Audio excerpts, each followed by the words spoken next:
The Nature of the Self in Modern Civilizations. Chapter 1. The Descent into Darkness. Elias sat alone in his dimly lit apartment, the soft hum of the city outside serving as a distant reminder of a world he no longer felt part of. Stacks of unread books and scattered journals surrounded him, tokens of his once insatiable curiosity about the human condition. The walls, painted a muted gray, seemed to close in on him more each day, mirroring the encroaching emptiness he felt within. His reflection in the window revealed tired eyes and a furrowed brow. A man burdened by thoughts he could not escape. From a young age, Elias had been a seeker. He delved into philosophy, science, and spirituality, searching for threads that connected the seen and unseen. Yet, as he grew older, the modern world's relentless pace and superficiality eroded his sense of wonder. The technological advancements that promised to connect humanity only left him feeling more isolated. Social media platforms became echo chambers of trivialities, and the news cycles fed a constant stream of despair. The deeper Elias looked, the more he saw a society disconnected from its roots, and in turn, he felt that disconnection within himself.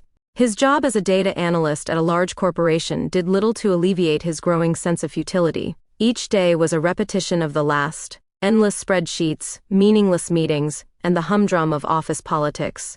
The fluorescent lights overhead cast a sterile glow, draining any vitality from his surroundings. Conversations with colleagues rarely ventured beyond the surface, confined to discussions about work deadlines or weekend plans. Elias yearned for depth, for conversations that stirred the soul but found none. The turning point came one evening after work. Walking home through the city streets, Elias witnessed a scene that struck him profoundly. A homeless man sat on the sidewalk, his eyes vacant yet filled with a sorrow that spoke volumes. People passed by without a glance, absorbed in their own worlds, earbuds in place, eyes fixed on screens. Elias stopped and looked at the man, feeling an inexplicable connection. In that moment, he saw a reflection of his own internal desolation, a spirit ignored, a voice unheard. Disturbed by the encounter, Elias retreated further into himself. He began questioning not only the society around him, but his own existence within it. Nights were spent sleepless, thoughts spiraling into abysses of doubt and fear. What was the purpose of it all? Was there any meaning to be found in a world that seemed so hollow? These questions gnawed at him, and the void inside grew. Friends and family noticed the change. Invitations were declined, phone calls went unanswered, and Elias became a ghost in his own life. Concerned, his sister Maya urged him to seek help. Reluctantly, he agreed to see a therapist, hoping to find some semblance of clarity. Dr. Thompson was a kind woman with a gentle demeanor. Her office was a sanctuary of calm, soft lighting, comfortable chairs, and shelves lined with books on psychology and philosophy. In their sessions, Elias tried to articulate the depth of his disconnection. He spoke of the void, the absence of meaning, and the incessant feeling of isolation despite being surrounded by people. "Have you felt this way before, Doctor?" Thompson asked, her pen poised over a notepad. "Not like this," Elias replied, staring at a painting on the wall, a solitary tree in a vast empty field. "It's as if something inside me has been severed. I can't explain it." They delved into his past, exploring childhood memories, relationships, and pivotal moments that might have contributed to his current state. Yet, despite their efforts, Elias felt that they were merely skimming the surface. The sessions provided temporary relief, like a brief gasp of air before being pulled back under. Medication was suggested, a way to balance the chemicals that might be contributing to his depression. Elias was hesitant but agreed to try. Weeks turned into months, but the fog did not lift. If anything, it thickened, and the side effects left him feeling numb, a mere observer of his own life. In a desperate attempt to find answers, Elias turned to alternative therapies. He attended mindfulness workshops, practiced meditation, and even explored spiritual retreats.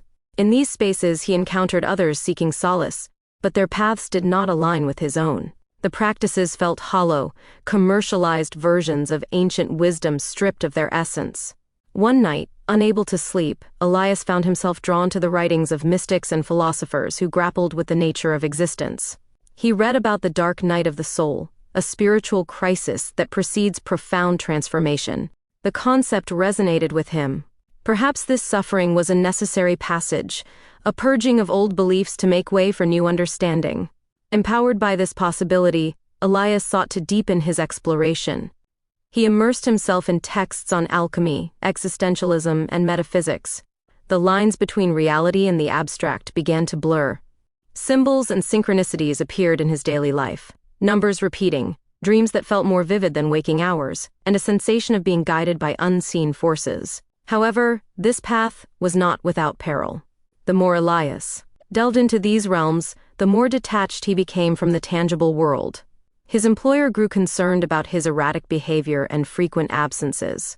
Eventually, he was let go, a dismissal that barely registered amidst his internal upheaval. Without the structure of work, days and nights melded into a continuous stream of contemplation and introspection. Meals were forgotten, personal hygiene neglected, and the apartment fell into disarray. Concerned for his well-being, Maya intervened, insisting he move in with her until he got back on his feet. At Maya's home, Elias found temporary respite.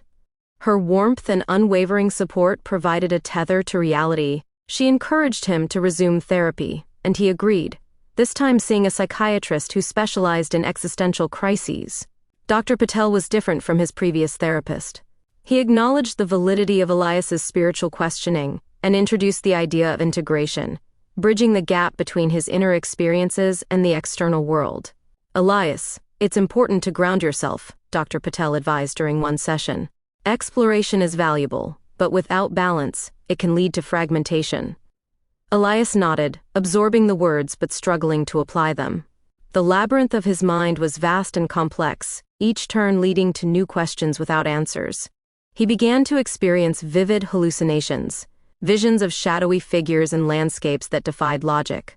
These weren't mere daydreams but immersive experiences that left him disoriented upon returning to consciousness. Alarmed by these developments, Dr. Patel recommended a brief hospitalization for observation and adjustment of his medication.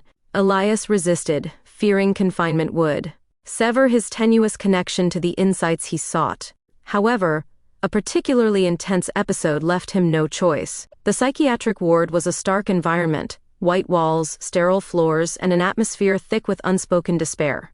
Elias observed the other patients, each lost in their own struggles, and felt a profound empathy. Yet, he also sensed that his path was diverging further from the realm of conventional treatment. Group therapy sessions felt superficial, and the medications dulled his mind, muting not only his pain but also the glimpses of understanding he had been chasing. After his release, Elias resolved to find another way. Back in his apartment, he isolated himself completely. The outside world faded as he turned inward, seeking to navigate the labyrinth unaided.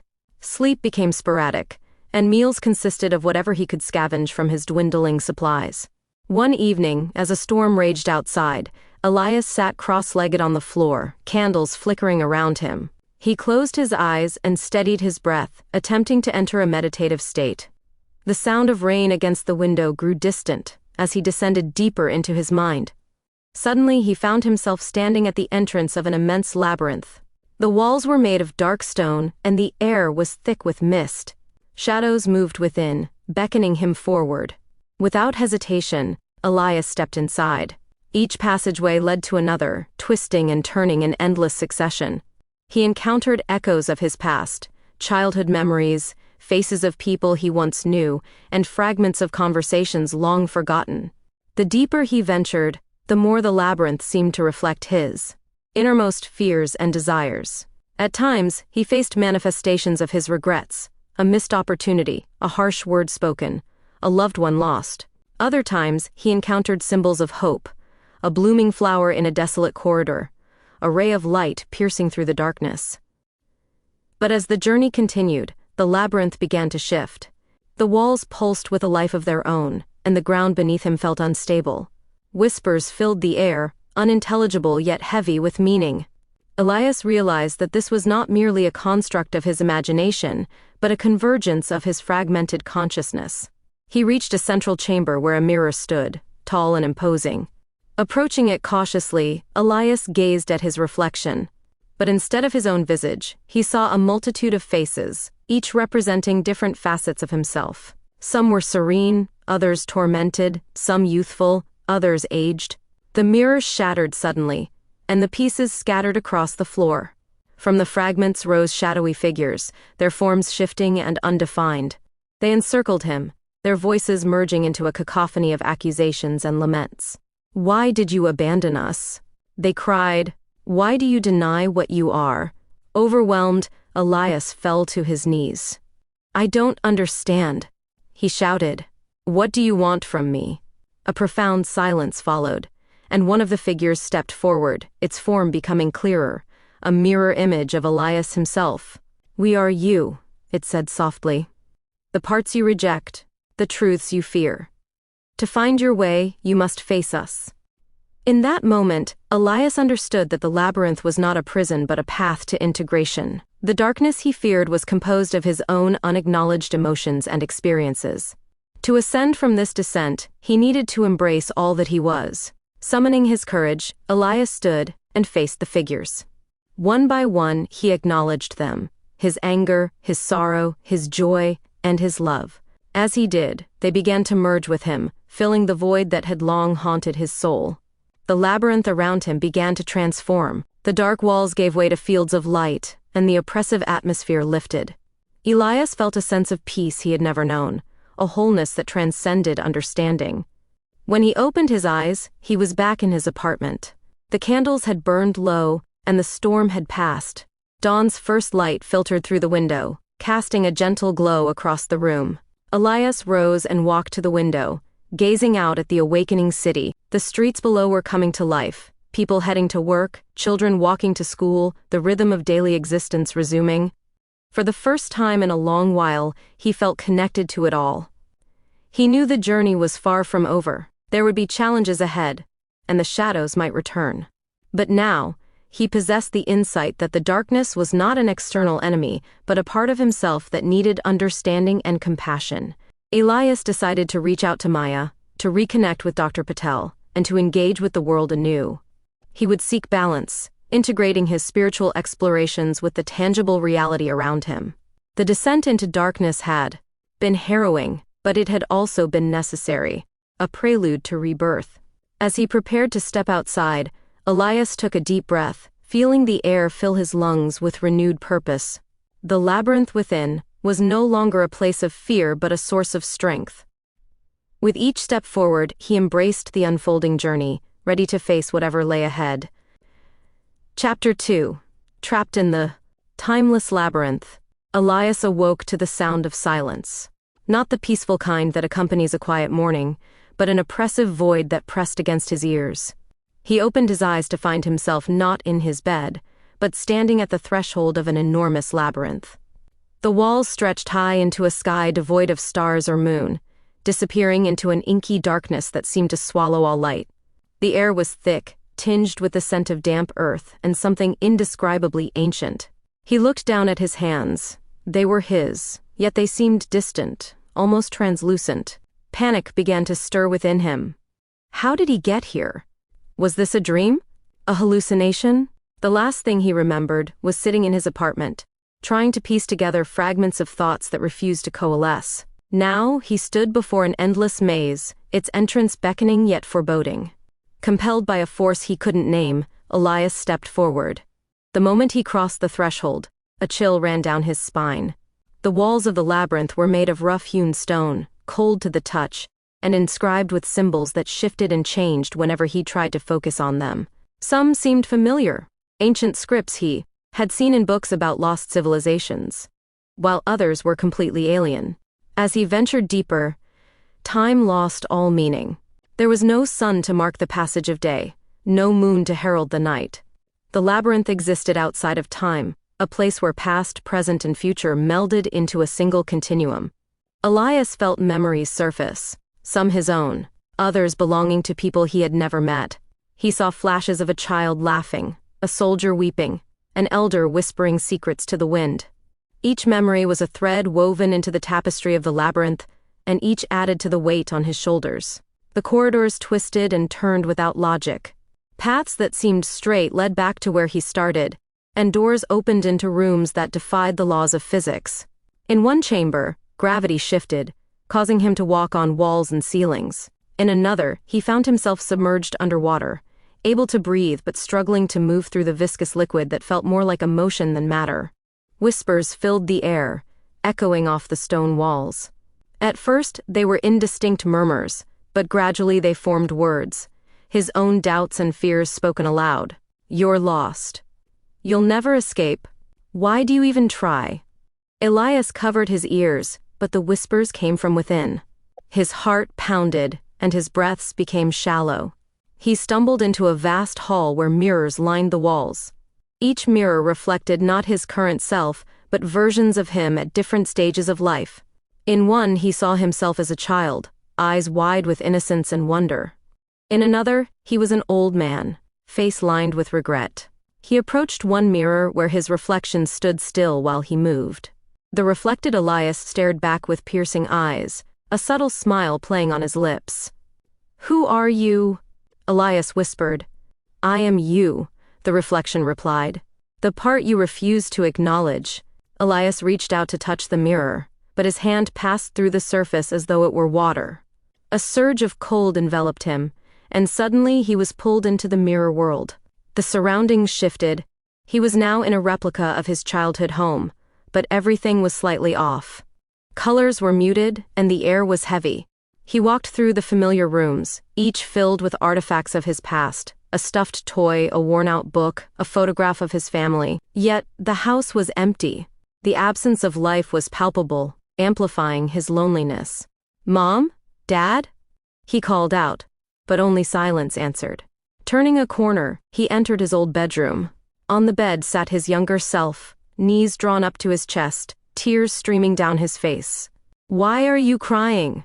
Elias asked gently. The boy looked up, eyes filled with pain.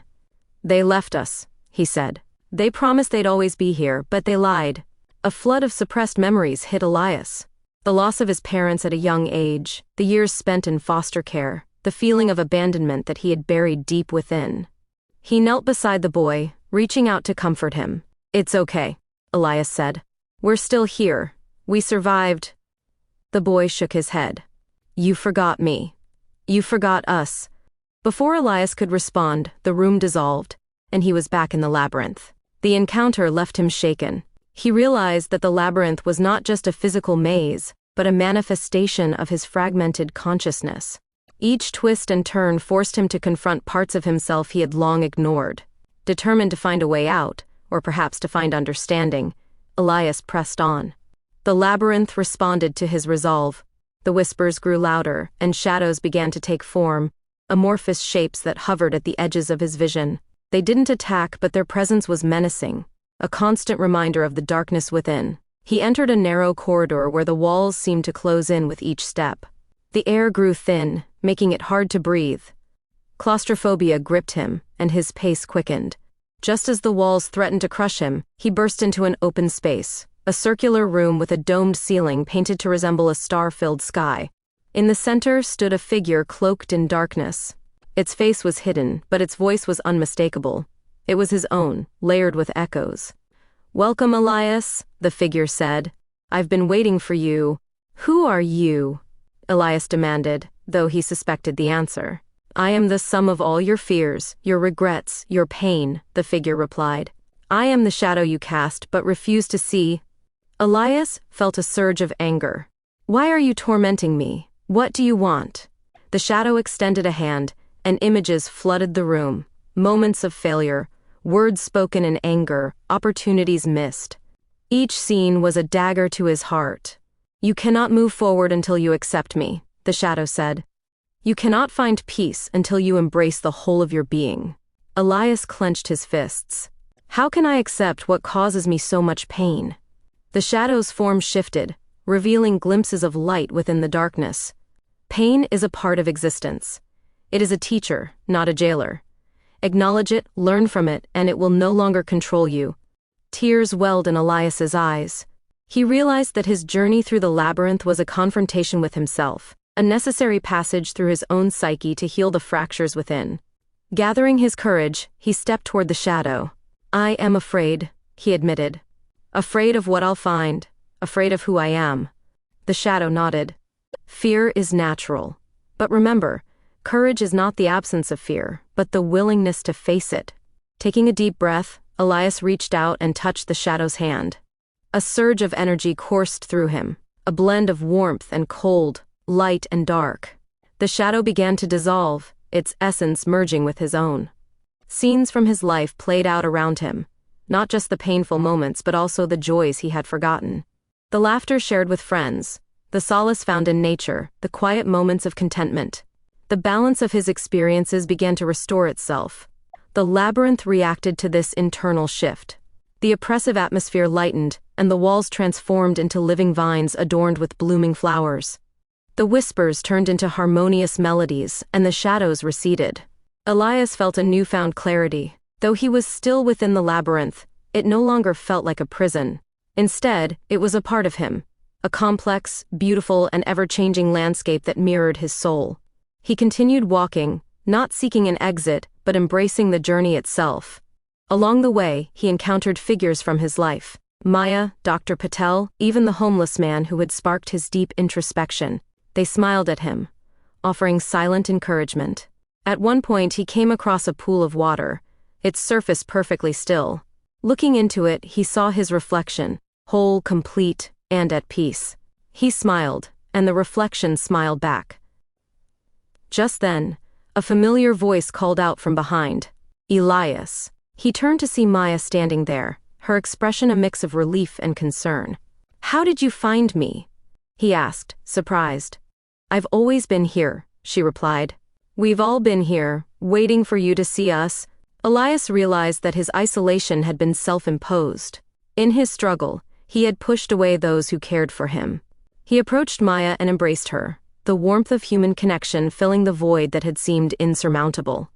"I'm sorry," he whispered. She pulled back and looked into his eyes. "It's okay, you're here now, and that's what matters." The labyrinth began to fade, the surroundings dissolving into a soft light. Elias felt himself rising, a sensation of weightlessness enveloping him. The boundaries between the labyrinth and reality blurred until they were one and the same. He opened his eyes to find himself lying on a hospital bed. The beeping of monitors and the sterile scent of antiseptic filled the air. Confusion washed over him until he saw Dr. Patel and Maya standing beside him. "Welcome back," Dr. Patel said gently. "You gave us quite a scare." Elias tried to speak, his mouth dry. "What happened?" "You were found unconscious in your apartment," Dr. Patel explained. "It seems you've been through a lot." Maya squeezed his hand. "We've been here the whole time." Elias looked at them, memories of the labyrinth still vivid in his mind. Though the setting had changed, the journey felt real. He realized that his experiences were a manifestation of his inner battle, a necessary confrontation to begin healing.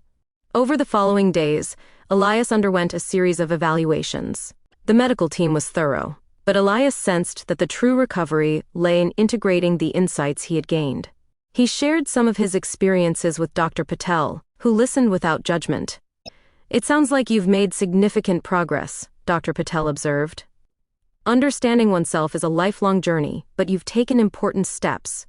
Elias nodded. "I know now that I can't do it alone. I need to accept help and stay connected."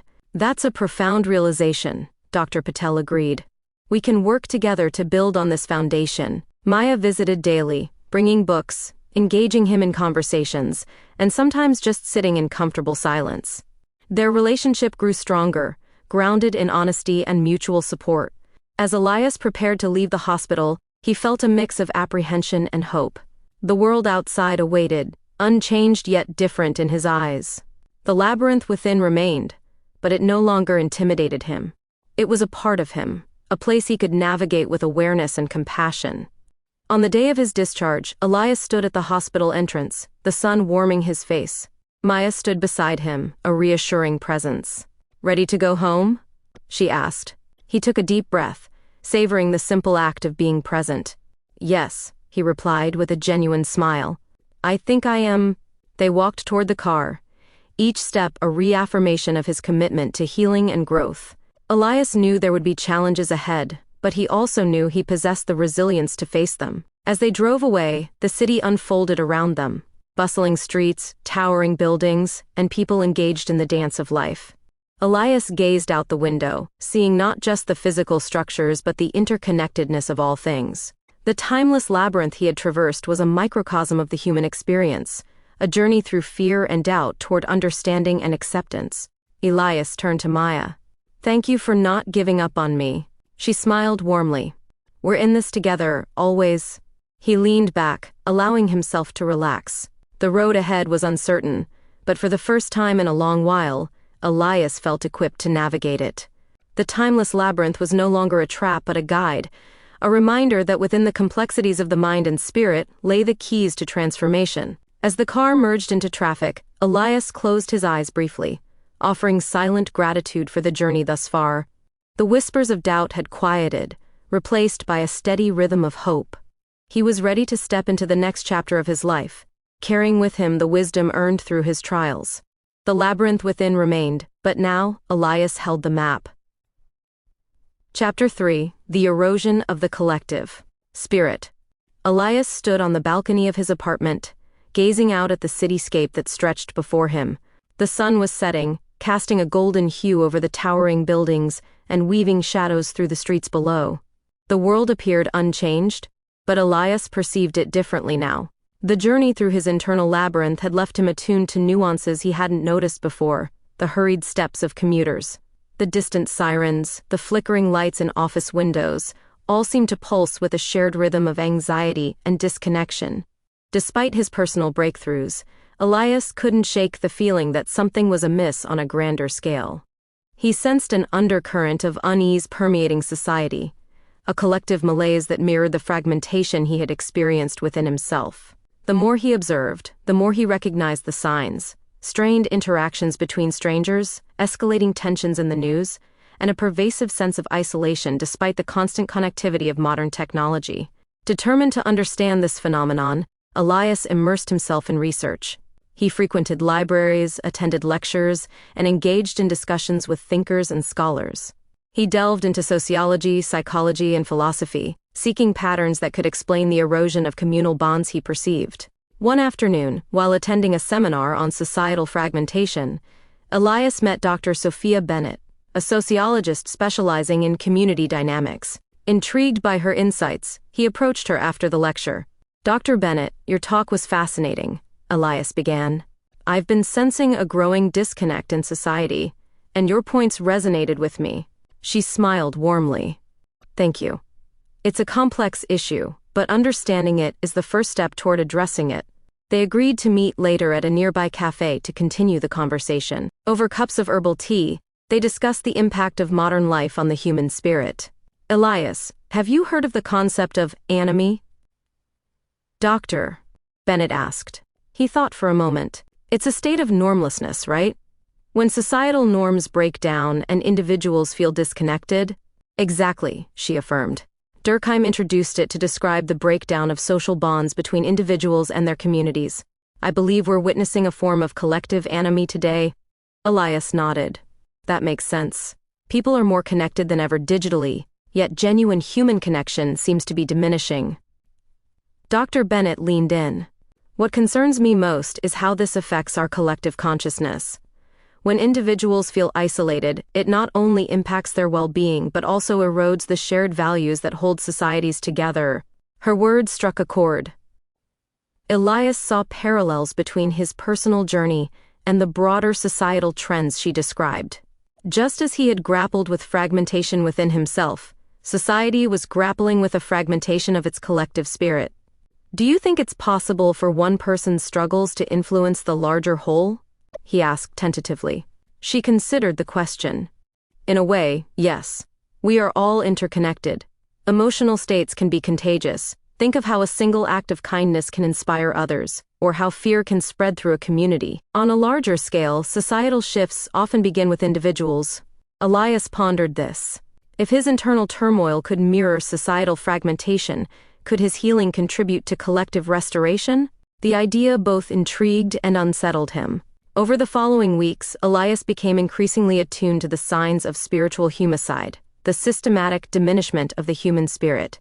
He observed how consumerism overshadowed compassion, how competition trumped cooperation, and how superficial interactions replaced meaningful relationships. The realization weighed heavily on him. One evening, he attended a community gathering organized by Maya, who was actively involved in local outreach programs. The event aimed to bring neighbors together to discuss ways to strengthen their community. As people mingled, Elias noticed a reluctance to engage deeply. Conversations hovered around safe, trivial topics, and there was an underlying hesitation to express vulnerability. Feeling a surge of determination, Elias took the opportunity to share his thoughts when the group convened for an open forum. "Thank you all for being here," he began, his voice steady. "I've been reflecting on how we've drifted apart, not just as a community but as a society. We live side by side, yet we often feel alone. I believe it's time we address this fragmentation head-on." The room grew quiet as attendees turned their attention to him. "I've personally experienced what it's like to feel disconnected," Elias continued. "But I also know that reconnection is possible. It starts with open dialogue, genuine interest in one another, and a willingness to support each other beyond surface interactions." An older woman spoke up. "It's true. I've lived in this neighborhood for decades, and I hardly know my new neighbors. We used to have block parties and look out for each other." A young man added, "I moved here recently and found it hard to meet people. Everyone seems so busy." Encouraged by the responses, Maya suggested organizing regular community events, potlucks, cleanup days, and discussion groups. The atmosphere shifted as people began sharing ideas and making plans. Hope flickered in the collective consciousness. Despite these positive steps, Elias couldn't shake the feeling that deeper forces were at play. His dreams became more vivid, filled with images of crumbling structures and shadowy figures that seemed to sap the vitality from everything they touched. He sensed that these dreams were more than mere subconscious musings. They were manifestations of a collective despair that was intensifying. Seeking guidance, Elias returned to Dr. Patel to discuss his experiences. "Do you think it's possible for one person to tap into the collective unconscious?" Elias asked during their session. Dr. Patel adjusted his glasses thoughtfully. Carl Jung proposed the idea of a collective unconscious, a shared reservoir of experiences and archetypes common to all humanity. It's not inconceivable that sensitive individuals might perceive shifts within it. Elias leaned forward. "I've been having dreams that feel like they're not just mine. It's as if I'm witnessing the erosion of something fundamental in our society." "Dreams can serve as a bridge between the conscious and unconscious minds," Dr. Patel replied. "They might be reflecting your observations and concerns about the world around you. But what if they're more than that?" Elias pressed. "What if there's an external influence contributing to this fragmentation?" Dr. Patel regarded him carefully. "Are you suggesting a metaphysical force?" Elias hesitated. "Perhaps. Or maybe it's a culmination of collective negative energies feeding into a cycle that's hard to break." The psychiatrist nodded slowly. "Exploring these ideas can be valuable, but it's important to stay grounded. Let's focus on what actions you can take in your own life to foster connection and well-being." Elias agreed, though he couldn't shake the feeling that something larger was at stake. That night, his sleep was restless. He found himself back in the labyrinth, but this time it was different. The walls were decaying, vines with thorns crept along the corridors, and the air was thick with despair.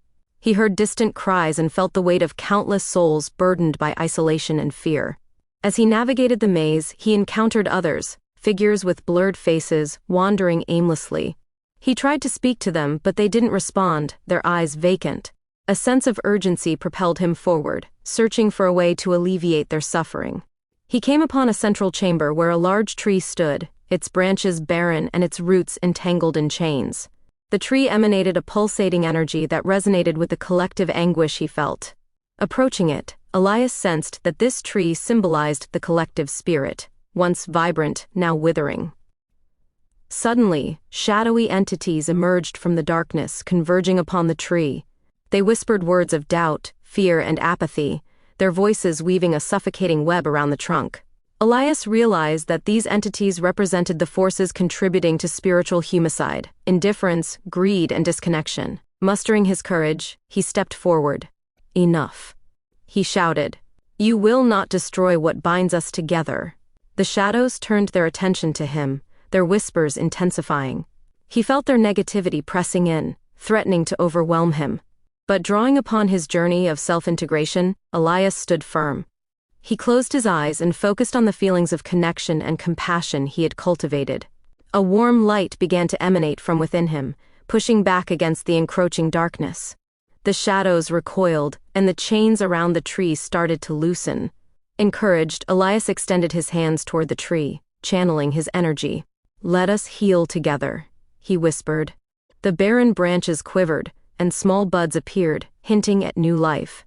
The figures he had passed earlier began to stir, their eyes gaining clarity. The oppressive atmosphere lifted slightly, though the struggle was far from over. Elias awoke with a start, his heart pounding. Dawn was breaking, and the first rays of sunlight peeked through his curtains. The dream lingered vividly in his mind. He felt compelled to act, but wasn't sure how. Over breakfast with Maya, he shared his experience. "It sounds like you're tapping into something profound," she said thoughtfully. "Maybe your personal healing is connected to the collective in ways we don't fully understand." He nodded. "I just don't know what to do with it. How can I make a difference on such a large scale?" "Start small," she suggested. "Continue building community here. Each positive interaction can ripple outward." Taking her advice to heart, Elias threw himself into community initiatives. He organized workshops on mindfulness and emotional well-being, drawing on his own experiences to help others navigate their inner landscapes. The events attracted diverse groups of people, each seeking connection and understanding. At one workshop, he met Anna, a school teacher passionate about integrating social-emotional learning into education. They discussed the importance of nurturing the human spirit from a young age and decided to collaborate on programs for local schools. As their efforts expanded, Elias noticed subtle changes. People seemed more engaged, conversations deepened, and a sense of camaraderie began to blossom. Yet, he also sensed resistance, pockets of apathy and cynicism that threatened to undermine progress. One evening, after a particularly challenging day, Elias sat alone in a park, contemplating whether their efforts were truly making a difference. The sky above was clear, stars twinkling like distant beacons. He felt the familiar weight of despair creeping in. "Am I deluding myself?" he wondered aloud. "Can individual actions truly impact the collective spirit?" A voice interrupted his thoughts. "Doubt is a persistent companion, isn't it?" He turned to see an elderly man sitting on the bench beside him. The man's eyes were bright, and his demeanor exuded a calm wisdom. "Apologies," Elias said. "I didn't realize anyone was there." "No need to apologize," the man replied. "I couldn't help but overhear your question. It's one I've pondered myself over the years." Elias felt compelled to share. "I've been trying to foster connection and heal some of the disconnection I see around us, but sometimes it feels futile." The man nodded thoughtfully. "A single candle can illuminate the darkness, but it cannot banish it alone. However, when others light their candles from yours, the light grows exponentially." "That's a beautiful way to put it," Elias mused. "Remember," the man continued, "every great movement begins with a few individuals willing to act despite uncertainty. The erosion of the collective spirit didn't happen overnight, nor will its restoration. Patience and perseverance are key." Elias felt a surge of renewed determination. "Thank you. I needed to hear that." The man smiled gently. "You're welcome. Keep tending to the light within you and in others. It makes more difference than you know." As Elias walked home, he reflected on the encounter. He realized that while the challenges were significant, giving in to despair would only contribute to the very problem he sought to address. In the days that followed, he and his collaborators redoubled their efforts.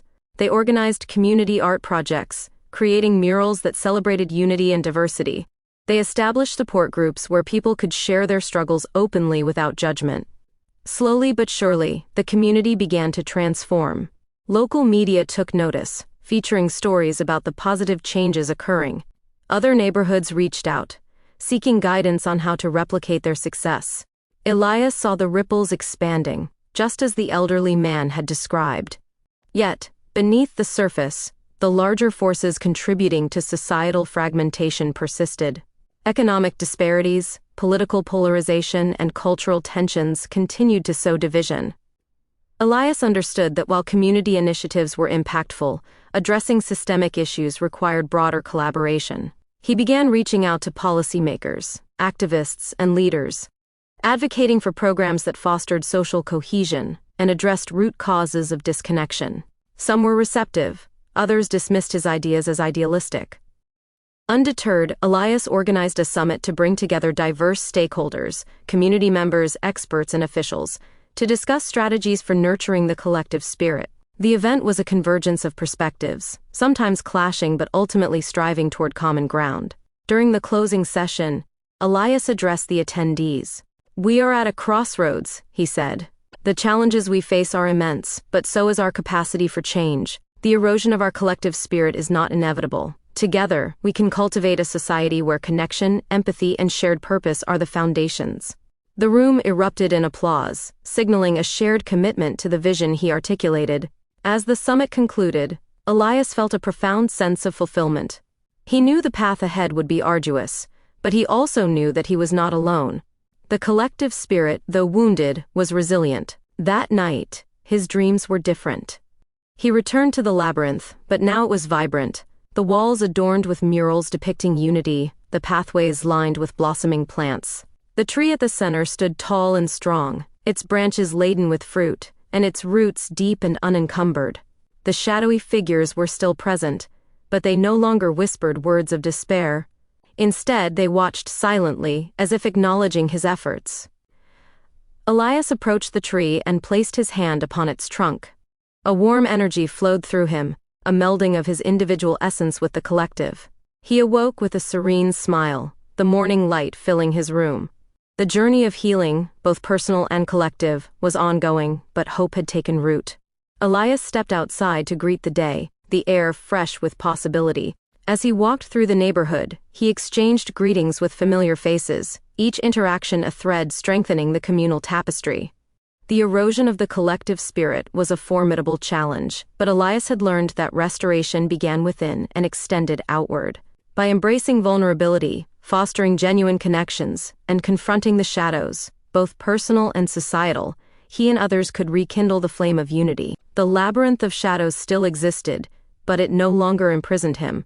Instead, it served as a reminder of the complexities of the human experience, and the potential for transformation when courage and compassion guide the way.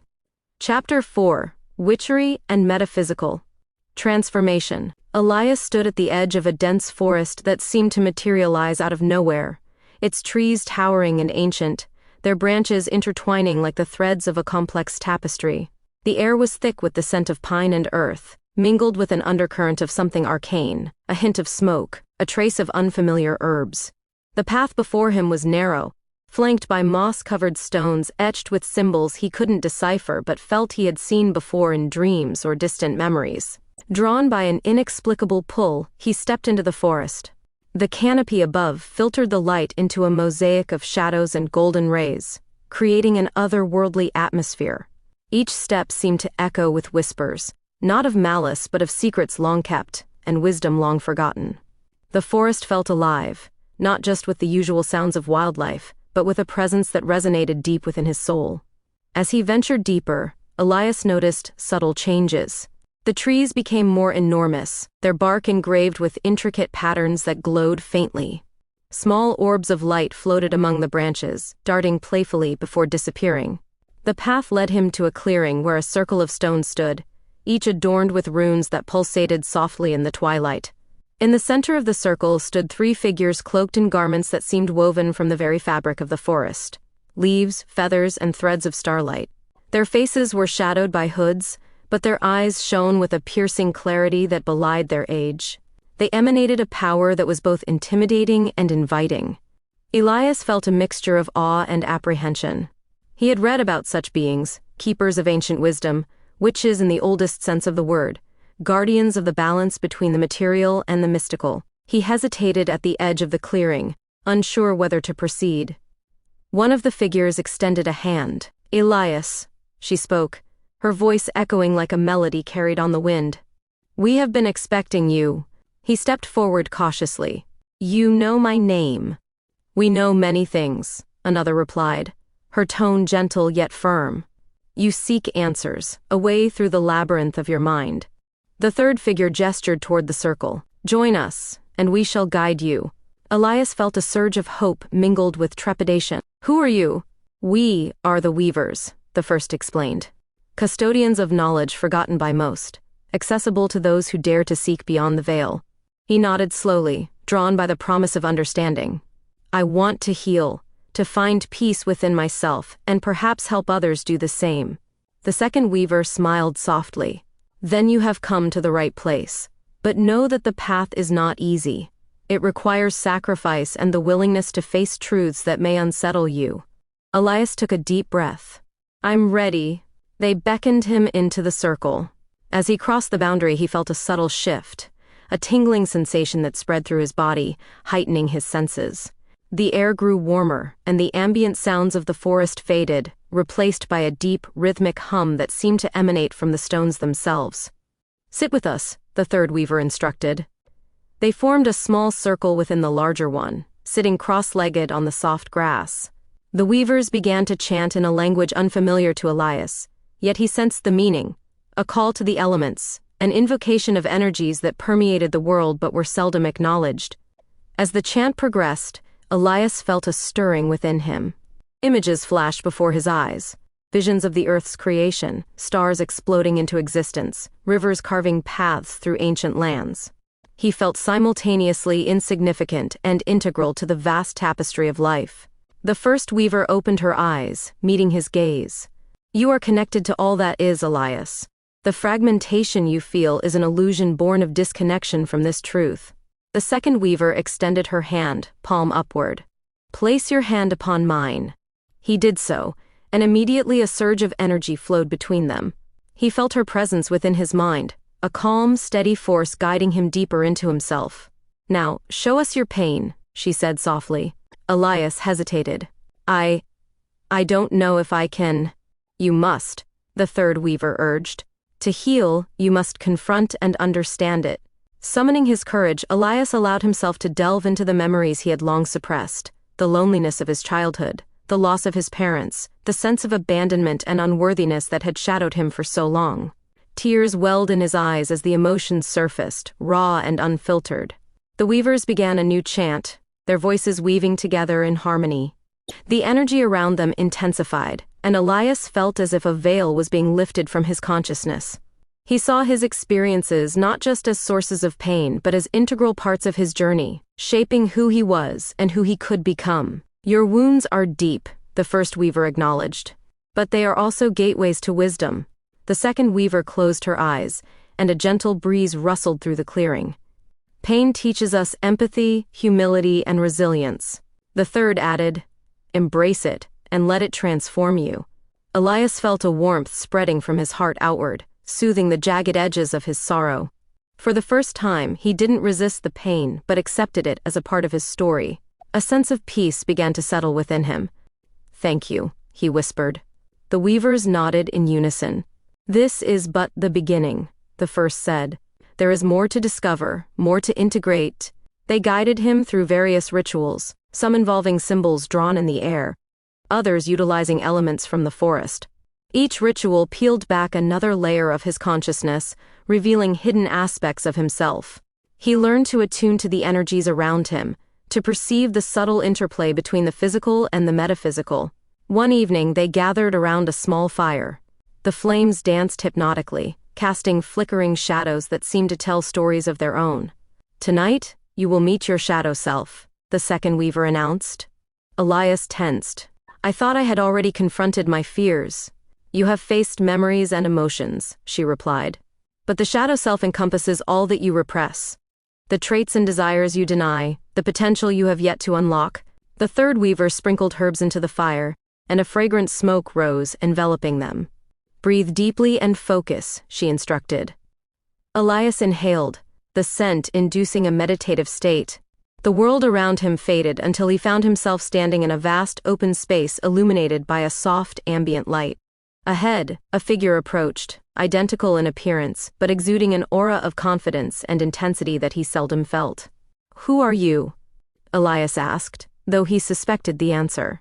I am you, the shadow self replied. I am the embodiment of your unrealized potential, and the qualities you suppress. They began to converse, delving into topics Elias usually avoided. His anger at injustices he witnessed but felt powerless to change, his aspirations that he deemed unattainable, his capacity for both creation and destruction. You limit yourself, the shadow self asserted. By denying parts of who you are, you weaken your ability to effect change. Elias considered this, but some of these aspects frighten me. What if they lead me astray?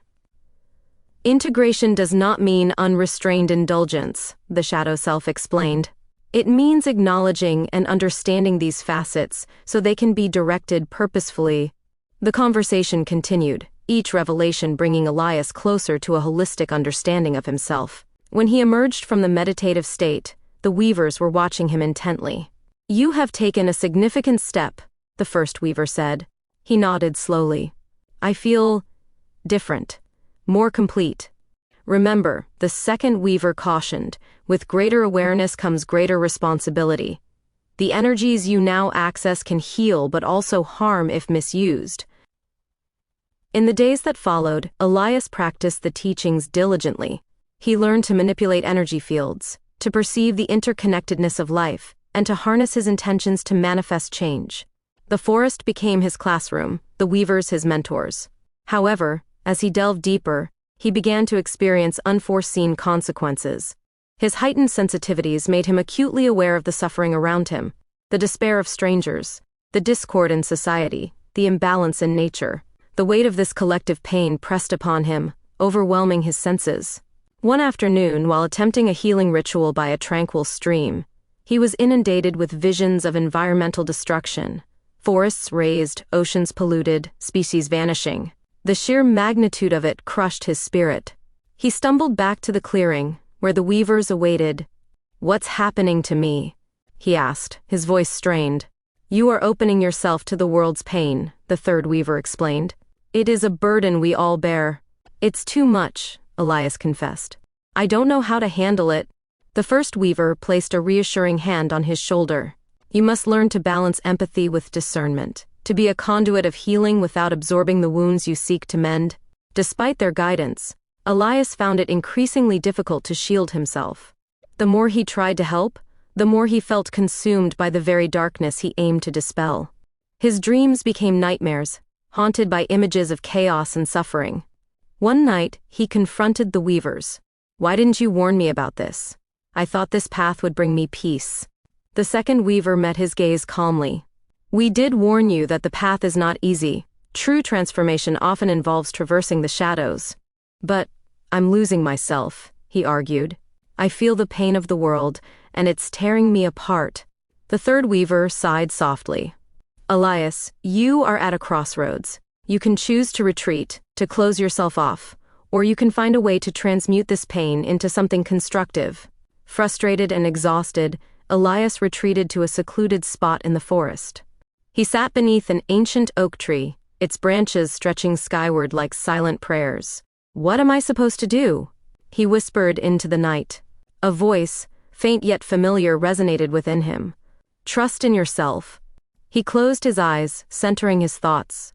Memories of his journey surfaced, the descent into darkness, the labyrinth, the erosion of the collective spirit, and now this confrontation with forces beyond his control. He realized that each phase had prepared him for the next, challenging him to evolve. Determined not to be defeated by despair, Elias focused on his breath, grounding himself. He visualized a barrier of light surrounding him, filtering the influx of external pain while allowing compassion to flow outward. Gradually, the overwhelming sensations subsided. Returning to the clearing, he sought out the weavers. "I understand now," he said. "I need to establish boundaries, to channel these energies without being consumed by them." They smiled in unison. "You are learning the balance," the first weaver acknowledged. "Remember," the second added, "we are here to guide you, but the journey is yours to navigate." Feeling more centered, Elias resumed his studies with renewed purpose. He began to see the mystical practices not just as tools for personal enlightenment, but as means to effect positive change in the world. He assisted the weavers in rituals that aimed to heal the land, restore balance, and awaken consciousness in others. One day, they led him to a hidden grove where a crystalline pool shimmered with ethereal light. "This is the mirror of truth," the third weaver explained. "It reveals what is needed, not necessarily what is wanted." Elias approached the pool cautiously. Gazing into its depths, he saw visions of cities bathed in shadows, people moving like automatons, disconnected from themselves and each other. But he also saw sparks of light, individuals awakening, communities uniting, ecosystems rejuvenating. "What does this mean?" he asked. "The world is at a tipping point," the first weaver said. "Your role is pivotal. The work you do within yourself ripples outward." He turned to them, concern etched on his face. "But how can one person make such a difference?" "By being a catalyst," the second weaver replied. "By embodying the change you wish to see." Elias reflected on his journey, the struggles, the insights, the transformations. He realized that his personal healing was intrinsically linked to the healing of the collective. The pain he had felt was not solely his own, but a microcosm of the world's suffering. With this understanding, he made a decision. "I want to help bridge the gap between the mystical and the mundane, to bring these teachings to those who are lost like I was."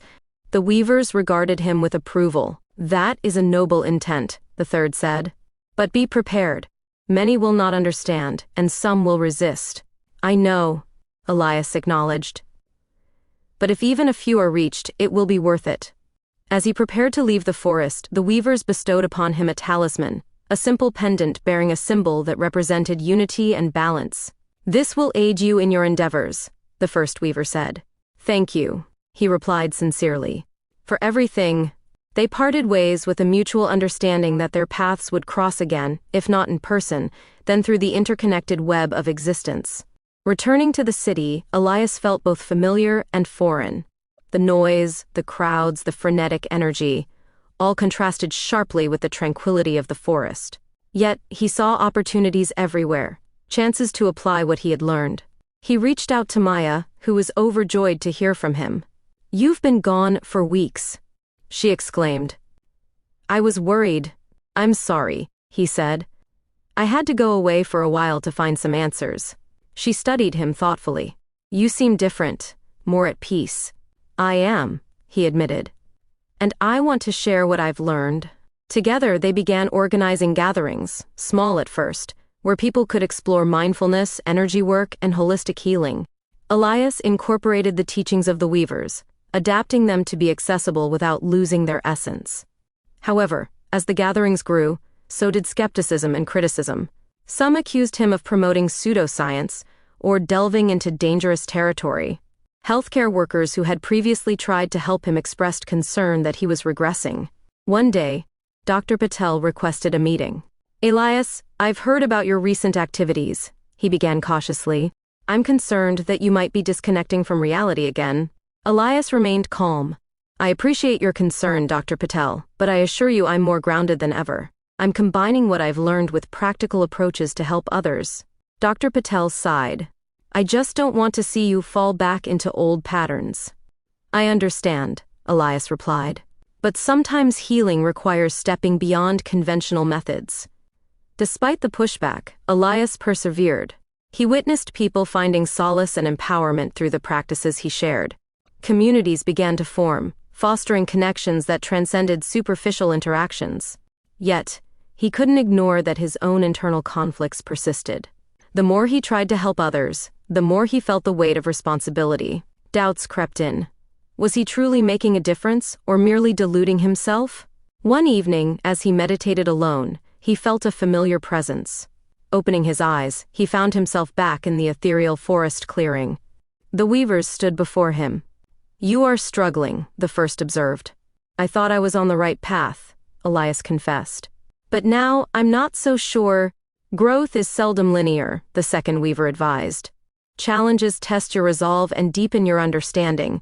The third added, "Remember why you began this journey. The transformation is ongoing." Elias took their words to heart. "I need to find balance between helping others and tending to my own well-being." They nodded in agreement. "You cannot pour from an empty vessel," the first weaver reminded him. With renewed clarity, Elias recommitted to his practices, ensuring he dedicated time to personal reflection and restoration. He set healthier boundaries, allowing himself to recharge without guilt. Over time, the impact of his work became evident. People who attended his gatherings reported improved mental health, stronger relationships, and a sense of purpose. Small communities flourished, embodying the principles of unity and compassion. Elias realized that while not everyone would understand or accept his path, The seeds of transformation had been sown. The mystical aspects of existence, once a source of personal turmoil, had become a bridge connecting individual healing with collective well-being. One day, as he walked through a park vibrant with life, he overheard a conversation between two strangers discussing one of his workshops. They spoke of hope, connection, and the desire to make a positive impact. A smile spread across his face. The ripples were expanding. Elias paused beneath a blossoming tree, the sunlight filtering through the leaves casting dappled patterns on the ground. He touched the pendant around his neck, a reminder of the journey and the wisdom gained. The path ahead remained uncertain, but he embraced the paradoxes and complexities with a newfound resilience. The witchery and metaphysical transformations had not absolved him of challenges, but had equipped him with the tools to navigate them. As he continued on his way, Elias felt a harmonious blend of the material and the mystical within himself, a testament to the power of embracing all facets of existence. The labyrinth was no longer a maze of confusion but a map of the soul, guiding him toward a future where personal and collective healing intertwined. Chapter 5. From Personal Trauma to Collective Reality. Elias stood atop a hill overlooking the city, the skyline a jagged silhouette against a blood-red sunset. The wind whispered around him, carrying echoes of distant sirens and the murmur of unrest. Below, the streets teemed with anxious energy. People moved hastily, their faces etched with worry, their eyes darting nervously as if seeking an unseen threat. The atmosphere was thick with tension, a palpable sense of unease that seemed to emanate from the very ground. He felt a knot tighten in his stomach. The transformation he had undergone, the profound internal shifts he experienced with the weavers, had not led to the harmony he sought. Instead, it seemed as though his inner turmoil had seeped into the world around him, magnifying and reflecting back in chaotic patterns. The metaphysical practices that once brought him solace now felt like conduits through which his unresolved pain spilled into reality. Elias descended the hill, each step heavy with the weight of responsibility. He couldn't shake the feeling that he was somehow connected to the growing disarray, a silent catalyst in a chain reaction that was unraveling the fabric of society. As he entered the city, the signs of strain were unmistakable: shuttered storefronts, graffiti scrawled hastily across walls, clusters of people arguing in hushed tones. A pervasive sense of distrust hung in the air. He made his way to Maya's apartment, seeking comfort in her familiar presence. She greeted him with a strained smile, her eyes reflecting the same worry he saw everywhere. "Have you been watching the news?" she asked, ushering him inside. Elias shook his head. "No, I've been trying to avoid it." "What's happening?" She gestured toward the television, where images of protests, natural disasters, and economic downturns flashed in rapid succession.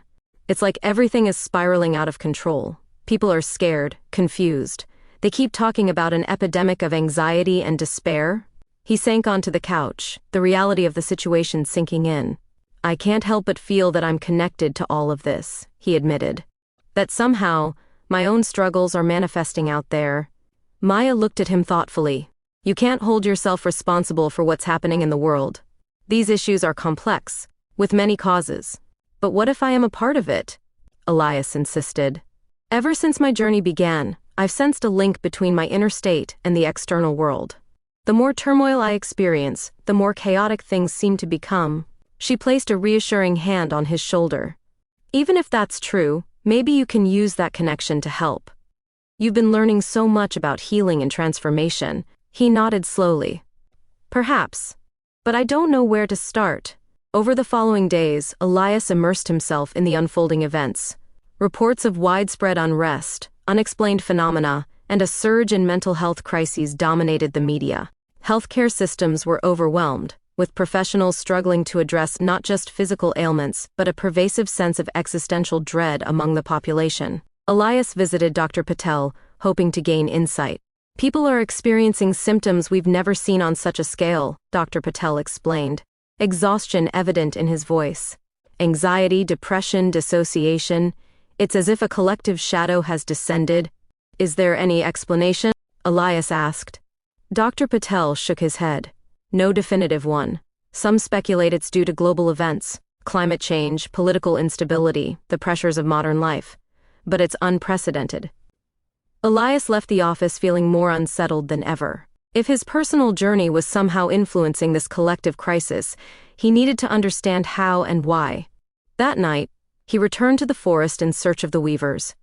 The path was more treacherous than before. The trees seemed to loom ominously, and the whispers carried a tone of urgency. He found the weavers gathered around a dim fire, their expressions grave. "You feel it too," the first weaver stated rather than asked. "Yes," Elias replied. "Something is very wrong." The second weaver gestured for him to sit. "The veil between the inner and outer worlds is thinning. Your unresolved traumas are resonating with the collective unconscious, amplifying the existing fractures in society. But how is that possible?" Elias questioned. "I'm just one person." The third weaver met his gaze. "Every individual is a microcosm of the whole. Your journey inward has stirred deep energies, and without proper integration, they can project outward in unpredictable ways." He felt a surge of frustration. "I sought healing, not harm. How can I stop this?" The first weaver placed a hand on his arm. "By confronting the root of your pain, not just the branches. You must delve deeper, reconcile fully with your past, and transform your trauma into a source of wisdom rather than turmoil." Elias took a deep breath. "Then guide me. Show me what I must do." They led him to a secluded glade where a pool of still water reflected the night sky. "This is the mirror of souls," the second weaver explained. "Here, you will face the core of your suffering." He approached the water's edge and gazed into its depths. At first, he saw only his reflection, but soon the surface shimmered, revealing scenes from his past. He watched as his younger self grappled with loss, isolation, and the slow erosion of hope. Each memory was a pang of sorrow, a reminder of wounds that had never fully healed. Tears streamed down his face. "I thought I had confronted these memories," he whispered. "You acknowledged them," the third weaver corrected. "But you have yet to forgive yourself and others." Elias watched as the scenes shifted to moments where he had pushed people away, sabotaged opportunities, and allowed fear to dictate his choices. He saw Maya reaching out, only to be met with silence. He saw the faces of those he could have helped, but didn't. The weight of regret settled upon him. "How do I make amends?" he asked, his voice barely audible. By embracing compassion, the first weaver replied, "Forgive yourself for past mistakes. Accept that you did the best you could with the understanding you had at the time." The second weaver added, "And extend that forgiveness to others. Release the anger and resentment you've harbored." Elias closed his eyes, focusing inward. He visualized each painful memory as a stone, heavy and cold. One by one, he imagined setting them down, feeling the burden lighten. A sense of relief began to wash over him. When he opened his eyes, the pool's surface was calm, reflecting a clear sky dotted with stars. The weavers smiled gently. "You have taken an important step," the third weaver said. "But remember, healing is a process, not a destination." As he left the forest, Elias felt a renewed sense of purpose. He understood that his personal healing could influence the collective reality, but only if he approached it with humility and sincerity. Returning to the city, he sought ways to contribute positively. He reconnected with Maya, volunteering alongside her in community outreach programs. They organized support groups, offering spaces where people could share their experiences and find solace in mutual understanding. Elias also began speaking openly about his journey, the challenges he faced, and the lessons learned.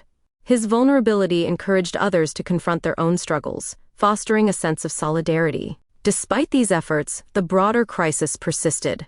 News outlets reported escalating conflicts, environmental disasters, and a pervasive sense of hopelessness. Elias realized that while individual actions were impactful, systemic change required collective engagement. He reached out to Dr. Bennett, the sociologist he had met previously. "Dr. Bennett, I believe we need to address this crisis on multiple levels," he proposed during a meeting. "Combining community initiatives with broader policy changes." She agreed. "I've been advocating for integrative approaches that address not just economic or political factors, but the psychological and spiritual well-being of society." Together, they organized a symposium bringing together experts from various fields: psychology, sociology, environmental science, spirituality, and more. The goal was to develop comprehensive strategies to tackle the multifaceted challenges facing humanity. At the symposium, Elias delivered a speech. "We stand at a pivotal moment," he began. "Our personal traumas and societal fractures are intertwined. To heal the collective, we must also heal ourselves. This requires acknowledging our interconnectedness and fostering empathy on a global scale." His words resonated with many, sparking discussions about innovative solutions and cross-disciplinary collaborations. However, not everyone was receptive. Skeptics criticized the blending of metaphysical concepts with practical policies. Some dismissed the focus on inner healing as impractical amidst tangible crises. Elias faced these criticisms head-on. "I understand the skepticism," he responded during a panel discussion, "but ignoring the psychological and spiritual dimensions of our challenges limits our ability to create lasting change. We must address the root causes, not just the symptoms." The symposium concluded with a renewed commitment from participants to integrate holistic perspectives into their work. In the weeks that followed, Elias noticed subtle shifts. Community initiatives gained momentum. Grassroots movements advocating for social and environmental justice grew stronger, and conversations about mental health became more mainstream. Yet, the road ahead remained arduous. Global issues could not be resolved overnight, and setbacks were inevitable. One evening, feeling overwhelmed by the magnitude of the task, Elias sought solace in solitude. He returned to the hill overlooking the city. The skyline was illuminated by countless lights, each representing a life, a story filled with joys and sorrows, hopes and fears. He reflected on the paradox he embodied. His pursuit of enlightenment had inadvertently contributed to collective suffering, yet it also positioned him to facilitate healing. The duality was a reminder of the complexity of existence. Maya joined him, sensing his need for companionship. "Do you ever feel like it's too much?" he asked her quietly. She nodded. "Often. But then I remember that even small acts of kindness can have profound impacts." He smiled faintly. "You're right. It's easy to get lost in the big picture and forget the significance of individual moments." They sat in comfortable silence, watching as a shooting star streaked across the sky, a fleeting yet beautiful phenomenon. "Maybe it's not about solving everything at once," Elias mused, "but about contributing what we can, when we can." Maya squeezed his hand. "That's all any of us can do." As they descended the hill, Elias felt a sense of acceptance. He couldn't control the world's trajectory, but he could influence his own actions and intentions. In the days that followed, he continued his efforts, balancing personal well-being with community engagement. He resumed sessions with Dr. Patel, ensuring he maintained his mental health amidst the challenges. One afternoon, he received a letter from the Weavers. It was a simple note written in elegant script. "Dear Elias, remember that transformation is a journey of many steps. Trust in yourself and the path you are forging. Your light, however modest it may seem, contributes to the dawn of a new understanding. With guidance, the Weavers." He tucked the letter into a journal, a reminder of the connections that transcended physical boundaries. Elias began to notice that the collective despair was gradually giving way to a cautious optimism. Communities were banding together, innovative solutions were emerging, and dialogues once marked by division were now tinged with a willingness to understand. He understood that the world was still far from healed, but the seeds of change had been planted. One evening, while attending a community gathering, an elderly man approached him. "You spoke at the symposium," the man said. "Your words moved me." Elias thanked him humbly. "I wanted to tell you," the man continued, "that I started a neighborhood garden. It's brought people together in ways I hadn't imagined." Elias felt a warmth spread through him. "That's wonderful to hear. Small initiatives can have significant impacts." The man smiled. "Indeed. You've inspired many of us to take action." As Elias walked home that night, he reflected on the journey from personal trauma to collective reality. His experiences had taught him that individual healing and societal transformation were deeply intertwined. By confronting his own pain, he had opened pathways for others to do the same. The metaphorical pandemic that once threatened to engulf humanity was gradually being countered by waves of compassion, understanding, and cooperation. Elias knew challenges remained, but he was no longer daunted by them. Instead, he embraced the uncertainties as opportunities for growth. He paused to gaze up at the night sky, the stars shining brightly against the darkness. The labyrinth of his life had led him through shadows and light, despair and hope. Each twist and turn had been necessary to arrive at this moment. With a serene smile, he continued walking, ready to face whatever came next. The journey was ongoing, but he was not alone. Together, individuals could transform personal traumas into a collective reality rooted in empathy and resilience. Elias understood that while he was but one thread in the vast tapestry of existence, his contributions added color and strength to the whole. The path ahead stretched infinitely, but with each step, he affirmed his commitment to walk it with integrity and purpose. Chapter 6: Escaping the Pluralistic View of Reality. Elias sat quietly in his modest apartment, the soft glow of candlelight casting elongated shadows on the walls. The city outside buzzed with its usual clamor, horns blaring, distant sirens wailing, conversations drifting up from the street below. Yet within his small sanctuary, a profound silence enveloped him. He had spent weeks immersed in community work, striving to heal the fractures he perceived in the world. But despite his efforts, a lingering sense of incompletion gnawed at him. He gazed at the assortment of books spread out on the coffee table, philosophy texts, spiritual treatises, scientific journals. Each offered different perspectives on reality, truth, and existence. Elias had always been drawn to the exploration of diverse viewpoints, believing that truth was a mosaic of individual experiences. Yet, the more he delved into these pluralistic notions, the more fragmented his understanding became. Is truth truly relative? He pondered aloud. Or is there an underlying unity I've been missing?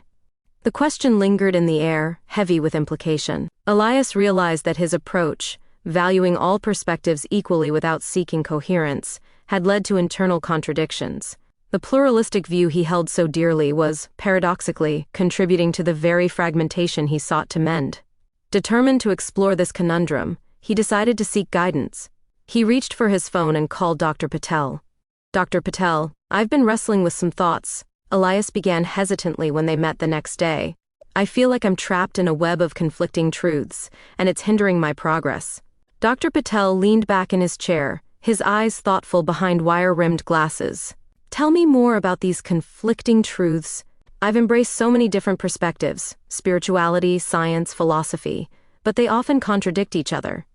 I thought accepting multiple truths would broaden my understanding, but instead, it's left me confused and fragmented." Dr. Patel nodded slowly. "It's commendable to be open-minded, but without a unifying framework, disparate ideas can lead to cognitive dissonance." Elias sighed. "Exactly. I feel like I'm standing on shifting sands. I need solid ground. Perhaps it's time to seek an integrated worldview," Dr. Patel suggested. "One that acknowledges diversity, but also identifies underlying principles that connect them." Elias considered this. "How do I begin?" "Start by identifying core values or truths that resonate deeply with you," Dr. Patel advised. "Use them as anchors to evaluate and integrate other perspectives."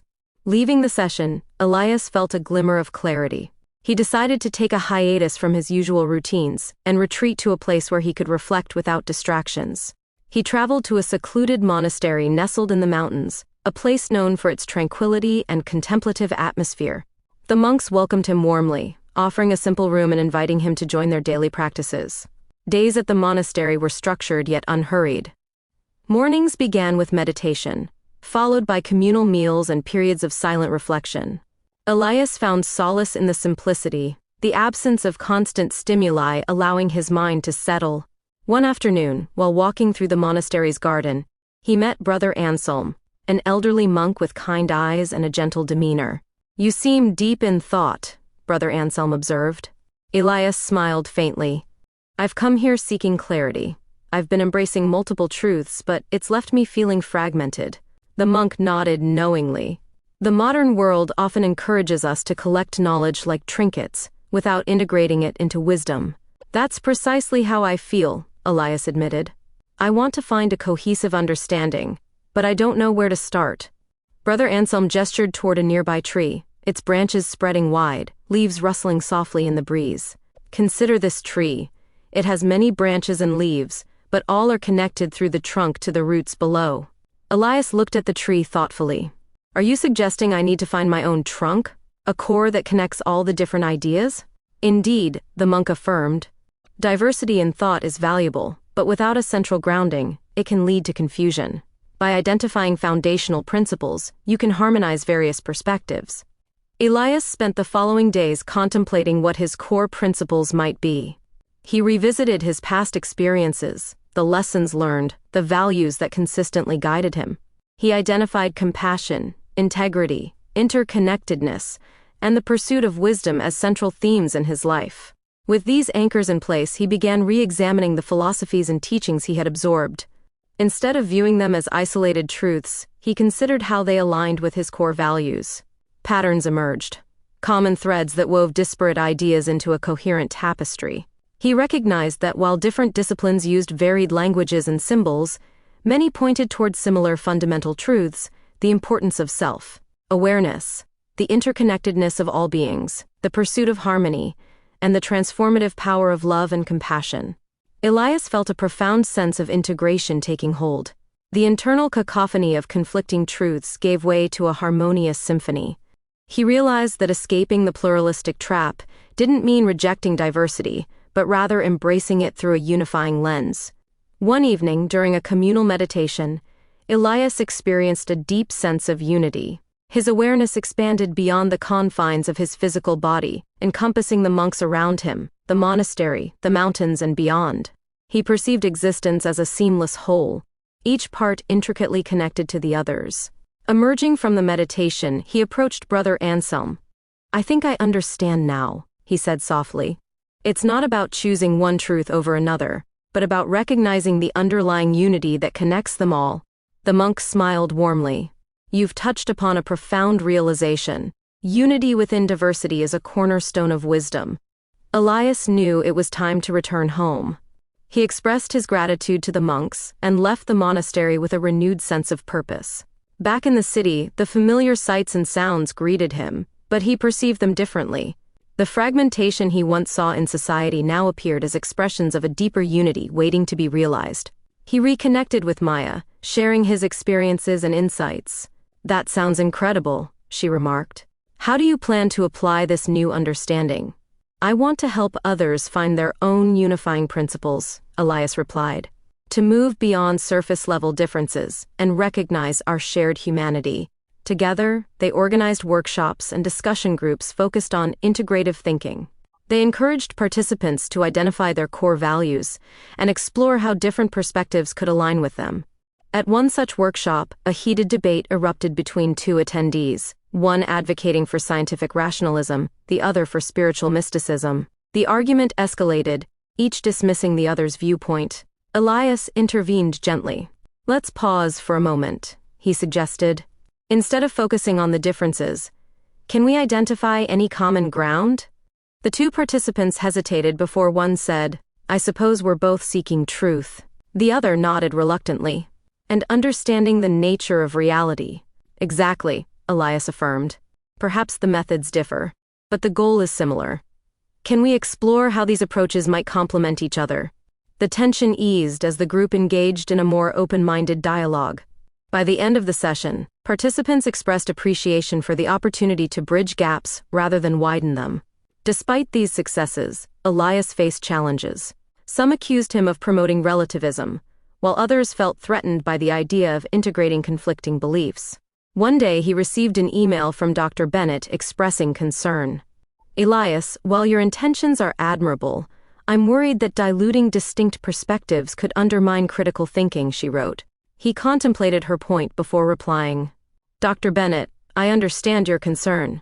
My aim isn't to blur important distinctions but to foster a holistic understanding that can accommodate complexity without sacrificing coherence." She responded positively, suggesting they collaborate on developing educational programs that balanced critical analysis with integrative frameworks. As their work progressed, Elias noticed a shift in himself.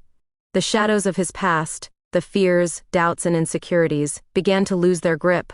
By aligning with his core values, he found strength and resilience. The paradoxes that once tormented him became opportunities for deeper insight. However, the journey was not without setbacks.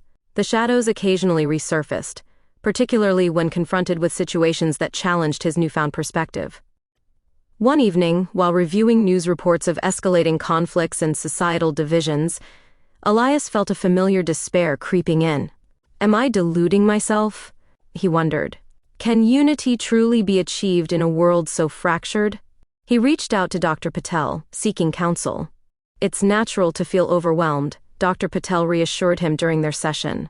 Transformation, both personal and societal, is a gradual process with ebbs and flows.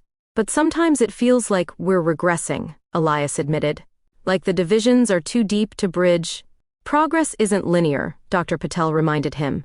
Remember the labyrinth. You've navigated its twists and turns before. The key is persistence and self-compassion. Elias left the session with renewed determination. He realized that escaping the pluralistic view wasn't about achieving a static state of enlightenment, but about continually engaging with the complexities of life through an integrated lens. He resumed his efforts, this time incorporating practices to maintain his well-being, regular meditation, time in nature, and creative expression through writing and art. One afternoon, while painting a mural in a community center, a vibrant depiction of interconnected circles representing unity within diversity, he felt a profound sense of alignment. Children and adults joined in, adding their own touches, each contributing to the collective creation. An elderly woman approached him as he cleaned up. "This mural is beautiful," she said. "It reminds me that we're all part of something larger." Elias smiled warmly. "That's exactly the message we hope to convey." She patted his hand. "Thank you for bringing this to our community." Moments like these reinforced his belief in the power of integration. By fostering environments where people could connect meaningfully, he witnessed the gradual erosion of divisions. However, Elias also recognized the importance of addressing systemic issues that perpetuated fragmentation. He collaborated with policymakers and activists, advocating for initiatives that promoted education, equality, and open dialogue. During a panel discussion on social cohesion, he spoke passionately. "We must move beyond tolerance to true understanding," he urged. "This requires us to look within, to confront our biases, and to embrace the interconnectedness of our shared existence." His words resonated with many, sparking initiatives that brought together diverse groups to address common challenges. Yet, not everyone embraced this approach. Opposition arose from those who benefited from division or feared the loss of their identity within a unified framework.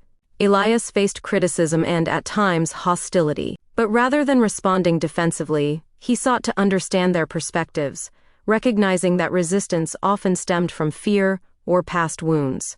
He met with community leaders who opposed his ideas, engaging in open conversations. "I respect your concerns," he told them.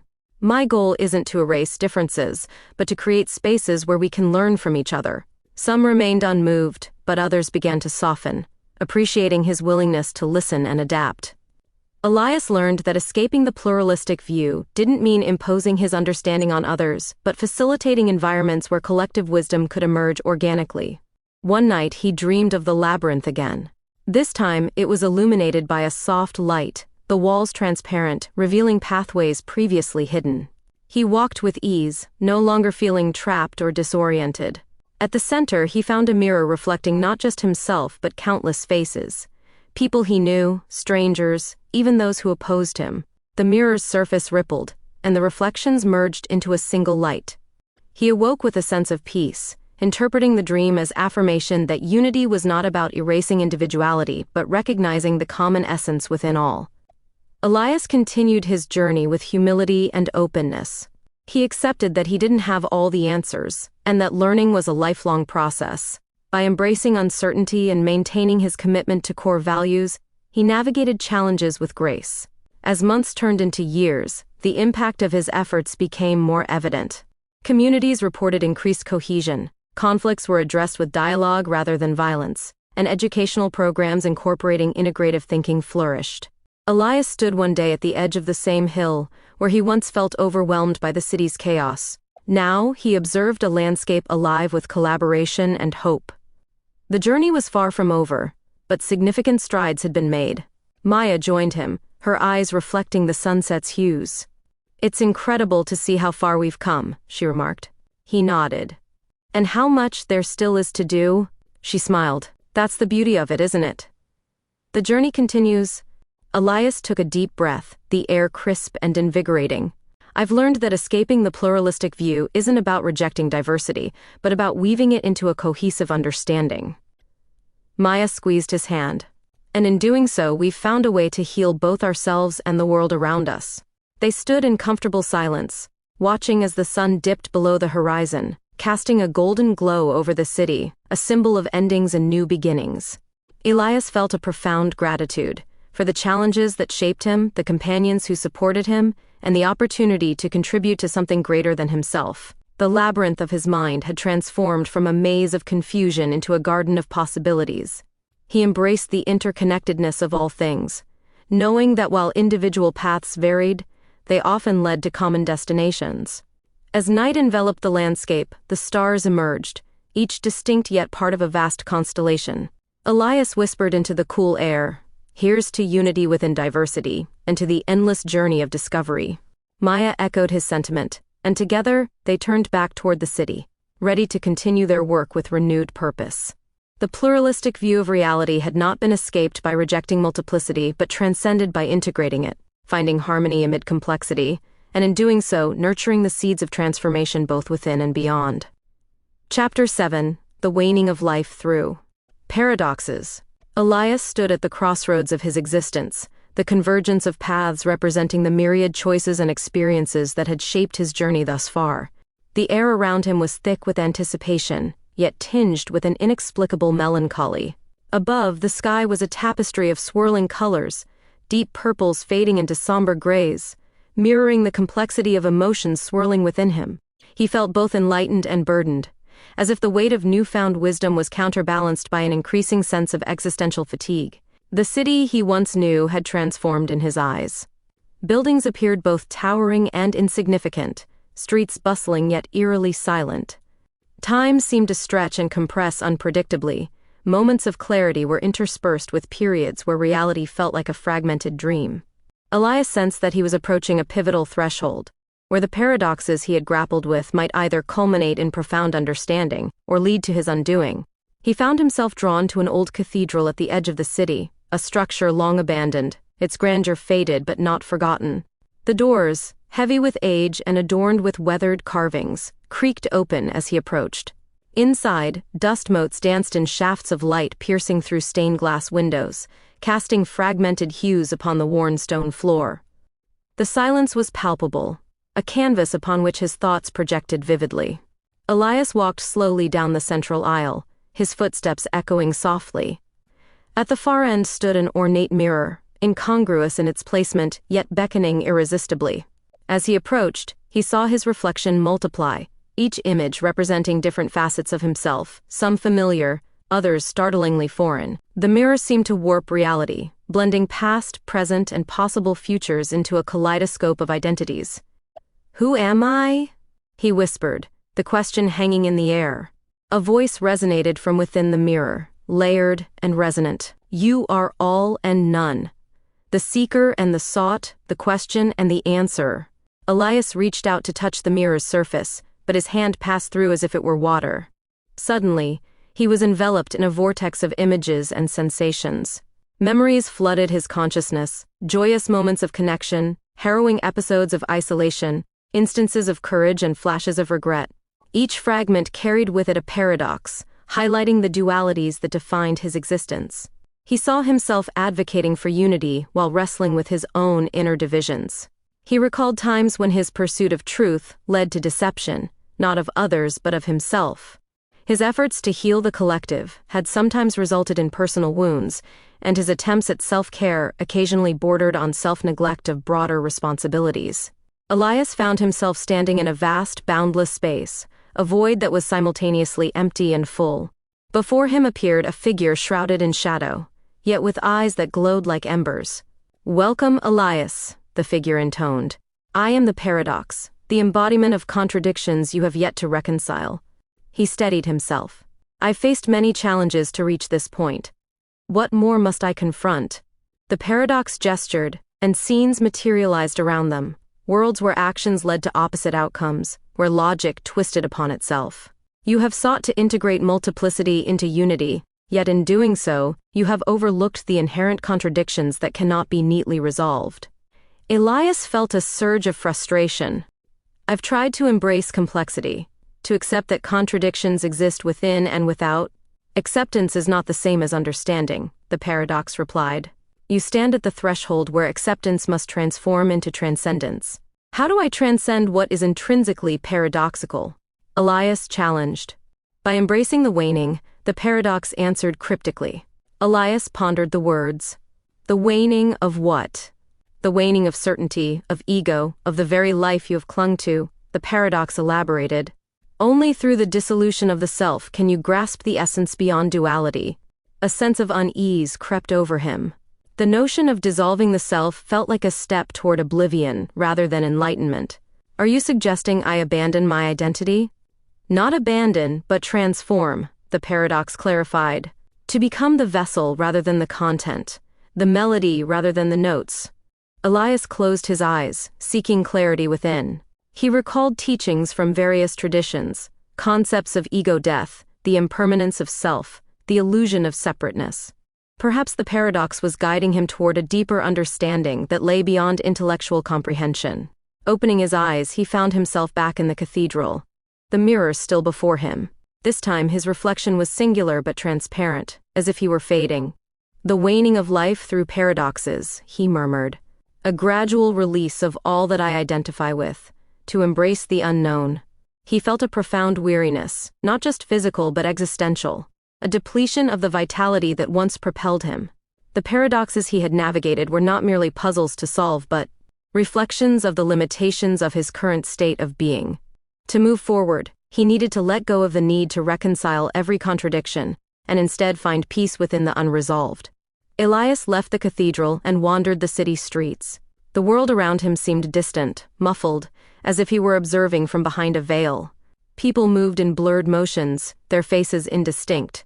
Sounds were muted, colors washed out.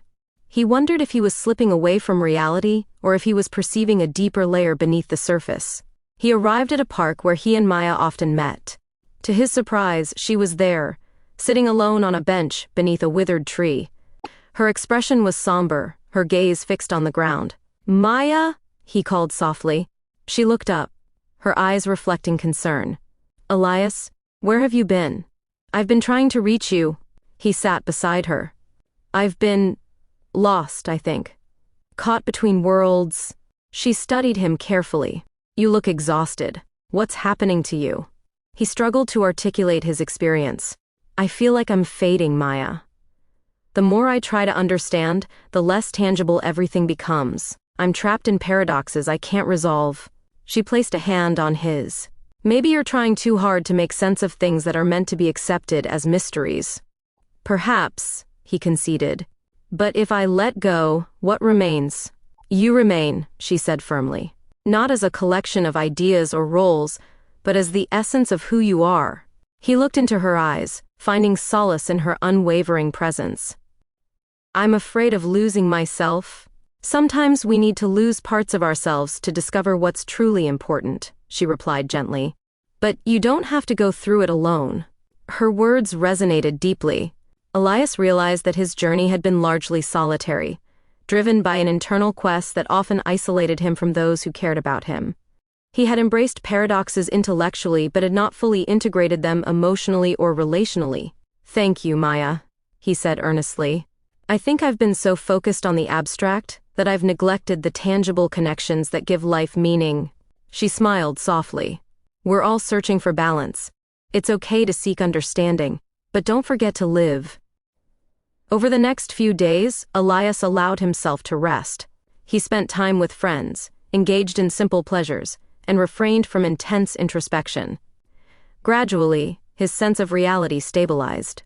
The world regained its vibrancy, the colors, sounds, and sensations returning with newfound richness. Yet, he knew that the underlying paradoxes remained. One evening, he visited Dr. Patel to discuss his experiences. "I feel like I'm caught between two states," Elias explained. "Part of me yearns for transcendence, while another part clings to the familiar aspects of life." Dr. Patel considered his words. "It's common to experience tension between the desire for spiritual growth and the pull of everyday existence. The key is finding harmony between the two." "But how?" Elias pressed. How do I reconcile the paradox of being both finite and infinite, individual and universal? Perhaps the reconciliation isn't about choosing one over the other, Dr. Patel suggested. Instead, it might involve embracing the duality as complementary rather than conflicting. Elias pondered this. So, accepting that I am both, a singular expression and part of a greater whole. Exactly, Dr. Patel affirmed. Life is full of paradoxes, but they don't have to be barriers. They can be gateways to deeper understanding. Feeling a sense of relief, Elias thanked him and left with a lighter heart. That night, he had a vivid dream. He stood at the shore of an endless ocean, under a star-studded sky. The water was still, reflecting the cosmos above. He sensed that the ocean represented the infinite, while he stood as a finite point on its edge. Without hesitation, he stepped into the water. Instead of sinking, he found himself merging with it, dissolving yet remaining aware. He became both the drop and the ocean, the observer and the observed. Upon waking, Elias felt a profound peace. The dream had encapsulated what he struggled to comprehend, a lived experience of unity within duality. He met with Maya to share his revelation. I think I've been approaching paradoxes as problems to solve rather than mysteries to embrace, he told her. In my dream, I became both myself and the infinite, without losing either. She listened intently. That sounds transformative. It was, he agreed.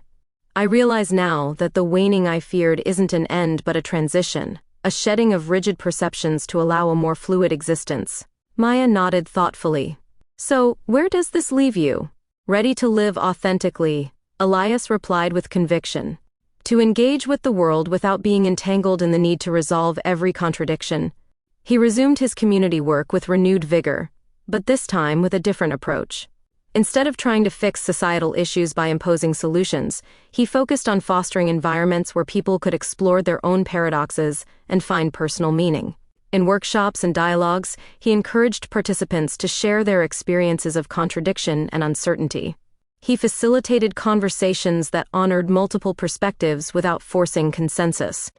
The goal was not to eliminate paradox, but to navigate it with openness and curiosity. One participant, a young woman named Aisha, shared her struggle between her artistic passions and familial expectations to pursue a conventional career. I feel torn, she confessed. Like I can't fully be myself without disappointing those I love. Elias responded gently. It's possible to honor both your passions and your responsibilities. The tension you feel might be guiding you toward a unique path that integrates both aspects. Another participant, an older man named Samuel, grappled with reconciling his scientific background with newfound spiritual experiences.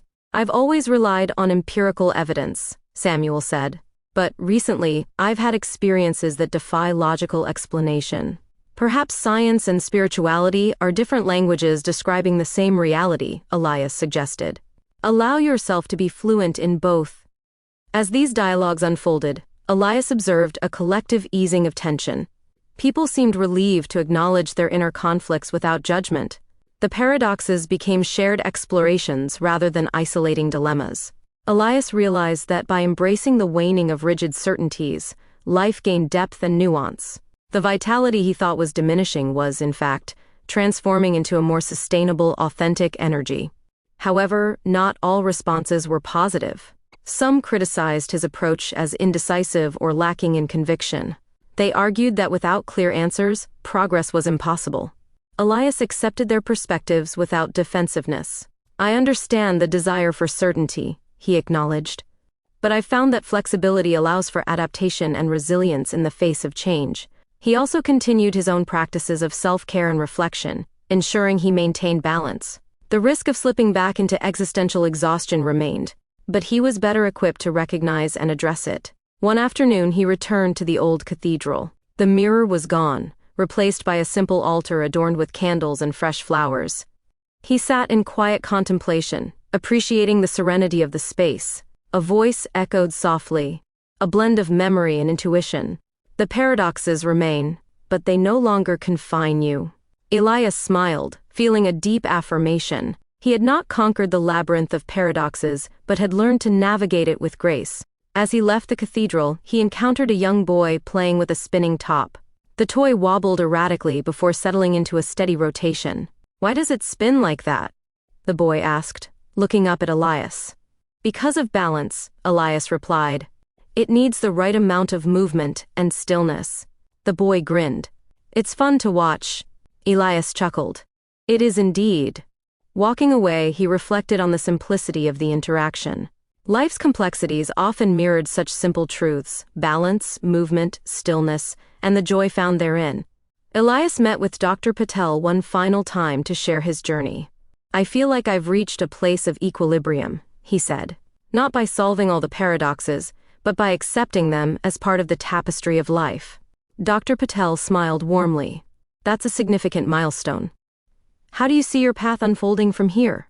With openness, Elias responded, I will continue to learn, to grow, and to contribute where I can, without the pressure of having to resolve every uncertainty. That's a wise approach, Dr. Patel affirmed. Life is, after all, an ongoing process. Leaving the office, Elias felt a lightness he hadn't experienced in years. The waning of life through paradoxes was not an end, but a metamorphosis, a shedding of old skins to allow for renewed growth. He met Maya for a walk along the river, the sun casting golden hues upon the water. How are you feeling? She inquired. At peace, he answered, ready to embrace whatever comes next. She linked her arm with his. Then let's enjoy the journey together. As they walked, Elias observed the world around him, the interplay of light and shadow, the mingling sounds of nature and humanity, the seamless flow of time in that moment. He no longer felt compelled to dissect or categorize these experiences. Instead, he allowed himself to be present, appreciating the richness that arose from life's inherent paradoxes. The labyrinth remained, but it was no longer a maze to escape. It was a landscape to explore, full of mysteries that enriched rather than diminished his existence. Elias understood that the waning he had feared was, in truth, an awakening, a transition from seeking definitive answers to embracing the endless possibilities that life offered. With each step forward, he affirmed his commitment to live authentically, to love deeply, and to engage with the world not as a problem to solve but as a wonder to experience. Chapter 8. Prognosis and the Path. Forward. Elias sat atop a grassy hill overlooking the city, the sun casting a warm glow as it dipped below the horizon. The skyline was a tapestry of lights beginning to flicker against the twilight, a living mosaic of countless stories intertwining in the vast urban expanse. The air was crisp, carrying the subtle scent of blooming flowers mingled with the distant hum of city life. For the first time in what felt like an eternity, Elias felt a serene stillness settle within him, a quiet confidence that had eluded him throughout his tumultuous journey. His path had been a labyrinth of shadows, a descent into the depths of his own psyche, where he confronted fragmented aspects of himself, wrestled with paradoxes, and navigated the complexities of a fractured consciousness. The challenges had been immense, but they had also been catalysts for profound transformation. Now, as he gazed upon the world with renewed clarity, he contemplated the road ahead, the prognosis of his healing and the steps necessary to forge a meaningful path forward. Elias reached into his pocket and retrieved the pendant given to him by the weavers, a simple talisman symbolizing unity and balance. He turned it over in his hands, feeling the cool metal against his skin. It served as a tangible reminder of the wisdom he had gained and the support he had received along the way. The weavers had taught him that true transformation required not only inner work but also a reconnection with the world, a harmonization of the finite and infinite within himself. He thought back to his conversations with Maya, Dr. Patel, and the various individuals who had influenced his journey. Each had offered insights that, when woven together, formed a tapestry of understanding. He realized that his healing was not an isolated event, but part of a larger mosaic, a collective journey toward wholeness that extended beyond himself. As dusk settled into night, Elias made his way down the hill toward a small cafe where he had arranged to meet Maya. The streets were alive with people, couples strolling hand in hand, friends laughing as they shared stories, children chasing each other with carefree abandon. The vibrancy of life pulsed around him, and he felt a renewed connection to it all. Entering the cafe, he spotted Maya at a corner table, her face lighting up as she saw him approach. "You're glowing," she remarked as he sat down. "I can tell something has shifted." Elias smiled warmly. "It has. I've spent so much time navigating my inner world that I almost forgot the importance of being present in the external one. She nodded. Integration is key, isn't it? Balancing the inner and outer worlds. Exactly, he agreed. And I think I'm finally beginning to understand how to do that. They ordered tea and settled into a comfortable conversation. Elias shared his reflections on the journey thus far, the challenges he faced, the insights gained, and his vision for the future. I've realized that healing isn't just about resolving past traumas, he explained. It's also about actively creating a life that reflects the values and understanding I've cultivated. Maya sipped her tea thoughtfully. So, what does that look like for you? I want to continue the work we've started, building communities that foster connection, promoting mental and emotional well-being, and encouraging others to explore their own journeys of self-discovery, he replied. But I also want to ensure that I'm living authentically, embracing both my strengths and vulnerabilities. She smiled. I think that's a beautiful path forward. They discussed plans to expand their initiatives, organizing retreats that combined mindfulness practices with creative expression, collaborating with educators to incorporate emotional intelligence into school curricula, and partnering with local organizations to support mental health awareness campaigns. As they delved into the details, Elias felt a surge of enthusiasm. The prospect of applying his experiences to make a tangible difference invigorated him. Yet, he remained mindful of the need for balance. I also need to remember to take care of myself, he admitted. It's easy to become so focused on helping others that I neglect my own well-being. Maya placed a reassuring hand on his. We'll support each other in that. Self-care is essential for sustainability. Over the following weeks, they set their plans into motion. Elias facilitated workshops that blended meditation, art, and dialogue, creating spaces where participants could explore their inner landscapes in a supportive environment. The response was overwhelmingly positive. People expressed gratitude for the opportunity to connect more deeply with themselves and others. One participant, Carlos, approached Elias after a session. I've been struggling with feelings of isolation for years, he shared. This workshop helped me realize that I'm not alone, and that there are constructive ways to address what I'm feeling. Elias felt a deep sense of fulfillment. Thank you for sharing that, Carlos. Remember that healing is a journey, and it's okay to seek support along the way. As their initiatives expanded, Elias remained vigilant about maintaining his own equilibrium. He continued meeting with Dr. Patel, who provided valuable guidance on navigating the complexities of personal growth while engaging in community work. You've made significant progress, Dr. Patel observed during one session. How are you managing the demands on your time and energy? Elias considered the question. I'm learning to set boundaries and delegate responsibilities. Maya and I have built a strong team, so I'm not carrying everything on my own. That's wise, Dr. Patel affirmed. Remember that leadership involves empowering others as well. Elias nodded. I'm also ensuring I have time for personal reflection and activities that replenish me, like spending time in nature, reading, and practicing mindfulness. Excellent, Dr. Patel replied. Sustainable growth requires nurturing all aspects of oneself. One afternoon, Elias decided to revisit the forest where he had first encountered the weavers. He felt a calling to reconnect with the place that had been so pivotal in his transformation. As he walked the familiar path, the forest greeted him with a sense of welcome. The trees swayed gently, leaves rustling in a harmonious whisper. Sunlight filtered through the canopy, casting dappled patterns on the forest floor. He reached the clearing where he had met the weavers, but this time it was empty save for a single stone etched with the symbol from his pendant. Elias sat beside it, closing his eyes and allowing himself to simply be present. In the stillness, he felt a subtle shift, a soft energy enveloping him. Though the weavers did not appear physically, he sensed their presence. Thank you, he whispered, for guiding me when I was lost. A gentle breeze brushed against his face, and he took it as a sign of acknowledgement. He understood that while their paths had diverged, the wisdom they imparted remained with him. As he made his way back, Elias reflected on the concept of prognosis, not as a predetermined outcome, but as a dynamic process influenced by choices, intentions, and actions. The path forward was not set in stone. It was a living journey shaped by his engagement with life.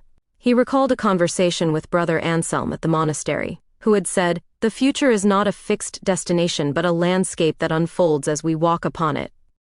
Elias felt the truth of those words resonate within him. His journey was not about reaching a final state of enlightenment, but about continually growing, learning, and contributing. Returning to the city, he received an invitation to speak at a conference on holistic approaches to mental health. Recognizing the opportunity to share his experiences on a larger platform, he accepted. At the conference, he addressed an audience of professionals, advocates, and individuals with lived experiences. "Good afternoon," he began, his voice steady. "I stand before you not as an expert, but as someone who has navigated the labyrinth of my own mind, a journey marked by fragmentation, paradoxes, and ultimately transformation." He shared his story candidly, discussing the challenges of confronting inner demons, the importance of integrating diverse aspects of oneself, and the power of connection in healing. "Our approach to mental health must be multifaceted," he emphasized. "It requires not only addressing symptoms but also nurturing the whole person, mind, body, and spirit, and recognizing the interconnectedness of individual well-being with the collective." His speech was met with a standing ovation. Many approached him afterward to express how his words had resonated with them. A psychologist named Dr. Nguyen remarked, "Your insights align with a growing recognition in our field that integration and community are essential components of healing."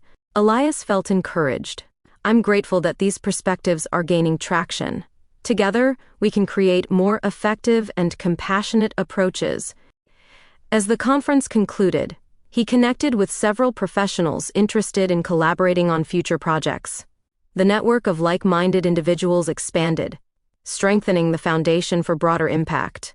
Back home, Elias continued to nurture his relationships. He and Maya deepened their partnership, both personally and professionally. They supported each other's growth, celebrated successes, and navigated challenges with mutual respect and understanding. One evening, as they strolled through a park illuminated by the soft glow of lanterns, Maya turned to him. "Do you ever think about where we might be in 5 or 10 years?" He smiled thoughtfully. "Sometimes. But I've learned not to become too attached to specific outcomes. Instead, I focus on living authentically and embracing the journey." She nodded. "I like that perspective. It leaves room for possibilities we might not even imagine yet." "Exactly," he agreed. "And as long as we're aligned with our values and intentions, I trust that we'll continue to find fulfillment." They paused by a fountain, the gentle sound of water creating a peaceful backdrop. "I'm grateful to be sharing this path with you," Maya said softly. Elias looked into her eyes, warmth radiating between them. "As am I. Your presence has been a constant source of strength and inspiration." As the seasons changed, Elias witnessed the fruits of their efforts ripening. Communities became more connected, dialogues deepened, and individuals reported enhanced well-being. While challenges persisted, such as systemic issues and societal pressures, there was a palpable shift toward greater awareness and collective resilience. Elias remained mindful that progress was an ongoing process. He continued to engage in personal practices that fostered his own growth, recognizing that his ability to contribute meaningfully depended on his well-being. One day, he received a letter from Carlos, the workshop participant he had encouraged months before. "Dear Elias, I wanted to thank you for the impact you've had on my life. Since attending your workshop, I've pursued counseling and have begun reconciling with my family.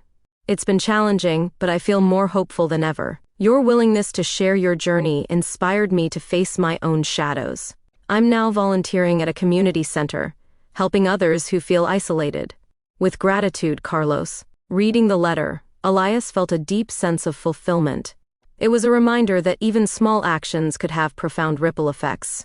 He shared the letter with Dr. Patel during their next session. "That's wonderful," Dr. Patel remarked.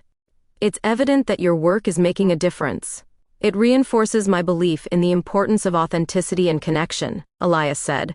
"When we engage genuinely, it opens doors for others to do the same." As time went on, Elias continued to navigate the balance between his inner journey and external endeavors.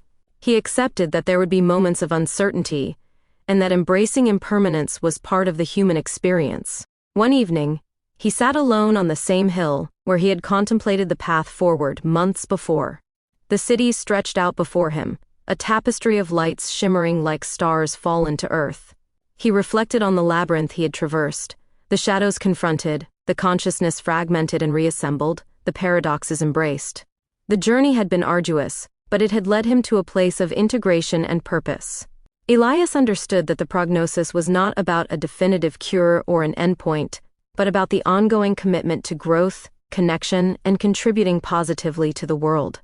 He took a deep breath, the cool night air filling his lungs. "I'm ready," he whispered to the vast expanse before him. "Ready to continue the journey with open-heartedness and courage. Ready to face challenges with resilience and adaptability. Ready to embrace the unknown with curiosity and wonder." As the stars began to appear in the night sky, Elias felt a profound sense of peace. The path forward was illuminated not by certainty, but by the light of his intentions and the connections he nurtured along the way. He rose to his feet, pocketed the pendant symbolizing unity and balance, and began the walk back home. With each step, he reaffirmed his commitment to living a life that honored the intricate tapestry of existence. A life where personal healing intertwined with collective well-being, where shadows were not feared but acknowledged, and where the labyrinth was not a maze to escape but a journey to embrace. Elias knew that the future would hold both joys and sorrows, triumphs and trials. But with the wisdom he had gained and the relationships he cherished, he felt prepared to navigate whatever lay ahead. The path forward was not just his alone. It was a shared journey, a collaborative creation of a more compassionate and integrated world. And for that, he was profoundly grateful. The infinite tapestry of existence. Chapter 1. The Angel's Report. In the beginning there was observation, not the passive gaze of humanity, bound by linear time, but the sweeping perception of an angel, an entity existing beyond dimensions, untethered from the constraints of cause and effect. From this vantage, the angel could see humanity's intricate web of existence, a dance of randomness and order within a universe that both nurtures and confines its creations. The angel's report begins with a question: what has humanity done with its gift of consciousness?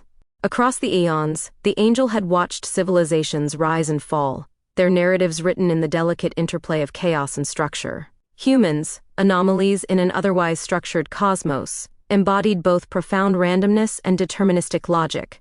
They were architects of meaning and harbingers of their undoing, crafting their destinies from fragile threads of belief, the paradigm of random. Het verslag van een eng. As the angel's gaze deepened, it penetrated the surface of human existence, uncovering a fragmented world. The sacred once united communities, offering a shared language for the ineffable. Yet the advent of the modern era had splintered these paradigms. The once harmonious connection between the spiritual and the material had devolved into what the angel perceived as spiritual humicide, a slow erosion of the human spirit caused by the isolation of science, state, and faith. The quantum crisis of CI. Through its multi-dimensional perspective, the angel witnessed the dissonance within human hearts, a war between finite understanding and infinite yearning. Humans wrestled with the same paradoxes that shaped the universe itself: chaos birthing order, randomness birthing meaning. Yet, in their disconnection from their divine essence, they had come to see these paradoxes not as a source of wonder, but as a burden too great to bear. In a corner of this fractured reality, the angel observed the inner world of Elias, a seeker lost in the shadows of modern life, the nature of the self.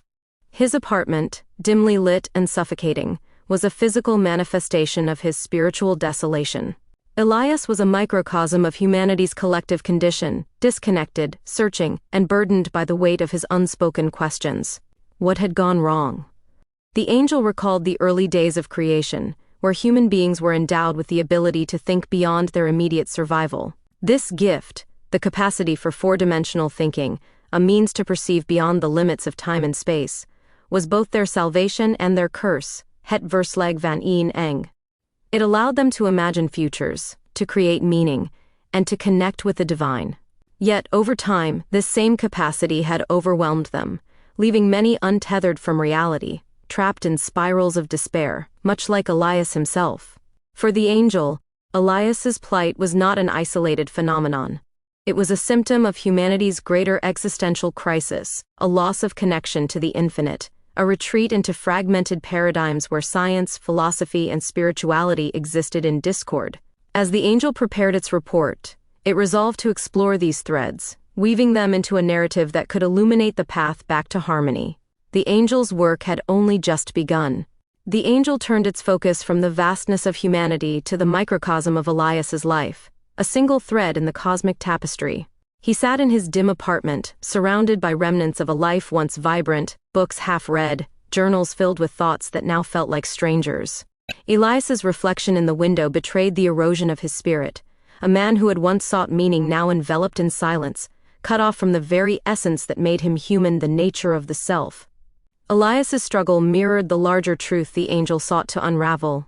Humanity, in its pursuit of progress, had severed its connection to the infinite. The once sacred bond between the physical and metaphysical had fractured, leaving individuals like Elias to grapple with the void. It was not a simple emptiness but a vacuum created by the collapse of belief, an erosion the angel understood as both a personal and collective crisis, the quantum crisis of sea, revelation and destiny. From its vantage, the angel perceived Elias's thoughts, not as discrete entities, but as a swirling storm of contradictions. Elias questioned his place in the world, a world that seemed more fragmented and alien with each passing day. He pondered the nature of existence and the meaning of his suffering, yet the answers eluded him. The angel could see the seeds of four-dimensional thinking within Elias, a spark of the divine gift humanity had long forgotten. Het verslag van een essay, the infinite, Ori. The angel's gaze widened, drawing connections between Elias's turmoil and the broader human story. It saw how Elias's despair reflected humanity's growing disconnection from its spiritual roots. Social media's hollow echo chambers, the relentless noise of modernity, and the commodification of wisdom had created a void where once there was meaning. The world, viewed from this higher perspective, was filled with countless Eliases, each navigating their own existential labyrinth, the nature of the self. The quantum crisis of sea. But the angel knew that within despair lay the seeds of transformation. In the cosmic dance of chaos and order, suffering was not an end but a passage. Elias's questions, his sense of isolation, and even his despair were all signs of a deeper awakening. Like the universe itself, Elias's soul was oscillating between entropy and renewal, poised for a paradigm shift that could reshape his understanding of existence, the paradigm of random, revelation and destiny. To guide Elias, and through him, humanity, the angel sought to weave a narrative that could awaken the dormant capacity for connection. It began with the concept of four-dimensional thinking, a means to transcend the limitations of linear time and finite perspective. If humanity could reconnect with this gift, it might rediscover its bond with the infinite, finding meaning not in static answers but in the dynamic interplay of paradoxes. Het verslag van een essay, the infinite, Ori. Elias, unaware of the angel's presence, drifted into uneasy sleep. His dreams were filled with symbols, fragmented memories of a childhood longing for connection, flashes of unspoken truths, and glimpses of a light he could not grasp. The angel, watching, understood that these dreams were not mere reflections but gateways, echoes of a deeper reality calling out. To him, Elias was being invited to see beyond the veil, to step into a realm where time, space, and self dissolved into unity. For the angel, this was the first step. Elias's journey was but one strand in the greater human narrative, but it carried within it the potential to illuminate the way forward. If Elias could awaken to his own capacity for four-dimensional thinking, if he could rediscover the connection between his finite self and the infinite, then perhaps humanity could as well. And so the angel began its work, guiding Elias through the labyrinth of his thoughts and dreams, offering glimpses of the truth buried beneath his despair. It was a delicate task, for the line between awakening and collapse was razor thin. Yet, in the angel's timeless perspective, the potential for transformation always outweighed the risk of failure. The night deepened, and the city outside fell silent. In the stillness, the angel whispered to Elias, not in words but in impressions, in symbols that would linger in his subconscious. It planted the seeds of questions that would not fade with the dawn, questions that would compel Elias to look beyond the confines of his broken reality. The angel's report was far from complete, but the journey had begun. The morning light seeped through the cracks in the blinds, casting fragmented shadows across Elias's cluttered apartment. He woke abruptly, his chest tight, as if something heavy had settled over him during the night. The dreams lingered, not in vivid detail but as an impression, a sense of something vast and incomprehensible brushing against the edges of his consciousness. He felt an ache, a yearning for clarity, though he could not name what he sought. The angel watched patiently. It understood that the first awakening often came not as a revelation, but as a discomfort, a subtle fracture in the veil of ordinary life. This crack was necessary. Only through the discomfort of unfulfilled longing could Elias begin to question the reality he inhabited. He had spent years anesthetizing himself with distractions, the monotony of work, the shallow validation of online interactions, and the numbing repetition of daily routines. Now, the fragile fabric of these illusions had begun to unravel the nature of the self. The quantum crisis of C. Elias stood, staring at his reflection in the mirror. His face was drawn, his eyes bloodshot, but there was something different in his gaze, a flicker of something he didn't recognize. He reached for a notebook, buried beneath a pile of papers on his desk. It had been years since he had written anything other than perfunctory emails or to-do lists, but now his hand moved instinctively. Words began to spill onto the page, fragments of thought drawn from the haze of his dreams. What am I missing? There is something just beyond my reach, something I used to know but have forgotten. It feels like a door I cannot see, a voice I cannot hear. Is it real, or am I going mad? The angel observed with quiet satisfaction. The questions Elias scribbled were not new. They were echoes of humanity's eternal quest for meaning. Yet, for Elias, they were a lifeline, a way to articulate the gnawing emptiness that had consumed him. He did not yet understand the significance of his questions, but the act of asking was itself a step toward awakening. As Elias wrote, the angel's attention shifted outward, expanding its view to encompass the broader human condition. It saw billions of lives, each teeming with potential yet constrained by fear, disconnection, and the relentless pace of modern existence. The angel marveled at humanity's paradoxical nature, creatures of infinite possibility trapped in self-imposed limits, architects of wonder and destruction alike. The paradigm of random, the quantum crisis of C. In this fragmented world, the angel recognized patterns, a dance of synchronicities and choices that could lead to either renewal or collapse. It saw the same dynamic tension in Elias's life. The potential for profound transformation balanced precariously against the risk of further descent into despair. His journey, like that of humanity, hinged on a single question: would he choose to confront the unknown or retreat into the safety of what he already knew? For now, Elias's choice remained uncertain. He closed the notebook and stared at the words he had written. They felt foreign, as if they belonged to someone else, yet they resonated deeply. He resolved to go outside, to escape the suffocating confines of his apartment. Perhaps the fresh air would clear his mind.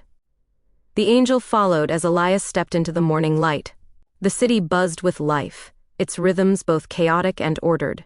Cars honked, people hurried past, and the hum of machinery blended with the chatter of human voices.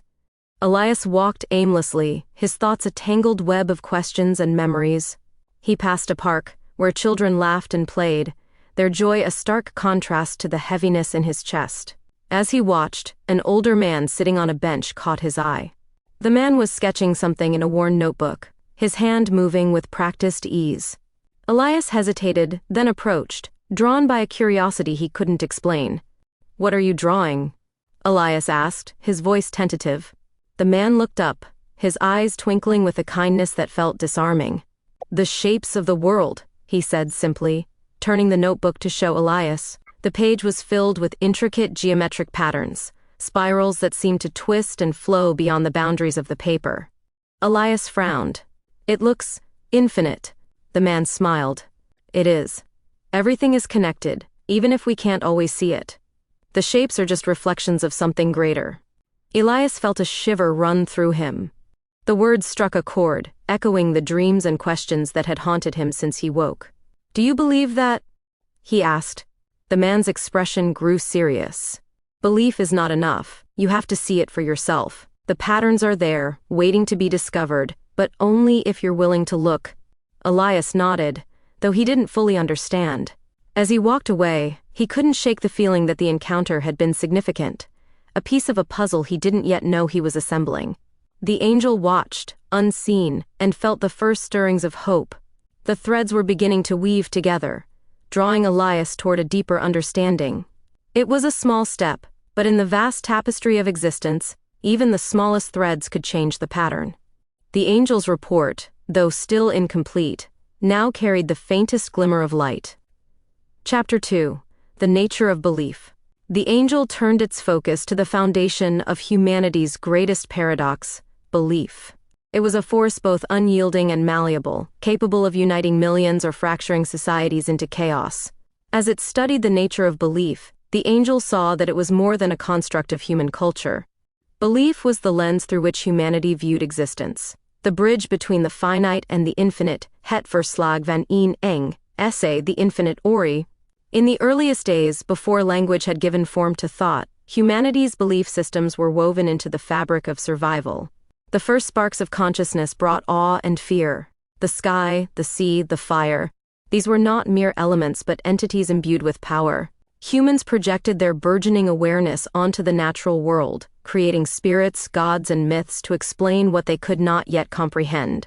In these stories, belief took its first steps, binding communities with shared narratives that answered the unanswerable. The angel marveled at how these early systems of belief mirrored the structure of the cosmos itself. Like the fractals of creation, belief systems branched out, each rooted in the same soil yet expanding in different directions. Polytheistic pantheons arose to embody the multiplicity of nature, while monotheistic faiths sought to unify existence under a single divine principle. Each was an attempt to reconcile the finite experience of humanity with the infinite vastness they sensed beyond the paradigm of random. Yet, as humanity evolved, so too did its relationship with belief. The angel observed a critical shift, the transition from belief as a communal act to belief as an individual journey. Where once shared myths had been enough to anchor entire civilizations, the rise of individuality fragmented these collective structures. Questions that had once been answered by priests and shamans now echoed unanswered in the minds of the seekers. Humanity began to see belief not as a static truth, but as a dynamic interplay between doubt and faith. This evolution was not without conflict. The angel saw how the rise of rationality challenged the dominion of faith. Philosophers, scientists, and skeptics emerged, questioning the very foundations of belief. The Age of Enlightenment heralded unprecedented progress, but also introduced a dangerous schism. By separating the sacred from the secular, humanity created a world where belief became a choice, rather than an inheritance, the quantum crisis of C. Het verslag van een eng. The angel reflected on the consequences of this shift. For many, it had been liberating, a chance to explore the infinite through reason and imagination, but for others, it created a void. Without the anchor of shared belief, they drifted, untethered, searching for meaning in a world that often felt devoid of it. This fragmentation of belief mirrored the fragmentation of society itself. As communities fractured into smaller and smaller groups, each clinging to its version of truth. Even as belief evolved, its essence remained unchanged. At its core, belief was humanity's attempt to make sense of existence, to connect the dots between the seen and the unseen. It was a process of creation, not unlike the weaving of a tapestry. Each thread, whether born of faith, reason, or experience, added to the intricate pattern. The angels saw that this act of creation was uniquely human, a reflection of their paradoxical nature as beings of both chaos and order. The paradigm of random, essay, the infinite ori. The angel's attention returned to Elias, who sat at his desk, surrounded by books that spanned centuries of thought. He flipped through pages filled with words that sought to define God, the soul, the universe. But for all the answers they offered, they left him with more questions. What do I believe? Elias muttered to himself. The question hung in the air, unanswered. The angel knew that Elias's struggle was not unique. It was the struggle of humanity itself, caught between the certainty of what it could see and the mystery of what it could not. Belief, the angel realized, was not a destination but a journey, a never-ending quest to bridge the finite with the infinite. And for Elias, the journey had only just begun. Belief, the angel observed, was not merely a reflection of humanity's desires or fears, it was an active force, shaping and being shaped by reality itself. The relationship between belief and reality was not linear, nor was it static. It was a dynamic interplay, where belief acted as both the architect and the inhabitant of existence. To understand this relationship, the angel turned to a deeper truth about the universe, the paradox of randomness within structured existence, the paradigm of random. The universe, from the molecular to the cosmic scale, operates with a precision that appears almost divine. Physical laws, mathematical constants, and the intricate balance of ecosystems suggest a framework of perfect order. Yet, within this apparent perfection, humans embody randomness, their choices, emotions, and beliefs often defying the deterministic logic that governs the material world. This randomness, however, is not a flaw. It is the spark that breathes life into the structured existence of the cosmos, the paradigm of random, het verslag van een eng. The angel saw that belief was humanity's attempt to reconcile this paradox. On one hand, belief sought to impose structure, to make sense of the chaos through narratives, rituals, and systems of thought. On the other, belief itself was inherently chaotic, influenced by countless variables, personal experience, cultural heritage, chance encounters, and even unconscious biases. This dual nature made belief both fragile and resilient, a paradox that mirrored the very fabric of reality. Elias, as a microcosm of this dynamic, struggled with the unpredictability of his own beliefs. Sitting in his dimly lit apartment, he pondered the vast contradictions within himself. One part of him yearned for certainty, a belief system that could anchor him against the tide of chaos. Yet another part resisted, questioning every dogma, every rule, every precept he encountered. The angel saw that Elias's struggle was not unique. Humanity, as a whole, had always oscillated between these two impulses. In times of stability, belief systems solidified, creating the illusion of permanence. But when confronted with the randomness of existence, natural disasters, personal tragedies, or even the inexplicable beauty of a sunset, these structures often cracked, revealing the chaotic forces that lay beneath. This tension was not a weakness, it was a catalyst. The angel understood that the interplay between structure and randomness was the engine of growth, both for individuals and for civilizations. Just as the universe required randomness to evolve, through the unpredictable mutation of genes, the spontaneity of quantum particles, or the serendipity of chance encounters, so too did humanity require the unpredictability of belief to expand its understanding of reality, the paradigm of random. The angel reflected on the ancient wisdom embedded in human cultures. Stories of creation, destruction, and renewal often echoed this paradox. In Hindu mythology, Shiva dances between destruction and creation, embodying the cyclical nature of existence. In Greek philosophy, Heraclitus spoke of a world in constant flux, where order arises from chaos. Even in modern physics, the principle of entropy acknowledges that randomness is not the end of order, but its necessary complement, het verslag van een eng, the paradigm of random. Elias was beginning to sense this truth, though he could not yet articulate it. As he gazed out of his window, watching the city's lights flicker in the darkness, he felt a strange calm. The randomness of the world, the unpredictable hum of car engines, the distant laughter of strangers, the rustling of leaves in the wind, no longer felt threatening. Instead, it seemed to pulse with possibility, as if every moment contained the seeds of infinite futures. The angel whispered into his thoughts, a subtle nudge toward understanding. Belief is not about certainty.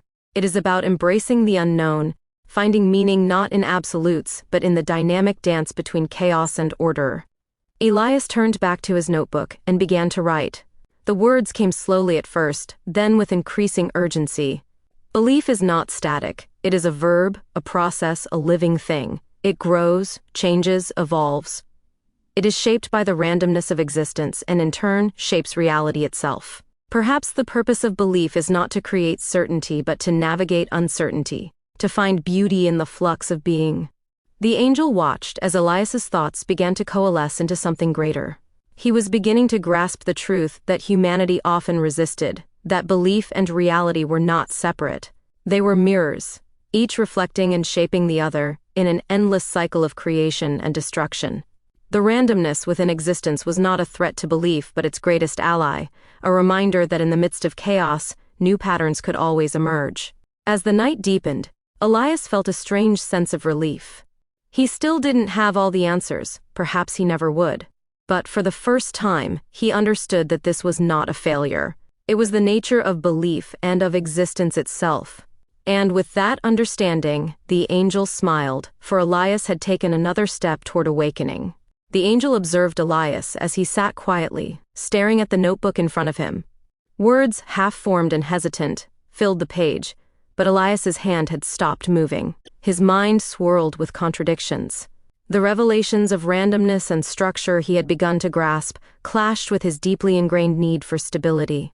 Was belief meant to be fluid and evolving, or was it supposed to anchor him in unchanging truths? The tension between these opposing forces left him restless, unsure of which path to follow. The angel recognized this moment as a crucial juncture. This discomfort Elias felt was not a hindrance but an essential part of his growth. It was cognitive dissonance, the psychological friction that arises when one holds conflicting beliefs, ideas, or values simultaneously. The angel saw that for Elias, and for humanity as a whole, cognitive dissonance was not just a source of pain, but a catalyst for transformation. Threatment compel. The quantum crisis of C. Cognitive dissonance was woven into the very fabric of human existence. From the first moment humans became aware of themselves as separate from the natural world, they were confronted with contradictions. They were creatures of both body and mind, governed by instincts yet capable of profound reflection. They sought meaning in a universe that often seemed indifferent to their existence. This duality was the birthplace of dissonance, a tension that propelled humanity to question, to learn, and to evolve. Threatment compel. The nature of the self. Elias was no exception. His current struggle stemmed from a clash between his old beliefs, rooted in certainty, and the new insights he was beginning to uncover about the fluid nature of reality and belief. The angel knew that this tension, while uncomfortable, was necessary. Without the friction of dissonance, Elias might never challenge the limitations of his current understanding. He might remain trapped in a static worldview, unable to grow. The angel's thoughts turned to the broader history of belief. Cognitive dissonance had been a driving force behind many of humanity's greatest leaps in thought. When Galileo challenged the geocentric model of the universe, he faced the dissonance of a world that could not yet reconcile his discoveries with its entrenched beliefs. Similarly, religious reformers, philosophers, and scientists throughout history had grappled with dissonance as they sought to reconcile old paradigms with emerging truths. But dissonance was not only a societal force, it was deeply personal. For Elias, it manifested as a whisper of doubt when he considered the randomness of existence. It surfaced in his resistance to letting go of the certainty he had clung to for so long. This dissonance was not a flaw, it was a sign that Elias was on the verge of something greater. The angel observed how Elias's thoughts turned inward.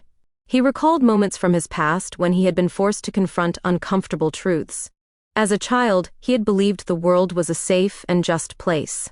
That belief had shattered the first time he witnessed cruelty, leaving him disillusioned but also more aware.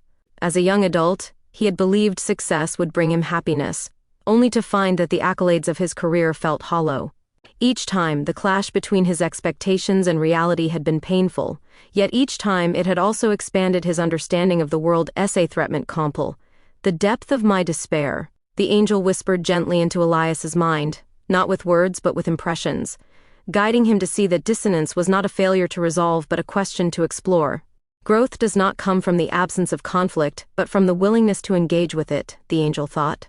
Each contradiction you face is a doorway to deeper understanding. Elias's hand moved again, scribbling more words onto the page. Perhaps the purpose of dissonance is not to be resolved but to be understood. It is the tension that pulls us forward, the space between certainty and doubt where growth happens. To live without dissonance would be to stagnate, to never question, to never change. He paused, staring at the words. For the first time, the discomfort in his chest felt less like a weight and more like a spark. The angel smiled, knowing that Elias was beginning to see the truth. Cognitive dissonance was not his enemy. It was his teacher. From its timeless vantage, the angel saw how this realization could ripple outward. If humanity could embrace dissonance as a necessary part of its journey, it might begin to heal the fractures that divided it. The tension between faith and reason, individuality and community, chaos and order. These were not obstacles to be overcome but paradoxes to be lived, each one a thread in the tapestry of existence. For Elias, the work was only beginning. But in the midst of his struggle, he had taken a crucial step. He had begun to see that belief was not about erasing contradictions, but about holding them.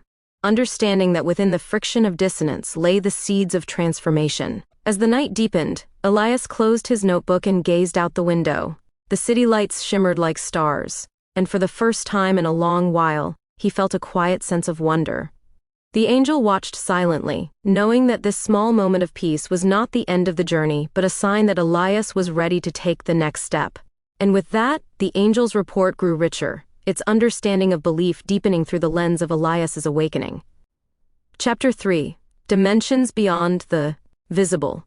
The angel marveled at humanity's limited yet profound perception of reality. As creatures confined to a three-dimensional existence, humans navigated their world with remarkable ingenuity, yet they struggled to comprehend the full scope of existence. Time, for them, was a straight line, an unyielding current carrying them from past to present to future.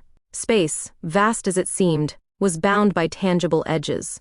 But beyond these constraints lay dimensions they could neither see nor measure, and it was in these unseen realms that the angel's understanding began to unfold. Het verslag van Ineng. Essay The Infinite Ori.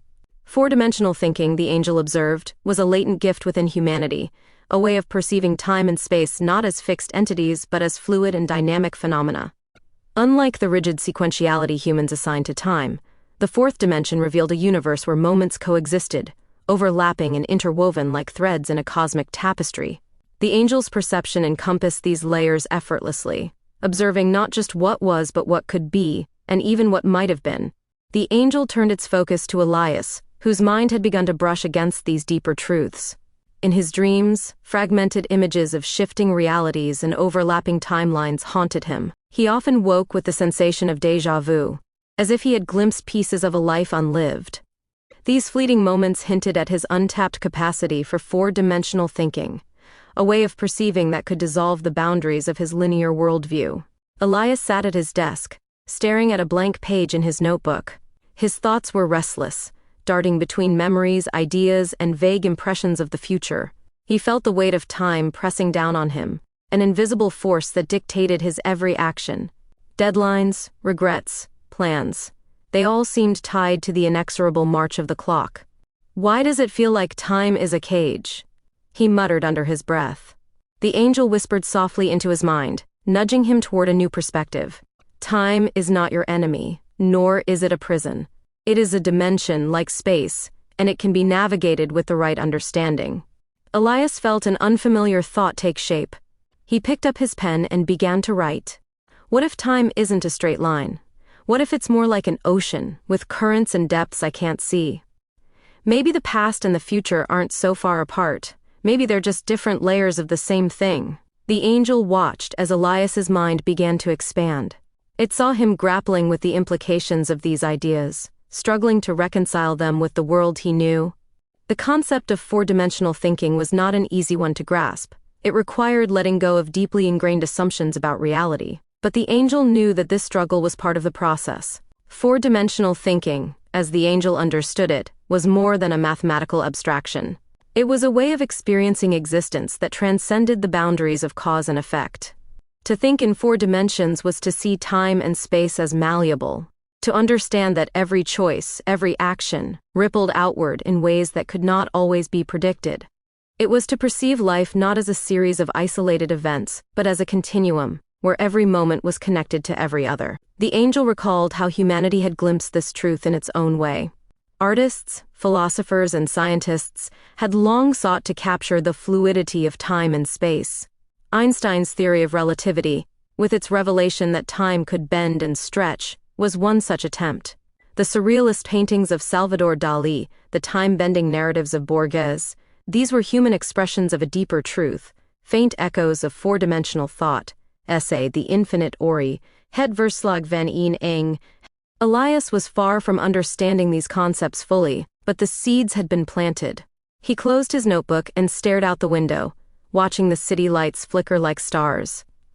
For the first time, he felt a strange sense of possibility. The rigid walls of his reality seemed less solid, the flow of time less oppressive. The angel saw this shift and knew it was significant. Elias was beginning to loosen his grip on the linear perspective that had confined him. He was starting to see the world as it truly was, not a fixed sequence of moments but a vast interconnected web, where the past, present, and future danced together in ways he could only begin to imagine. This was the first step toward four-dimensional thinking, and the angel knew that the journey ahead would not be easy. But it also knew that the path Elias had begun to walk would lead him to a deeper understanding of himself and the universe. And in this understanding, the angel saw the potential for something extraordinary, the possibility of transcending the visible and stepping into the infinite. The angel observed Elias's restless mind, knowing that his growing awareness of time's fluidity and space's malleability was only the beginning. Beneath the surface of his thoughts, there lay an untapped potential, a biological and metaphysical bridge between his finite existence and the infinite dimensions beyond it. This bridge, the angel understood, was hidden within the intricate folds of Elias's own brain, the hippocampus. The hippocampus, a seahorse-shaped structure buried deep within the brain, served humanity as more than a repository for memory and spatial navigation. The angel saw it as a gateway to higher dimensions, a biological mechanism that allowed humans to connect their immediate experiences with abstract possibilities, the infinite ori. It was through this gateway that Elias's mind could begin to access the four-dimensional thinking that lingered at the edges of his awareness. In the physical sense, the hippocampus was essential for linking the past to the present. It encoded memories and situated them in a spatial and temporal context, enabling humans to navigate their environments and imagine future scenarios. But on a deeper level, the hippocampus was also the seat of something far more profound, the ability to transcend the here and now. By reconstructing memories and envisioning alternate futures, it provided a means to step outside the constraints of linear time. The angel saw this process in Elias's dreams, where fragments of his life merged with imagined realities. It observed how his hippocampus wove together the threads of his experiences, creating narratives that felt both familiar and otherworldly. These dreams, though confusing to Elias, were echoes of a deeper truth, the ability of the mind to bridge dimensions, to perceive time not as a straight line but as a complex and layered phenomenon, the infinite ori. Het verslag van een eng? Elias, unaware of the biological miracle within him, struggled to articulate these experiences. As he jotted down his thoughts in his notebook, he wrote, "Sometimes it feels like my memories aren't just in the past, they're alive, shaping who I am in the present. And when I think about the future, it's not just something that hasn't happened yet. It feels like it's already there, waiting for me to find it. What if the past and the future aren't so far apart after all? What if they're connected by something inside me?" The angel recognized the significance of these words. They hinted at Elias's growing awareness of his hippocampus's role as a mediator between dimensions. While he could not yet see it, his ability to recall the past and imagine the future was not merely a mental exercise. It was a doorway to a greater understanding of existence, a glimpse into the infinite possibilities that lay beyond the visible the infinite ori. The hippocampus, the angel understood, was humanity's link to the abstract realms of thought and experience.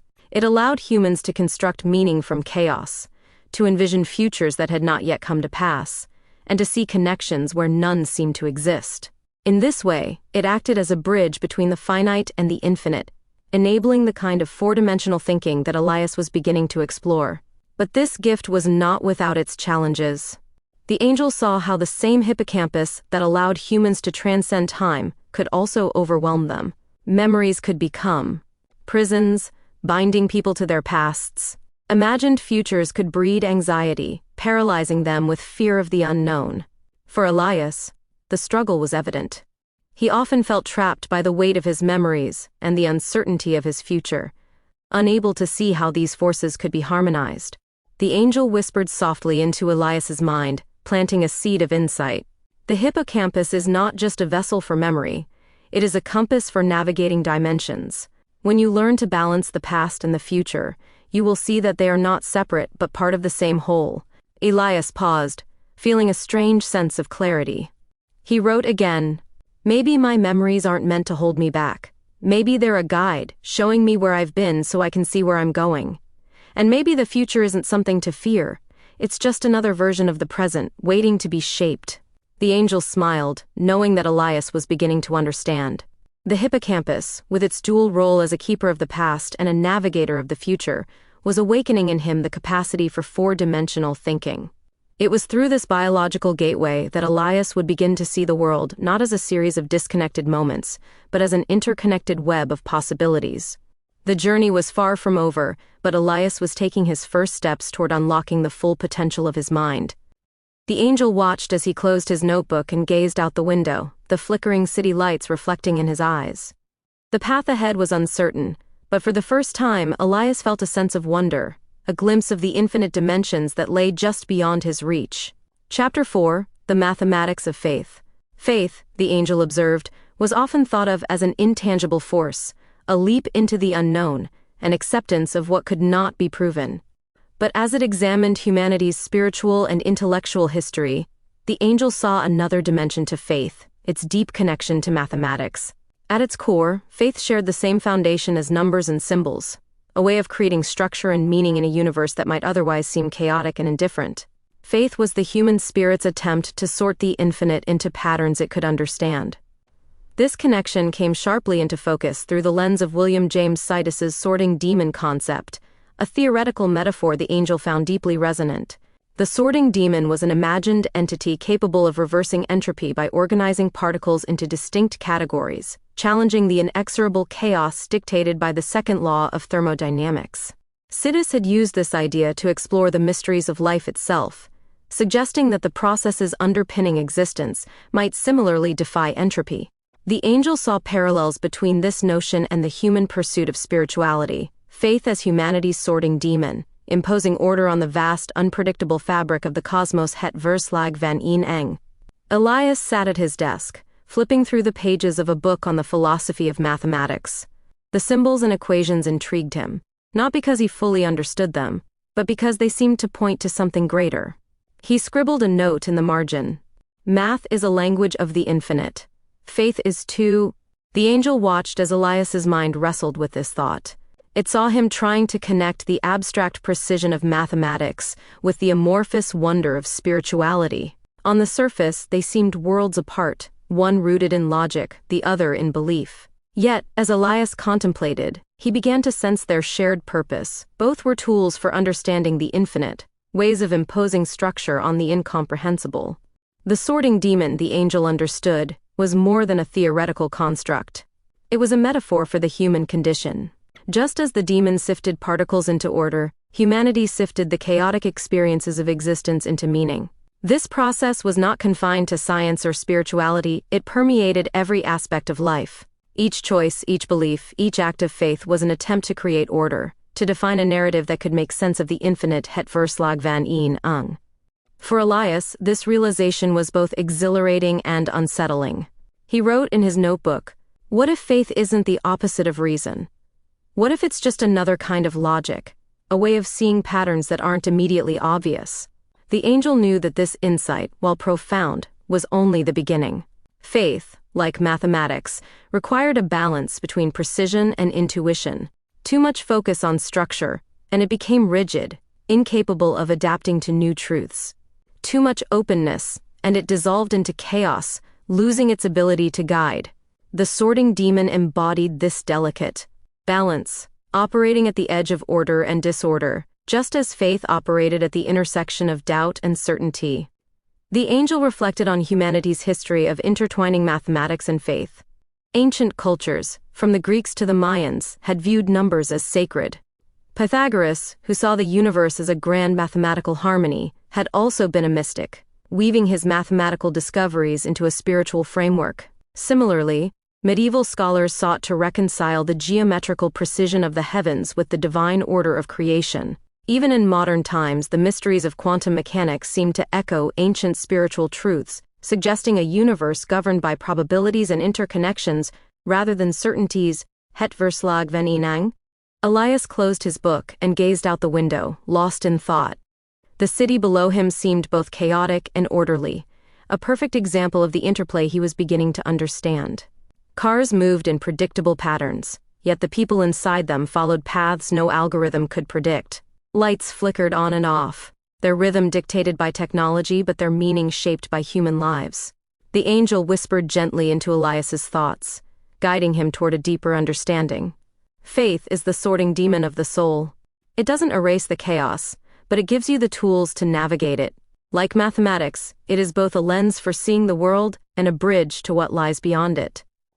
Elias picked up his pen again and wrote, Faith isn't just about belief, it's about seeing the connections between things that seem separate. It's about creating patterns where none seem to exist, just like math. Maybe that's why both can be so powerful. They help us make sense of the infinite.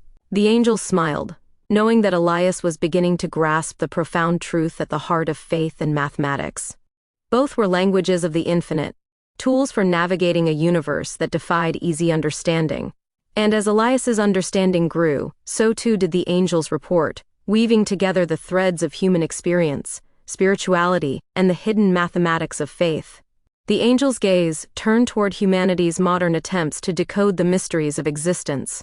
Among these, quantum mechanics stood out, a realm of science that ventured deep into the fundamental nature of reality. Unlike the comforting certainties of classical physics, quantum mechanics revealed a world that was deeply counterintuitive. Particles existing in multiple states simultaneously, entangled across vast distances, and influenced by mere observation. To the angel, this emerging framework echoed the paradoxes and abstractions long embedded in spiritual beliefs, the quantum crisis of C. Quantum mechanics and spirituality shared a profound commonality. Both explored the unseen. Where traditional physics had focused on the tangible and measurable, quantum mechanics stepped into the realm of probability, uncertainty, and interconnectedness. Similarly, spirituality ventured into the intangible, seeking truths beyond what could be perceived by the senses.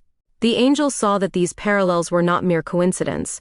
They reflected the same fundamental truth. The universe, in its essence, defied simple explanation. Elias, with his growing curiosity about faith and mathematics, had begun to explore these ideas. He sat surrounded by books and articles, attempting to piece together the connections between quantum theory and spirituality. Though much of the technical language eluded him, certain concepts resonated deeply. He jotted down a note. Quantum mechanics feels like a science of the unseen, a way of explaining the invisible forces that connect everything. Isn't that what faith is too? The angel observed as Elias wrestled with the implications of this thought. At the heart of quantum mechanics lay the principle of superposition, the idea that particles could exist in multiple states until observed. This principle, perplexing as it was, bore a striking resemblance to the spiritual idea of potentiality, the belief that the universe holds infinite possibilities, waiting to be realized through intention and awareness. The quantum crisis of C. Similarly, the concept of quantum entanglement, the mysterious phenomenon where particles remain interconnected regardless of distance, mirrored the spiritual notion of unity. Many spiritual traditions taught that all things were connected, bound together by an unseen web of energy or consciousness. Quantum mechanics, with its demonstration of non-locality, offered a scientific echo of this ancient belief. The angel saw that these parallels were not just intellectual curiosities. They were bridges between two ways of understanding the infinite, the quantum crisis of C. Het Verslag van een eng. Elias scribbled another thought. If particles can influence each other across space, does that mean we're all connected in some way? Maybe spirituality and science are just different languages for the same truth? The angel recognized the profundity of this insight. For centuries, humanity had treated science and spirituality as opposing forces, one grounded in reason, the other in faith. Yet, quantum mechanics challenged this dichotomy.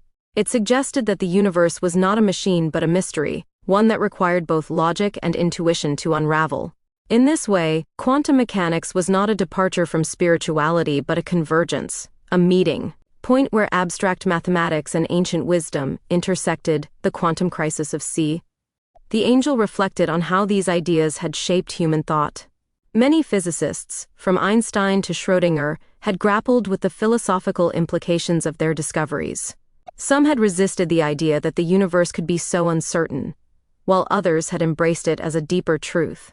Similarly, spiritual seekers had long struggled with the tension between doubt and faith, uncertainty and belief. Both journeys, the angel realized, were attempts to navigate the same terrain, the borderlands between the visible and the invisible. For Elias, this realization was a turning point. He began to see that faith and science were not at odds but were complementary. Science offered frameworks for understanding the mechanisms of the universe, while faith provided the meaning. Together, they painted a fuller picture of existence, one that acknowledged both the tangible and the transcendent. As the night deepened, Elias wrote in his notebook, "Quantum mechanics isn't just about particles and equations, it's about possibilities, about the way the universe holds everything in balance until we step in and choose. Isn't that what faith is too? A choice to believe in something we can't see but know, is there?" The angel smiled, knowing that Elias had touched on a profound truth.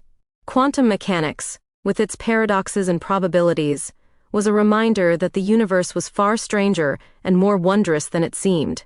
It invited humanity to embrace uncertainty, to see the unseen, and to recognize the interconnectedness of all things.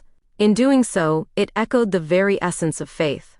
And so the angel's report grew richer, weaving together the threads of quantum theory and spirituality. It saw in Elias's journey a reflection of humanity's broader quest, to reconcile the abstract with the tangible, the scientific with the spiritual, and to find meaning in a universe that defied comprehension. The mathematics of faith, it seemed, was not confined to equations or dogmas, but was written into the very fabric of existence itself. Chapter 5. Trauma and Transformation. Trauma, the angel observed, was both a wound and a catalyst. It carved deep furrows into the human psyche, disrupting the carefully woven narratives of identity and safety. Yet, within the chaos of suffering, there lay an opportunity for transformation, a possibility to transcend the limitations imposed by pain. The angel saw this dynamic play out in countless lives, where the interplay between trauma, cognitive dissonance, and spiritual growth became a crucible for profound change. Essay Threatment Compl. The depth of my despair. For Elias, this interplay had become a defining feature of his existence. The scars of his past, both visible and invisible, shaped his every thought, coloring his perception of the world and his place within it. He carried with him the weight of unanswered questions and unresolved fears, each a thread in the tapestry of his trauma. Yet within this tapestry, the angel saw the seeds of transformation. Trauma, by its very nature, shattered the familiar. It forced individuals to confront a reality that conflicted with their deeply held beliefs about themselves and the world. This dissonance created a psychological tension, one that could either entrench suffering or inspire growth.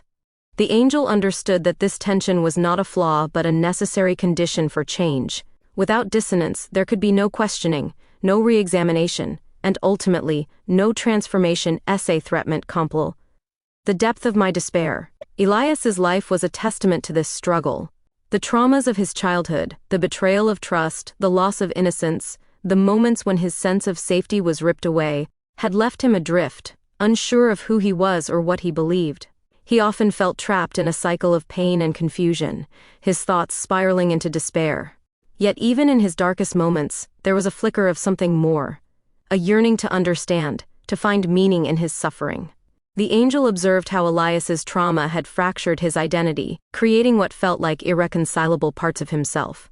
On one side was the person he had been before the pain, innocent, hopeful, trusting. On the other was the person forged by trauma, guarded, skeptical, burdened by shame and doubt. These two selves existed in constant tension, a dissonance that left Elias questioning who he truly was, the depth of my despair. Cognitive dissonance, the angel knew, was not unique to Elias. It was a universal experience for those who had endured trauma. The clash between pre-trauma beliefs and post-trauma reality created a profound psychological rift. For many, this rift became a source of anguish, a reminder of what had been lost.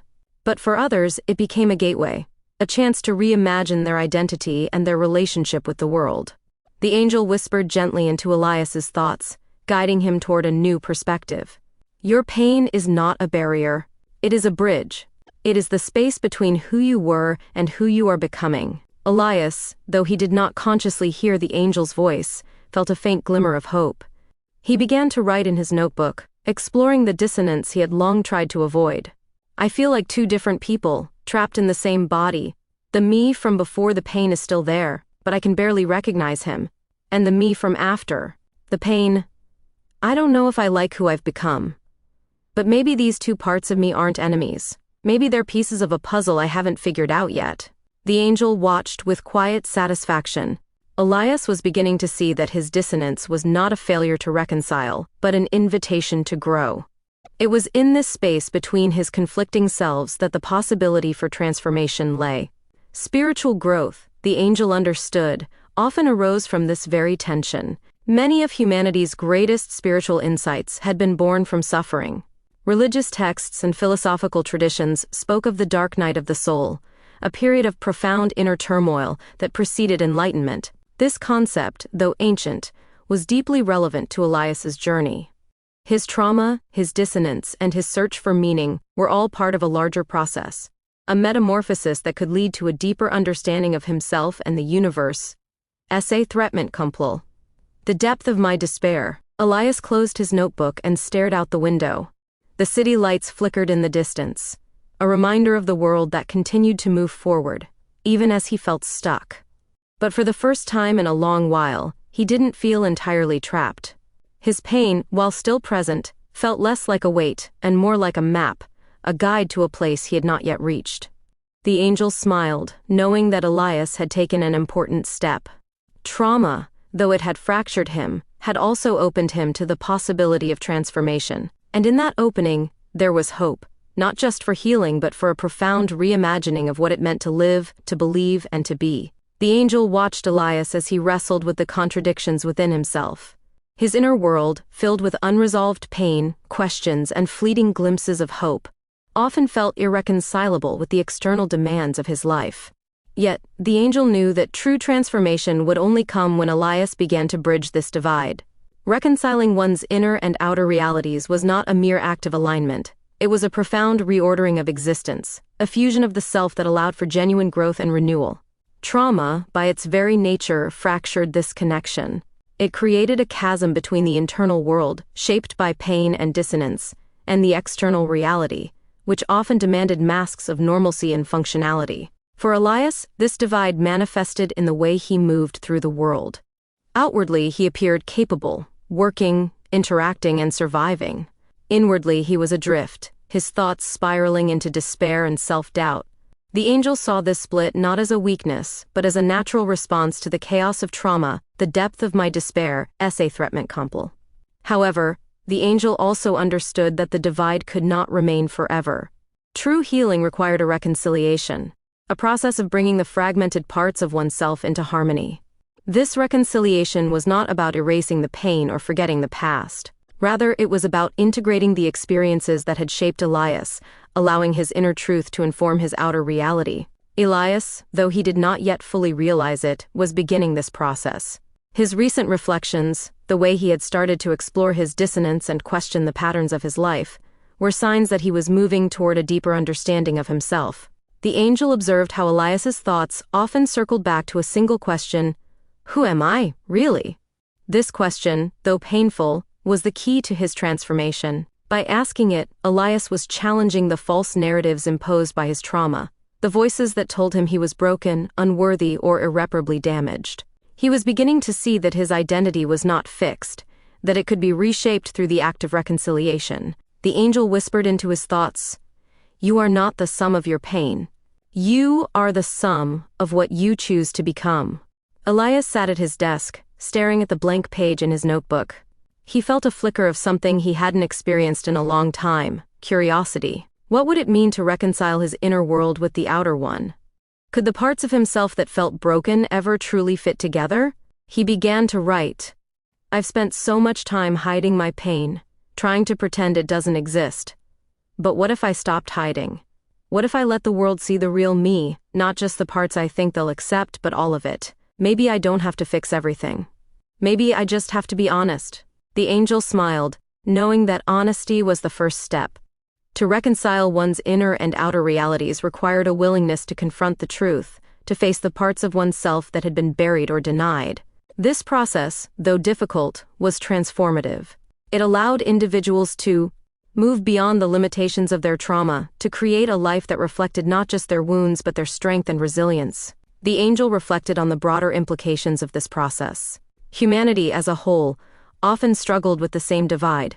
Societies built on appearances, conformity, and suppression mirrored the individual fractures caused by trauma. Yet, just as individuals could heal through reconciliation, so too could communities. The angel saw this potential in the way people reached out to one another, sharing their stories, building connections, and creating spaces for authenticity and understanding the depth of my despair. Essay Threatment Compl. Elias, though still early in his journey, was beginning to glimpse this truth. He wrote again, "The more I try to hide, the more I feel like I'm disappearing. But when I let myself be seen, even the messy parts, I feel real." Maybe that's what healing is, not becoming someone new, but becoming more of who I already am. The angel observed the subtle shift in Elias's posture, the way his shoulders relaxed as he wrote those words. It was a small moment, but it carried profound significance. By acknowledging his inner reality and allowing it to inform his actions, Elias was taking a step toward wholeness. Reconciliation, the angel understood, was not a single act, but an ongoing process. It required courage, vulnerability, and a willingness to embrace the full spectrum of one's experience. Yet, for those who undertook this journey, the rewards were immense. To reconcile the inner and outer self was to live authentically, to move through the world with a sense of purpose and connection. It was to transform trauma into wisdom, pain into strength, and dissonance into harmony. As Elias closed his notebook and turned off his desk lamp, he felt a quiet sense of possibility. The road ahead was still uncertain, but for the first time in a long while, he didn't feel entirely alone. His inner world, though still fractured, was beginning to find its voice. And as he allowed that voice to guide him, he knew he was moving closer to something he could not yet name, a reconciliation that would change everything. The angel, watching silently, knew that Elias's journey was far from over, but it also knew that he had taken a crucial step. In the interplay between trauma and transformation, between the inner and the outer, Elias was beginning to find the truth of who he was. And in that truth, there was power. Chapter 6. The Duality of Existence. The angel observed the world through its multidimensional lens, perceiving the intricate interplay of forces that shaped existence. At the heart of this complexity lay a profound duality, the animate and the inanimate. Humanity's understanding of this duality, though often limited, was deeply tied to its philosophical, scientific, and spiritual inquiries. What separated life from lifelessness? What gave consciousness to one form and not another? These questions, though ancient, were as relevant as ever, resonating with the very fabric of existence. Het verslag van een eng. The animate, the living, possessed a quality that transcended the purely material. It was more than the sum of biological processes. It carried within it an energy, a spark, that defied reduction. This spark, whether framed as a soul, consciousness, or vital force, was what connected living beings to the metaphysical. The inanimate, in contrast, seemed to lack this spark, existing in a state of pure matter, governed solely by the laws of physics. Yet the angel understood that this distinction, while intuitive, was not absolute. The line between animate and inanimate was porous, hinting at a deeper interconnectedness. Het verslag van een eng. Essay, The Infinite Ori. Elias sat by his window, watching the rain as it traced patterns on the glass. The droplets, though lifeless, seemed to move with purpose, drawn by gravity into streams that mirrored the veins of a living organism. He found himself captivated by the thought, is life really so separate from the inanimate world? Or are we all part of the same continuum, animated in different ways? The angel saw this question as a gateway to understanding the duality of existence. The animate and the inanimate were not opposites, but reflections of the same underlying reality, expressed in different forms. The same atoms that composed the stars also composed Elias. Yet in him, they moved with intention, driven by a force that science could describe but not fully explain. This force, the angel perceived, was a manifestation of what William James Sidis referred to as the sorting demon, a principle that allowed energy to coalesce into order, defying the entropy that dominated the inanimate realm. In living beings, this sorting process became more complex, giving rise to consciousness and the ability to act upon the world. The animate, in this sense, was not a departure from the inanimate, but an evolution of it, a higher-order organization that pointed toward something greater. Het verslag van een eng. Elias wrote in his notebook, "If life is just atoms arranged in a certain way, then why does it feel so different? Why do I feel different? Maybe the difference isn't in the atoms, but in the patterns they create, the way they move, the way they connect." The angel smiled, knowing that Elias was beginning to grasp the metaphysical implications of the animate-inanimate duality. Life, with its capacity for growth, thought, and creativity, was a reflection of the universe's deeper potential. It was as if the inanimate world, through countless iterations, had found a way to awaken, to become aware of itself. Yet, this awakening came with its own challenges. The animate was bound by the same physical laws as the inanimate, subject to decay, entropy, and eventual dissolution. For Elias, this was a source of existential tension. How could something as vibrant as life be so fleeting? How could the animate emerge from the inanimate, only to return to it? The angel whispered gently into his thoughts, "The duality is not a contradiction but a cycle. Life and death, order and chaos, they are not endpoints but transitions. The animate emerges from the inanimate, not to escape it, but to illuminate it." Elias pondered this, his thoughts drifting to the rain outside. He saw how the droplets, though lifeless, played a role in the cycle of life, nourishing the soil, feeding the plants, and eventually evaporating back into the sky. The animate and the inanimate were not separate.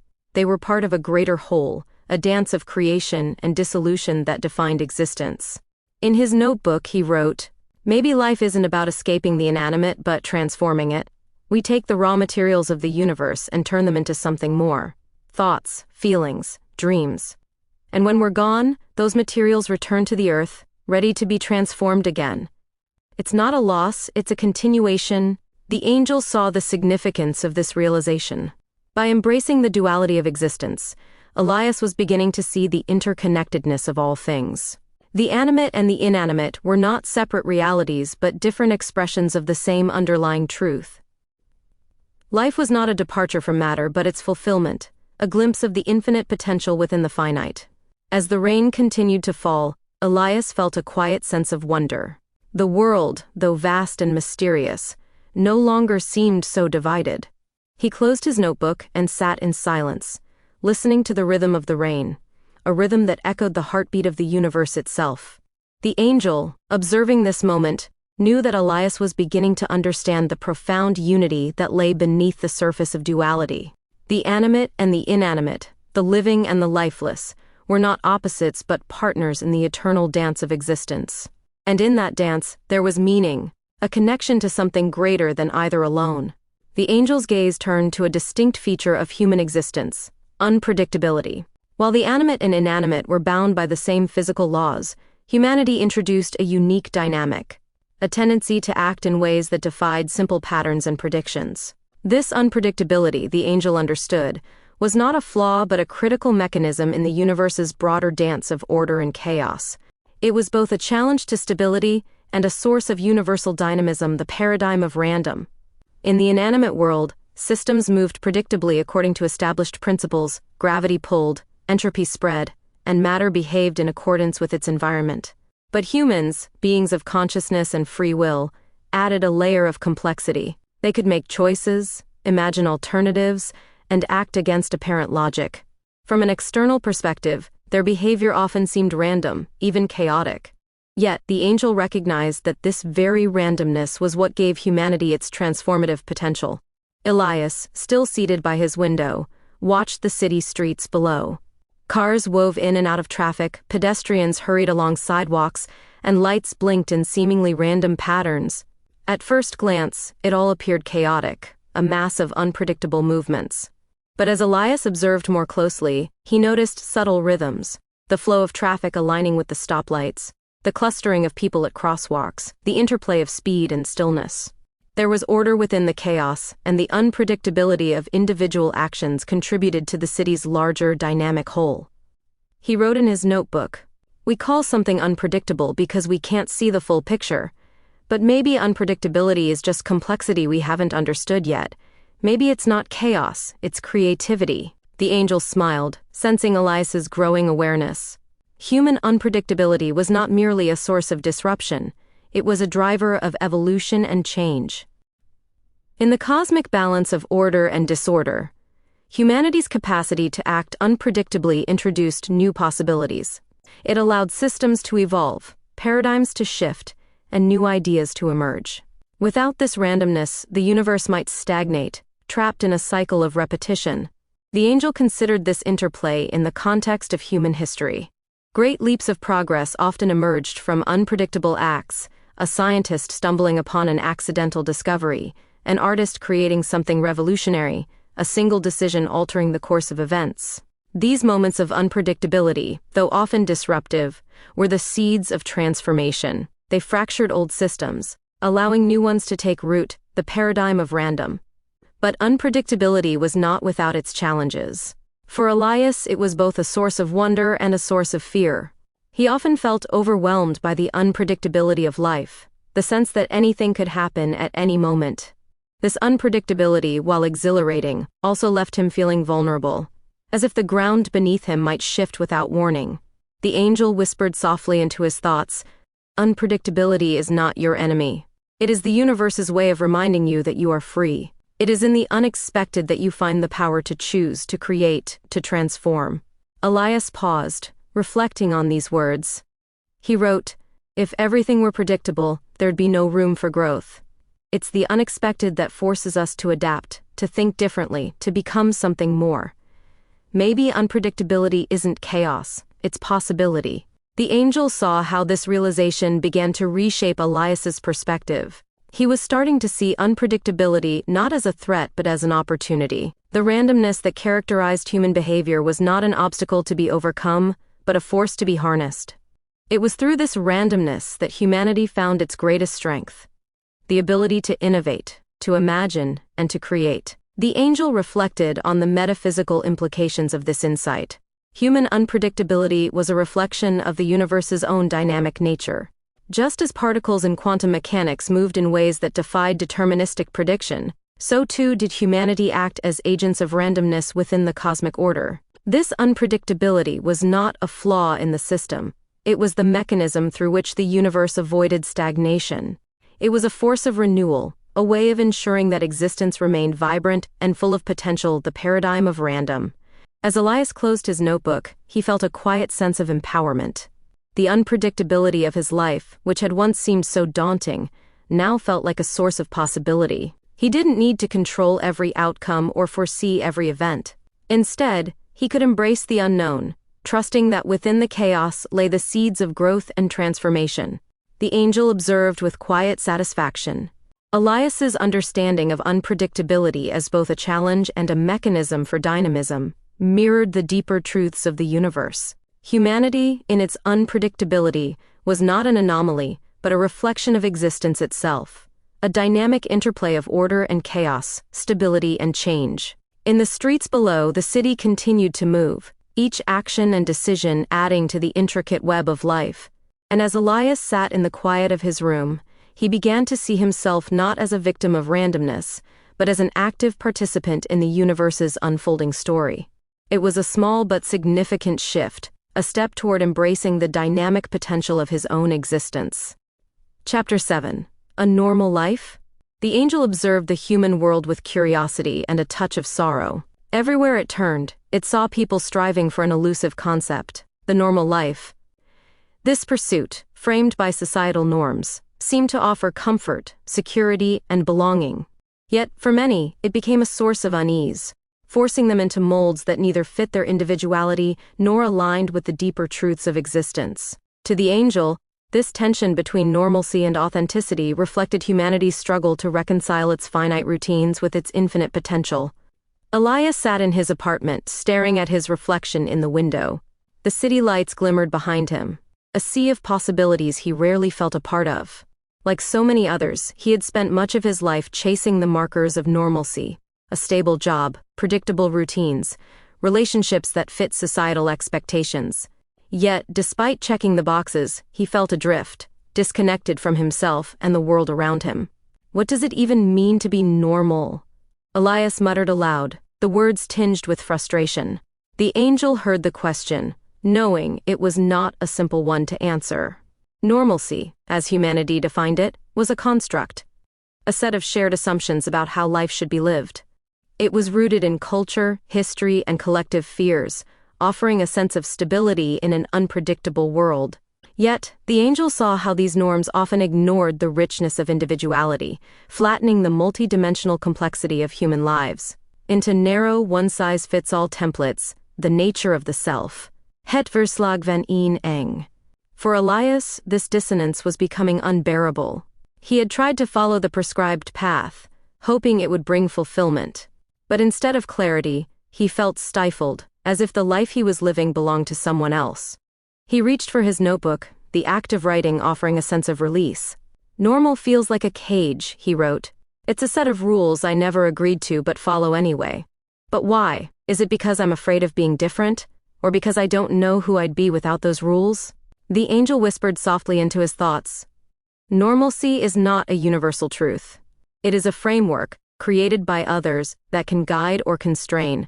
To live fully, you must decide whether to embrace or redefine it. Elias paused, letting the thought sink in. He realized that his discomfort with normalcy wasn't just about societal expectations. It was about his own uncertainty. He had spent so long trying to fit in that he had never stopped to question what kind of life he truly wanted. The angel saw this as a critical moment in Elias's journey. The concept of a normal life was, in many ways, at odds with multidimensional thinking, the ability to see beyond linear paths and binary choices. Multidimensional thinking embraced complexity, acknowledging that life could unfold in countless ways, each as valid as the next.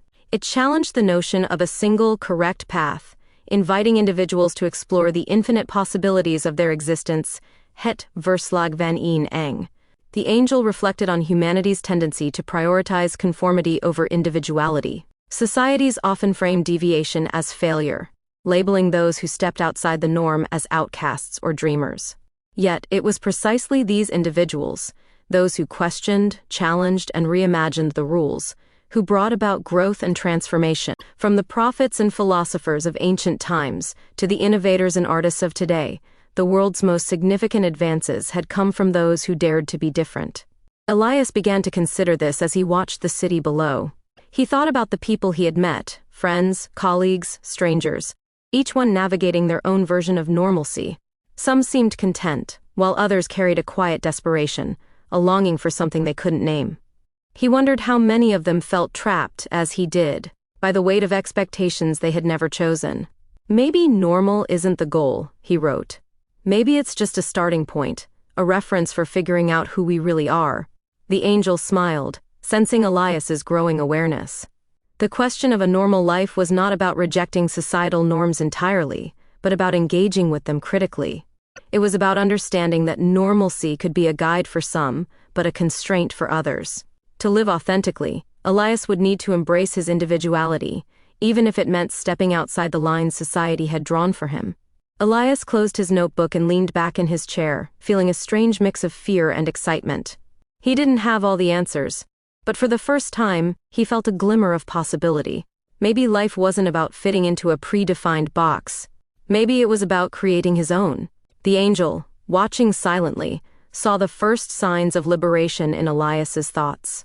The journey toward multidimensional thinking had begun, and with it, the possibility of a life not bound by the limits of normalcy, but shaped by the infinite potential of the self.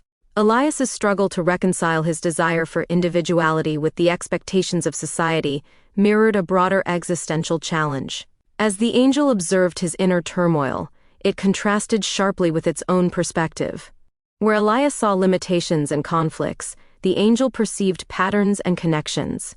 This difference in perspective was not due to indifference, but to the angel's detachment from the human condition, a vantage point that allowed it to empathize deeply without being entangled in the same fears and uncertainties. The nature of the self. Elias's reflections often returned to the image of his life as fragmented and incoherent. He felt as though he were navigating a maze with no clear destination, each choice leading him further from the sense of self he yearned for. This echoed the journey of Elias from the nature of the self in modern civilizations, who similarly grappled with feelings of disconnection.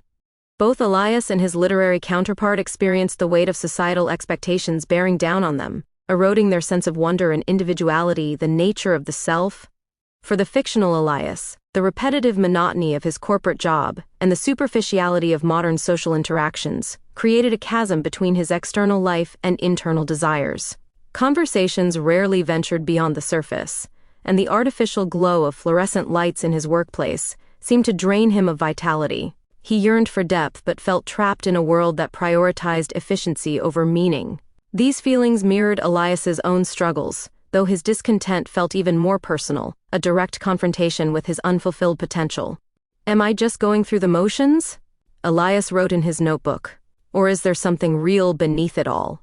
If there is, why can't I find it?" The angel understood that Elias's anguish stemmed not just from his circumstances, but from his perception of them. Humans, with their linear view of time and their tendency to measure worth by societal benchmarks, often felt imprisoned by their own expectations.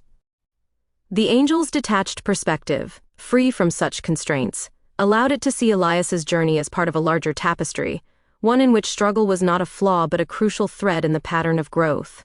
The angel's empathy came not from experiencing Elias's pain directly, but from understanding the universal dynamics at play. It saw how societal norms, while providing stability, often suppressed the very individuality that made human life vibrant and dynamic. Elias's feelings of disconnection were not signs of failure, but reflections of his deeper awareness, a recognition that the normal life was not sufficient to encompass the full spectrum of human potential. The angel whispered into Elias's thoughts, "Your dissatisfaction is not a weakness, it is a call to expand. What you see as a lack is an invitation to create." Elias felt a faint sense of comfort, though he couldn't quite place its source.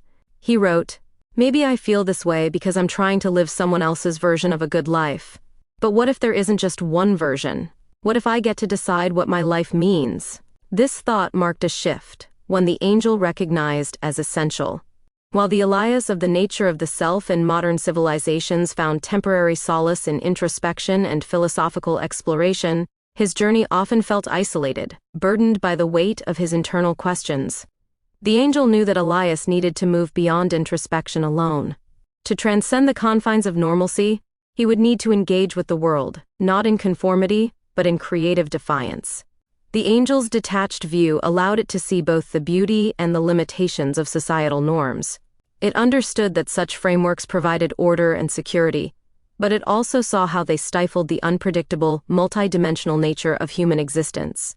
Where society sought uniformity, the angel saw diversity as a source of strength, a way for individuals like Elias to bring unique contributions to the greater whole.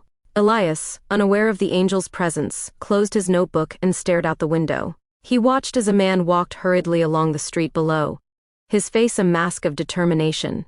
The man seemed focused, purposeful, yet something about his rigid posture struck Elias as familiar, like someone following a script they hadn't written. Maybe I'm not alone in this, Elias thought. Maybe we're all just trying to figure out what it means to be alive. The angel smiled, sensing Elias's growing awareness. His struggle to define his life on his own terms was not an isolated battle, but part of the collective human experience. By questioning societal norms and embracing his individuality, Elias was beginning to move toward a more authentic existence, one that honored both his unique perspective and his connection to the greater whole.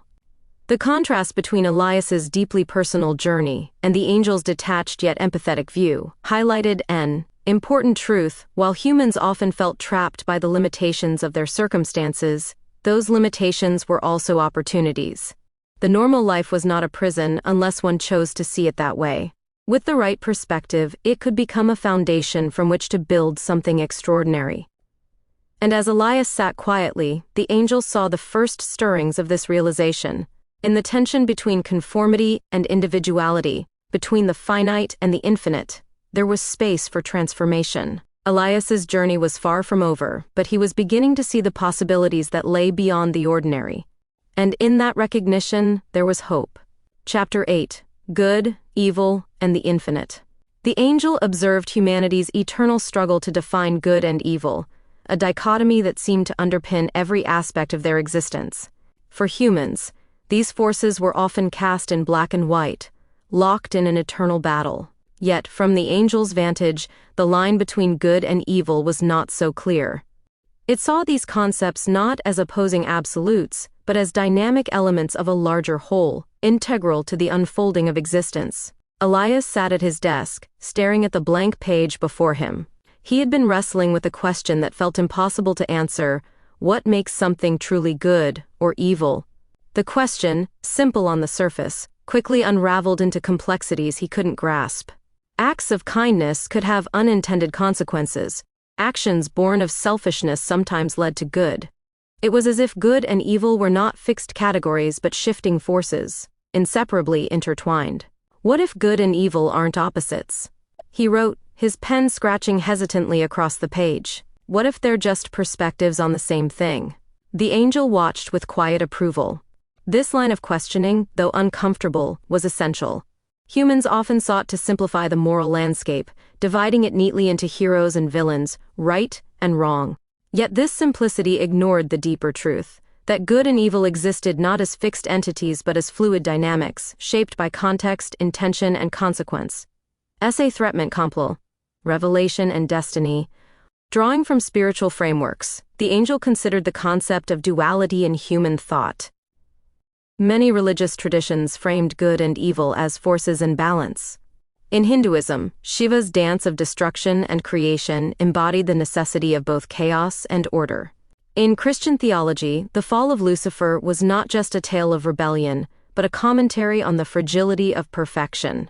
Even in psychological terms, Carl Jung's idea of the shadow suggested that what humanity labeled as evil was often the rejected or misunderstood parts of the self. Essay Threatment Compl.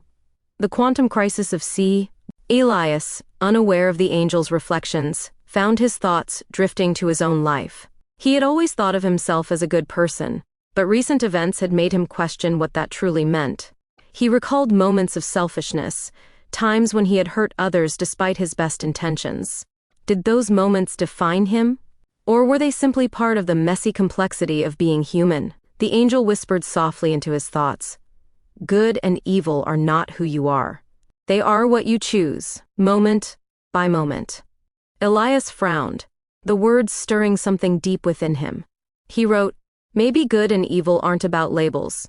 Maybe they're about choices, the reasons we make them and the impact they have. The angel smiled, knowing that Elias was beginning to see the truth. Good and evil, far from being static forces, were dynamic interactions, shaped by context and perspective. Acts of kindness, born from love, could ripple outward, creating unforeseen consequences that were neither entirely good nor entirely bad. Similarly, actions rooted in fear or anger could sometimes lead to growth, forcing individuals to confront their shadow selves and emerge stronger. The angel reflected on humanity's capacity for both good and evil, marveling at the paradox. Humans were unique among living beings in their ability to choose their path.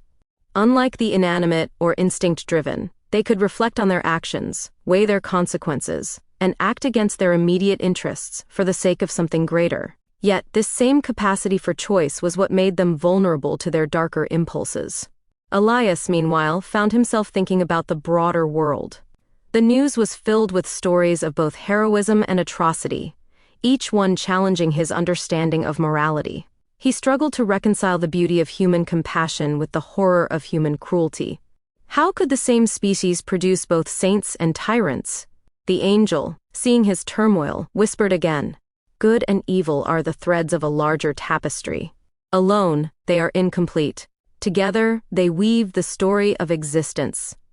Elias wrote, maybe the point isn't to eliminate evil.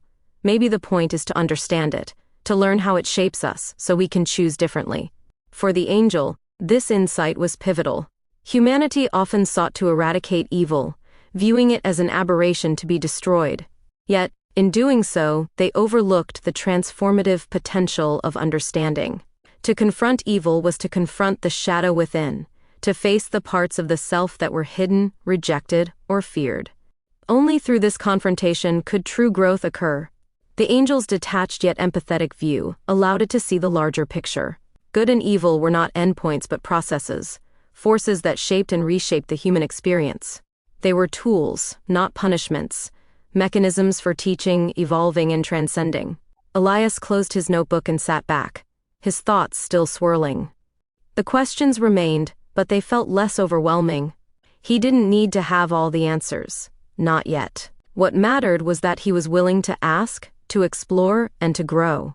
The angel watched silently, knowing that Elias had taken another step toward understanding. Good and evil, far from being opposites, were part of the same infinite dance. And in this dance, humanity found its greatest potential, not in perfection, but in the ability to choose, to learn, and to transform. The angel turned its attention to humanity's eternal moral struggle, a tension rooted in the interplay between free will and determinism. Humans, in their quest to navigate the dichotomy of good and evil, often grappled with the question, are our choices truly our own, or are they shaped by forces beyond our control? This question, though philosophical, carried profound implications for how humanity understood morality, responsibility, and the very essence of existence. Elias sat quietly, contemplating the words he had scribbled in his notebook the previous evening. His mind was restless, caught between his desire to take control of his life and his growing awareness of how deeply his past, his environment, and even his biology seemed to influence his actions. If so much of who I am is shaped by things outside of me, how much of my morality is really mine? He wondered. The angel observed this struggle with a mixture of empathy and detachment. It saw how humanity's understanding of morality was shaped by its limited perception of time and causality. Bound by the linearity of their existence, humans often viewed their choices as isolated moments, acts of will disconnected from the complex web of causes and effects that surrounded them. Yet, from the angel's perspective, free will and determinism were not opposing forces but complementary aspects of a larger cosmic framework. In the deterministic view, every action and choice seemed to arise from prior causes. A child raised in violence might carry that trauma into adulthood, influencing their decisions in ways they could not fully understand. Similarly, societal norms, economic conditions, and even genetic predispositions shaped the moral landscape in which individuals operated. To many, this deterministic view seemed to strip morality of its meaning, reducing human choices to mere reactions, the nature of the self. Esse threatment compel.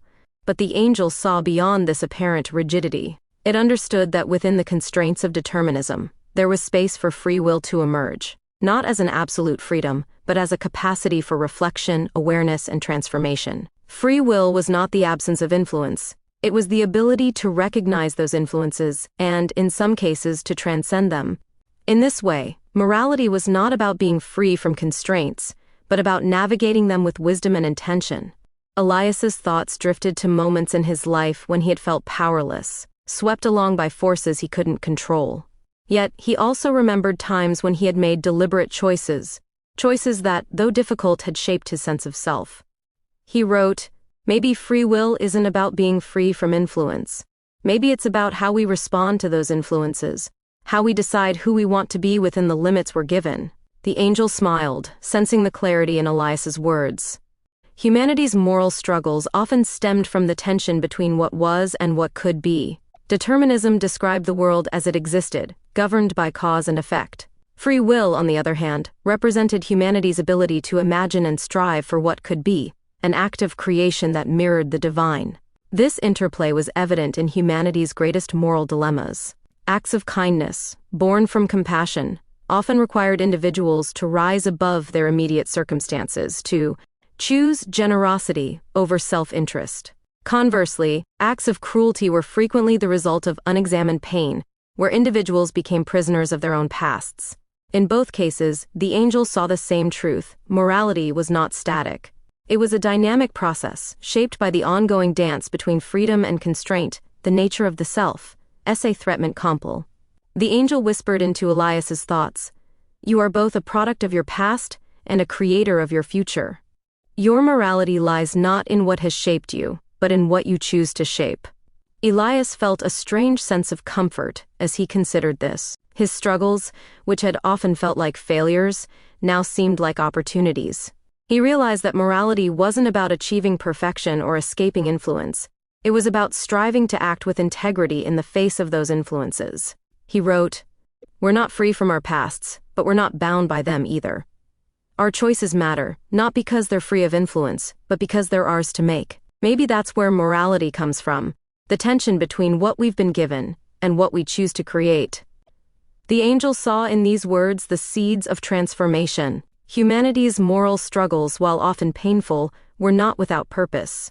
They were the means by which individuals and societies grew, evolving toward greater understanding and compassion.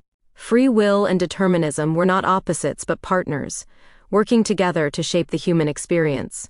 From its timeless perspective, the angel saw how these struggles mirrored the larger patterns of the universe. Just as stars were born from the collapse of matter and life emerged from chaos, so too did morality arise from the tension between freedom and constraint. This tension, far from being a flaw, was the very mechanism that made growth and transformation possible.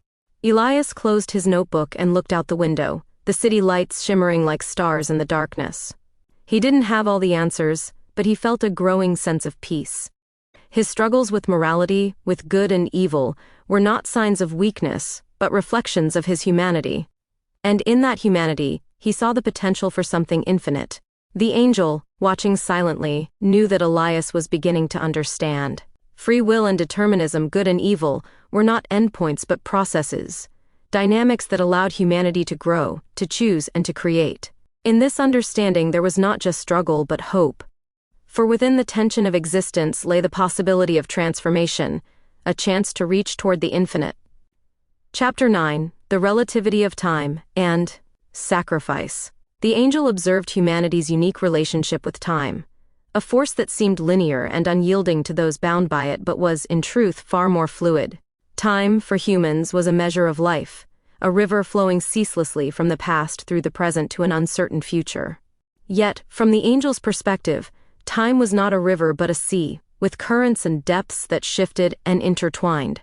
Within this malleable construct of time lay one of humanity's most profound acts, sacrifice. Sacrifice, the angel understood, was not merely the act of giving something up, it was a temporal and spiritual exchange. To sacrifice was to invest the present moment into a vision of the future or to honor the weight of the past. It was an act that transcended immediate gratification, acknowledging the layered nature of time itself. Every sacrifice, whether small or profound, was a bridge across these dimensions, a testament to humanity's ability to shape their reality through intention. Het verslag van een eng, the nature of the self. Elias, sitting at his desk, felt a restless energy as he contemplated the choices that had brought him to this moment. He thought about the opportunities he had let go of, the relationships he had chosen to end, and the countless decisions that had shaped his life. Sacrifice, for him, had always felt like a loss, a painful necessity rather than a meaningful act. But as he reflected, he began to sense that there was something deeper at play. Why does sacrifice feel so heavy? Elias wrote, "Is it because we're giving something up? Or is it because we're trying to reach for something bigger?" The angel smiled, sensing the weight of Elias's question. Sacrifice carried with it an inherent tension, the pull of the immediate versus the call of the eternal. This tension was a reflection of humanity's relationship with time. While the present demanded attention, the future whispered of possibilities yet unrealized. Sacrifice, then, was an acknowledgement of time's relativity, a choice to shape the future at the expense of the present, or to honor the past by relinquishing immediate desires. From its timeless perspective, the angel saw how sacrifice wove through the fabric of existence. It was present in every act of creation, where the old gave way to the new. It was visible in the sacrifices of parents, who gave their time and energy to nurture the next generation, and in the sacrifices of visionaries, who risked their present comforts to build a better future. Even in the smallest acts of kindness, where individuals set aside their own needs to help another, the angel saw the profound interplay of time and sacrifice. Elias wrote again, "Maybe sacrifice isn't just about giving something up. Maybe it's about creating something new, something that couldn't exist without the choice to let go." The angel recognized the truth in Elias's words. Sacrifice was not merely an act of loss, but of transformation. It was a way of bending time, redirecting its flow toward a greater purpose. This bending of time, while subtle, was a reflection of its malleable nature. Humans, though bound by linearity, possessed the power to reshape their reality through intentional acts, creating ripples that extended far beyond their immediate circumstances. Het verslag van een eng, the nature of the self. In this way, sacrifice became a spiritual act. It required faith, not just in the unseen future, but in the interconnectedness of all things. To sacrifice was to trust that the act itself carried meaning, even if its impact could not yet be seen. It was an expression of humanity's deepest longing, to transcend the confines of the present and touch something infinite. The angel whispered softly into Elias's thoughts, "Sacrifice is not the end of something. It is the beginning of something greater. It is the act of weaving your life into the larger story of existence." Elias paused, feeling a quiet resonance with the thought. He thought about the sacrifices he had made, the moments that had felt like losses but had led to unexpected growth. He realized that each of those choices, painful as they were, had shaped him, connecting his past to his future in ways he had never understood. "Maybe time isn't as fixed as it seems," he wrote. "Maybe it's something we shape with our choices, And maybe sacrifice is the way we do it, by letting go of one moment to create another. The angel watched as Elias began to see sacrifice in a new light. It was no longer a burden but a gift, an opportunity to participate in the shaping of time itself. Through sacrifice, humans could honor the past, transform the present, and create the future, weaving their individual lives into the infinite tapestry of existence. The angel, from its eternal perspective, saw how these acts of sacrifice echoed across time, their effects rippling far beyond the moment of choice. Each sacrifice, no matter how small, was a testament to humanity's ability to transcend their immediate circumstances, to reach for something greater than themselves. Elias closed his notebook, his mind quieter now. He didn't have all the answers, but he felt a sense of clarity. Sacrifice, he realized, was not just about what was lost, but about what was gained, a way of bending time toward meaning, of touching the infinite within the finite. The angel smiled, knowing that Elias had taken an important step.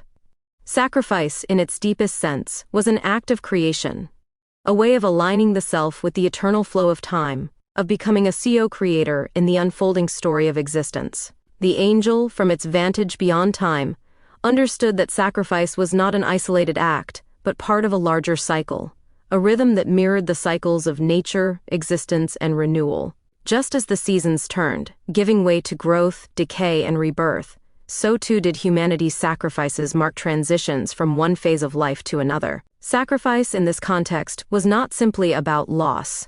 It was about transformation, a surrender of the old to make space for the new. Elias sat with his notebook open, thinking about the cycles he had observed in his own life. He had often viewed sacrifice as an ending, a closing of doors. But now, as he reflected, he began to see how those moments of letting go had also marked beginnings. The end of a relationship had forced him to confront himself in ways he had avoided. The sacrifices he had made for his career had opened doors to opportunities he never imagined. Each loss, though painful, had created a space for something new to emerge. What if sacrifice is part of a larger pattern? Elias wrote, like the seasons, where everything has to die to grow again. Maybe it's not about losing something, but about making room for what comes next. The angel saw the resonance of this thought with the idea of spiritual renewal, as discussed in Revelation and Destiny. In that narrative, the cycles of existence were described not as linear progressions but as spirals, where every end carried within it the seed of a new beginning. This cyclicality was reflected in spiritual traditions across the world, from the rebirth promised in Buddhist samsara to the Christian resurrection and the continual renewal of the soul, Revelation and Destiny. Sacrifice, in this view, was not just a temporal act, it was a spiritual one.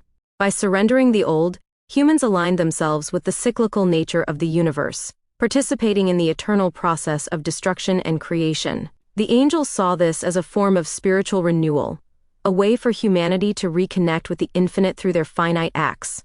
Elias began to think about these cycles in the context of his own struggles. The moments that had felt like endings now seemed less final. He thought about the dreams he had let go of, the parts of himself he had left behind. At the time, those sacrifices had felt like failures. But now he wondered, were they failures, or were they transformations I didn't understand yet? The angel whispered into his thoughts, "Every ending is a beginning. Every loss contains the seed of renewal. Sacrifice is the rhythm of life, the cycle through which existence renews itself." Elias wrote, "Sacrifice isn't just about what's lost, it's about what's waiting to be born. Maybe when we let go, we're not giving up, but making room for something new to grow." The angel reflected on the broader implications of this insight. Humanity's connection to the cycles of existence was both physical and metaphysical. On the physical plane, these cycles were evident in the turning of the seasons, the ebb and flow of tides, the birth and death of stars. On the spiritual plane, they were reflected in the evolution of the soul, the journey from ignorance to understanding, and the perpetual striving for renewal and connection with the infinite, Revelation and Destiny. In Revelation and Destiny, the angel recalled how the act of renewal was often marked by symbols of transformation. The vision of a sky turning from darkness to a liquid blue clarity symbolized not just environmental change, but spiritual purification. The transition from one state to another was never easy. It required letting go of the familiar, a sacrifice of certainty for the unknown. Yet, it was through this surrender that renewal became possible, that life could begin again, Revelation and Destiny. Elias, unknowingly echoing this theme, thought about the times in his life when he had resisted change. He had clung to relationships, jobs, and identities long past their purpose, fearing the void they might leave behind. But now he began to see that this resistance had only prolonged his suffering. The sacrifices he had been forced to make, though painful, had always led to renewal. Maybe sacrifice isn't about losing, he wrote. Maybe it's about trusting the cycle. Trusting that when one part of life ends, another begins. The angel smiled, knowing that Elias was beginning to align himself with the rhythm of existence.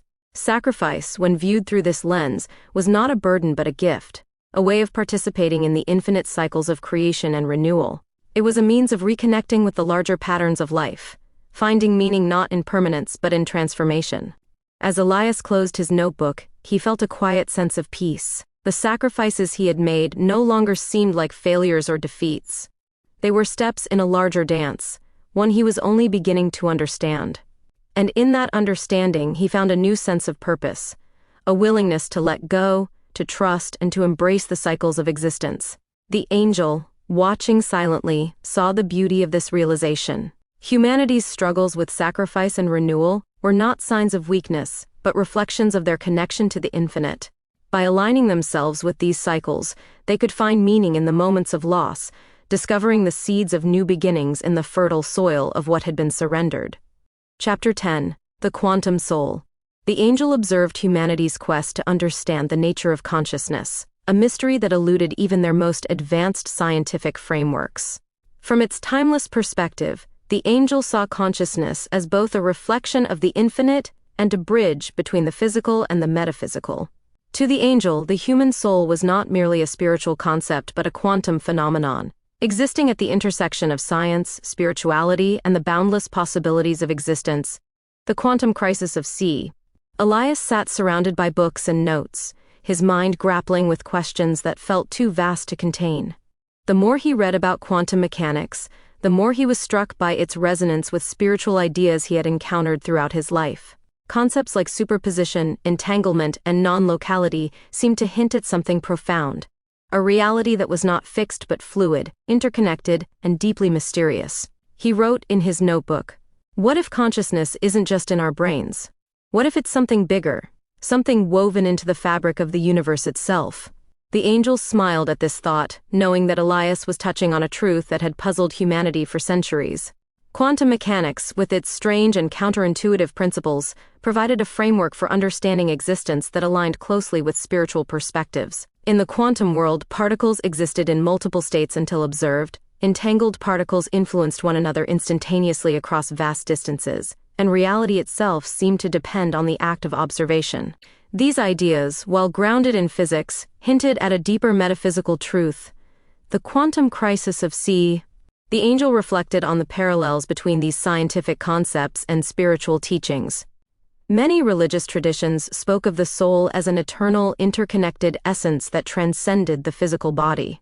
In Hinduism, the Atman was described as a spark of the divine, connected to the infinite Brahman. In Christianity, the soul was seen as eternal and inseparable from God's creation. Quantum mechanics, though framed in scientific terms, seem to echo these ideas, suggesting that consciousness might be a fundamental aspect of the universe rather than a byproduct of the brain. The Quantum Crisis of C. Essay Threatment Complot. Elias considered the implications of this. If consciousness was not confined to the brain, then the soul might indeed be a quantum entity, a phenomenon that existed beyond the limits of time and space. He thought about the concept of entanglement, where particles became inseparably linked, their states intertwined regardless of distance. Was it possible, he wondered, that human souls were similarly entangled, connected in ways that defied physical boundaries? Maybe that's why we feel connected to each other, he wrote. Not just emotionally, but in some deeper, invisible way. What if the soul is like a quantum particle, entangled with the rest of the universe? The angel saw the beauty in this idea. Human relationships, acts of love and empathy, and even the sense of oneness experienced in moments of transcendence, all reflected this quantum connection. From the angel's perspective, these were not coincidences but manifestations of a deeper truth, that consciousness, like the universe itself, was fundamentally interconnected. The angel whispered softly into Elias's thoughts, your soul is not bound by your body or your mind. It is part of the infinite, woven into the quantum fabric of existence. To know yourself is to know the universe. Elias felt a strange calm as he pondered these words. He thought about the moments in his life when he had felt most alive, times when he had felt connected to something greater than himself. Those moments, fleeting as they were, seemed to defy explanation. Could they be glimpses of this quantum soul, moments when his consciousness touched the infinite? The angel reflected on the role of observation in quantum mechanics. In the physical world, particles existed in a state of superposition until observed, their potential collapsing into a single reality. This principle, strange as it seemed, mirrored the human experience of choice and intention. Just as observation shaped the quantum world, human awareness shaped reality, transforming potential into action. Elias wrote, "If observation can change the physical world, what does that say about consciousness? Maybe the soul isn't just a passenger, it's a creator. Maybe we shape the universe just by being aware of it." The angel smiled, knowing that Elias was beginning to grasp the profound implications of his thoughts. Consciousness, whether viewed through the lens of quantum mechanics or spirituality, was not a passive phenomenon. It was an active force, capable of shaping reality and bridging the gap between the finite and the infinite. For Elias, these ideas were both exhilarating and humbling. He didn't have all the answers, but he felt a sense of wonder he hadn't experienced in years. The universe, with all its mysteries, no longer seemed like a cold, indifferent machine. It felt alive, dynamic, and deeply interconnected, a reflection of the quantum soul that pulsed within him and around him. The angel, watching silently, saw the first stirrings of a profound transformation. Elias was beginning to see himself not as a separate being, but as part of a larger whole, a quantum soul, entangled with the infinite. And in this realization, there was the potential for something extraordinary, a life lived not in isolation, but in harmony with the vast, mysterious dance of existence. The angel watched as Elias grappled with the implications of his thoughts. The idea that the soul could be a quantum entity, a force not bound by time or space, was both daunting and exhilarating. To the angel, this concept was self-evident. The soul was not a static presence but a dynamic phenomenon, navigating the multi-dimensional paradigms that made up the fabric of existence. Elias flipped through his notebook, rereading the ideas he had scrawled earlier. He found himself returning to one central question: what if the soul isn't just who we are, but how we move through reality? The angel smiled, sensing that Elias was beginning to touch on a profound truth. To frame the soul as a quantum entity was to recognize its multidimensional nature. Unlike the body, which was constrained by the 3 dimensions of space and the linear progression of time, the soul moved freely across layers of reality. It existed simultaneously in the physical, emotional, intellectual, and spiritual planes, weaving these dimensions together into a cohesive whole, the quantum crisis of C. From the perspective of quantum mechanics, the angel saw the soul as akin to a wave function, an entity that encompassed countless possibilities until observed or acted upon. This wave-like nature allowed the soul to navigate multiple realities, choosing pathways and shaping outcomes based on intention and awareness. The soul, like a quantum particle, was not fixed but fluid, capable of existing in superposition, where multiple potentials coexisted until collapsed into a single reality through choice, the quantum crisis of C. Essay Threatment Compel. Elias, unaware of the angel's observations, began to write, "What if the soul is like a quantum traveler, moving through layers of reality I can't see? Maybe every thought, every decision, is like an observation, collapsing possibilities into the path I'm walking now." The angel considered how this idea played out in human lives. Each choice, each act of will, was a moment of quantum collapse, a point where infinite possibilities narrowed into a single reality. This process was not random but deeply influenced by the soul's intentions and connections. Just as entangled particles influenced each other instantaneously across space, so too did human souls affect one another, their fates intertwined in ways that defied physical explanation. The quantum crisis of C. Het Verslag van Eng. The multidimensional nature of the soul also explained humanity's capacity for transcendence. While the physical body existed in the here and now, the soul could reach across time, accessing memories, envisioning futures, and connecting with other realms of existence.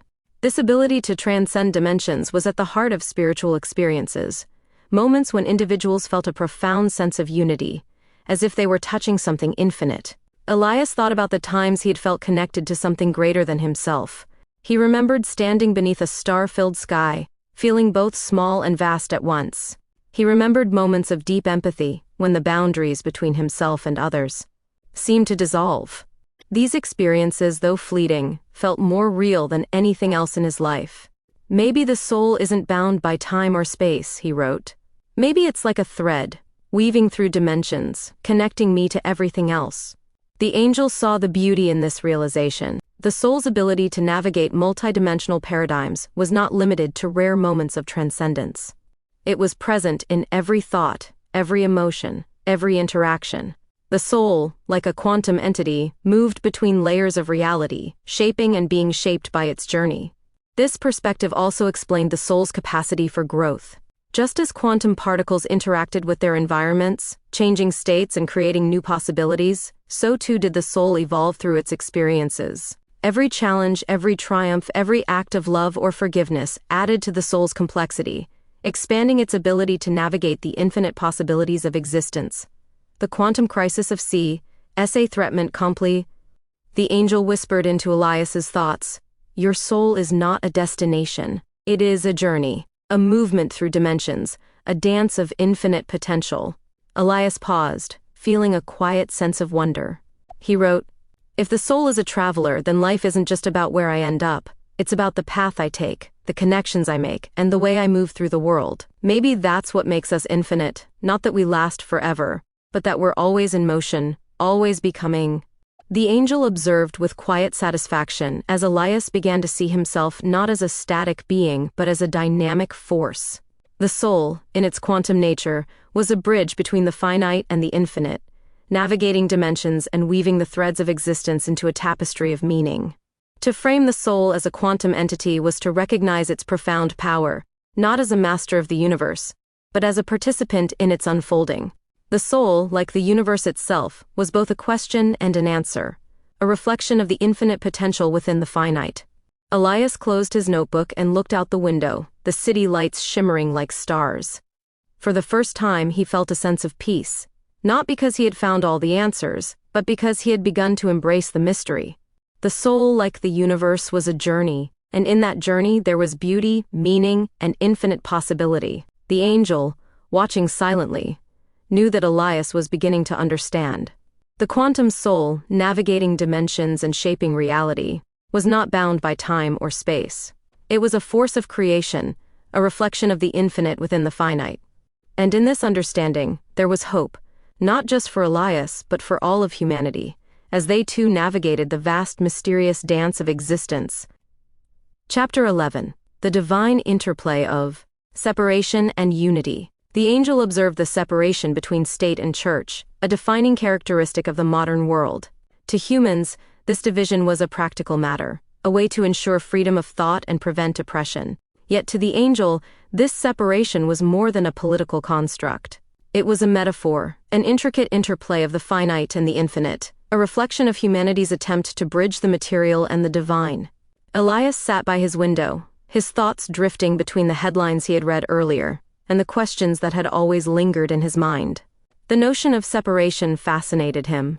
It seemed to promise clarity, a clean division between two realms, each with its distinct purpose. Yet, the more he thought about it, the more he wondered, does separation create understanding, or does it obscure something deeper? The angel, perceiving his question, saw the separation of state and church not as a severance but as a tension, a dance between two forces that were never truly apart.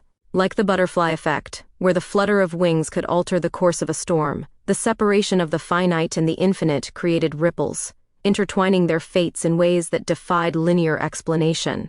It was not a division to be feared, but a dynamic to be understood, a synchronicity that shaped the unfolding of existence. The Quantum Crisis of C. Het Verslag van een eng. Elias began to write, "What if the separation isn't a divide but a connection? Like a bridge that spans two worlds, holding them apart so they can come together in a new way." The angel smiled at this insight, knowing that Elias was beginning to grasp the paradox. The separation of state and church mirrored the separation of body, soul, and spirit within individuals. These aspects of existence, distinct yet interconnected, were the threads of humanity's attempt to reconcile the finite with the infinite. The body, bound by time and space, moved through the material world. The soul, a quantum traveler, bridged dimensions. The spirit, eternal and ineffable, touched the infinite, the quantum crisis of sea, revelation and destiny. In this interplay, separation was not an end but a means of creation. Just as a painter needed contrast to bring an image to life, humanity needed the separation of realms to illuminate the divine interplay between them. The body, soul, and spirit were not isolated entities but aspects of a greater whole, their separation allowing for the synchronicities that shaped human experience. The angel whispered into Elias's thoughts, "Separation is not a breaking, it is a weaving, a way of holding the finite and the infinite in tension so that they may reflect each other." Elias considered this, thinking about the moments in his life when he had felt most connected to something greater. They often came in unexpected ways, a coincidence that seemed too perfect to ignore, a feeling of being in the right place at the right time, a sudden clarity in the midst of chaos. These synchronicities, though fleeting, felt like glimpses of a deeper order, as if the universe were speaking in a language he couldn't quite understand. "Maybe the separation isn't what it seems," he wrote. "Maybe it's the space where the infinite and the finite meet, where the divine finds a way to speak through the chaos." The angel reflected on this thought, recognizing the truth within it. Synchronicities were not mere chance, they were the butterfly effects of the soul and spirit, rippling through the fabric of existence. Each small act, each moment of awareness, carried the potential to bridge the finite and the infinite. The separation of state and church, body and soul, was not a severance but a space for creation, a way for humanity to shape its own destiny while remaining connected to the divine revelation destiny. Het verslag van een. From its timeless perspective, the angel saw how this dynamic played out across history. The separation of state and church had allowed humanity to explore the finite realms of science, governance, and individual freedom, while the spiritual remained a quiet undercurrent, shaping lives in ways that were often unseen. This tension was not a flaw but a feature, a way for the infinite to infuse the finite with meaning, subtly guiding the unfolding of existence. Elias wrote again, "If the body is the finite, and the spirit is the infinite, then the soul must be the bridge, the part of us that moves between worlds, weaving them together in ways we can't always see." The angel saw in this realization the heart of the matter. The soul, like the separation of state and church, was not an endpoint but a process. It navigated the finite and the infinite, creating synchronicities that shaped lives and revealed the interconnectedness of all things. This interplay was not a contradiction, but a divine harmony, a way of holding the tension between separation and unity so that creation could unfold. Elias paused, looking out at the city lights. He thought about the systems that governed his world, the institutions that seemed so separate from the spiritual truths he sought. Yet, beneath the surface he sensed a connection, a synchronicity that bound everything together. "Maybe separation isn't the opposite of unity," he wrote.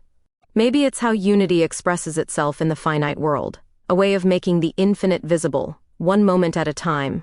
The angel smiled, knowing that Elias was beginning to see the beauty in the separation he had once questioned. It was not a division to be feared, but a dance to be embraced, a way of holding the finite and the infinite in creative tension, allowing each to illuminate the other. In the interplay of body, soul, and spirit, of state and church, of the finite and the infinite, there was no true separation. There was only the weaving, the synchronicities that shaped existence and revealed its deeper truths. And in this weaving, there was hope, a reminder that even in the spaces between, the infinite was always present, guiding, creating, and renewing. The angel lingered in contemplation, watching as humanity struggled to navigate the space between the finite and the infinite. This separation, like the line between order and chaos, was not fixed but fluid, a boundary that bent and shifted, perpetually redefining itself. Yet, it was also self-reinforcing, creating a cycle where the beliefs that defined the finite constrained humanity's ability to touch the infinite. This cycle, though frustrating, was essential to the balance of existence, a rule that paradoxically confirmed its own exceptions. Elias sat at his desk, tracing circles on the edge of his notebook as his thoughts spiraled. He had begun to see how the structures of his life, his routines, his beliefs, even his doubts, had become self-perpetuating. The systems he relied on for stability also trapped him, creating a sense of order that left little room for the unknown. Am I stuck because I'm afraid to move forward? He wondered. Or am I stuck because the rules I follow keep pulling me back? The angel observed his struggle, recognizing the universal truth in his question. Humanity often created systems of order to navigate the chaos of existence, but these systems had a tendency to harden, becoming cages instead of bridges. The beliefs that provided meaning became dogmas, and the rules that offered guidance became barriers. This feedback loop, where the finite reinforced itself, was a reflection of the delicate balance between order and chaos. It was a cycle that seemed impossible to escape, yet it was within this very cycle that the potential for transcendence lay. What if the problem isn't the rules themselves, Elias wrote, but the way they keep circling back on themselves? Like a loop that never breaks, just repeating the same patterns over and over. The angel smiled, sensing that Elias was on the cusp of a deeper understanding. The loop he described was not merely a human failing, it was a cosmic principle, a reflection of the way relativity governed existence. In the tension between order and chaos, the finite and the infinite, there was no true separation. Instead, there was a paradox, a rule that confirmed the exception, a cycle that carried within it the possibility of breaking free. To understand this, the angel turned to the interplay between chaos and order. Chaos, in its purest form, was infinite potential, unbounded and undirected. Order, on the other hand, was the shaping of that potential into patterns and structures. The line between the two was the space where creation happened, a boundary that both separated and connected them. This line was not static, it was alive, shifting with every thought, every action, every moment of awareness. Elias considered this as he wrote, "Maybe order isn't meant to last forever. Maybe it's just a way of holding chaos long enough to create something new. And maybe chaos isn't the enemy, it's the space where possibilities live." The angel whispered into his thoughts. The cycle is not a trap, but a rhythm. It repeats not to constrain you, but to show you the pattern, so that you may choose to transcend it. Elias felt a glimmer of understanding. He thought about the ways his beliefs had shaped his life, how they had given him a sense of stability, but also held him back from exploring the unknown. He realized that the separation between the finite and the infinite was not absolute, it was a rule that could be bent, a line that could be crossed. What if the separation isn't real? He wrote, what if it's just a way of seeing the world, a perspective that helps us understand, but not the whole truth? The angel reflected on this thought, recognizing its profound implications. The separation between the finite and the infinite, between order and chaos, was indeed a perspective, a way of navigating the world that made sense within the constraints of time and space. But beyond this perspective lay the infinite itself, a realm where rules and exceptions dissolved into unity. The cycle of relativity, where beliefs reinforced themselves and systems of order became self-perpetuating, was not a flaw but a feature of existence. It was a way for humanity to learn, to grow, to find meaning within the finite while reaching toward the infinite. Yet, the cycle also carried the seeds of its own transcendence. By recognizing the pattern, by seeing the loop for what it was, humanity could step outside it, breaking free from the constraints of their own creation. The angel whispered again, "The exception is not outside the rule. It is the rule, turned inside out. To see the infinite, you must first see the ways you have bound yourself to the finite." Elias wrote, "The cycle doesn't break itself. We break it by seeing beyond it, by understanding that the rules we follow are just tools, not truths. Maybe the separation isn't a wall, but a door we haven't opened yet." The angel smiled, knowing that Elias was beginning to grasp the deeper truth. The perfect line between order and chaos, the separation between the finite and the infinite, was not a barrier but a threshold. It was a space where creation happened, where the divine interplay of unity and division gave rise to new possibilities. In this realization, the cycle became not a vicious circle but a spiral, one that carried humanity upward, toward greater understanding. And in that upward movement, there was hope, a reminder that even within the constraints of the finite, the infinite was always present, waiting to be discovered. Chapter 12. The Echo of Many Worlds. The angel observed humanity's relationship with reality, a construct they believed to be singular, linear, and objective. Yet, as it peered deeper into the nature of existence, it saw a truth far more intricate, a fabric not of one earth but of many, layered and interwoven, each thread vibrating with the choices and intentions of those who walked its surface. The angel understood that these threads were not separate, but part of an intricate tapestry, an echo that resonated through the very fabric of gravity, shaping and reshaping human existence. Elias sat in the dim light of his apartment, grappling with an idea that had unsettled him for days. It had begun as a fleeting thought, sparked by something he read. What if reality isn't the same for everyone? What if every choice we make creates a different world, a different version of the earth itself? The idea, though abstract, felt strangely familiar, as if he had always known it but never dared to articulate it. He wrote in his notebook, "We think we're all on the same earth, but what if that's not true? What if every decision splits reality into something new, something only we can see?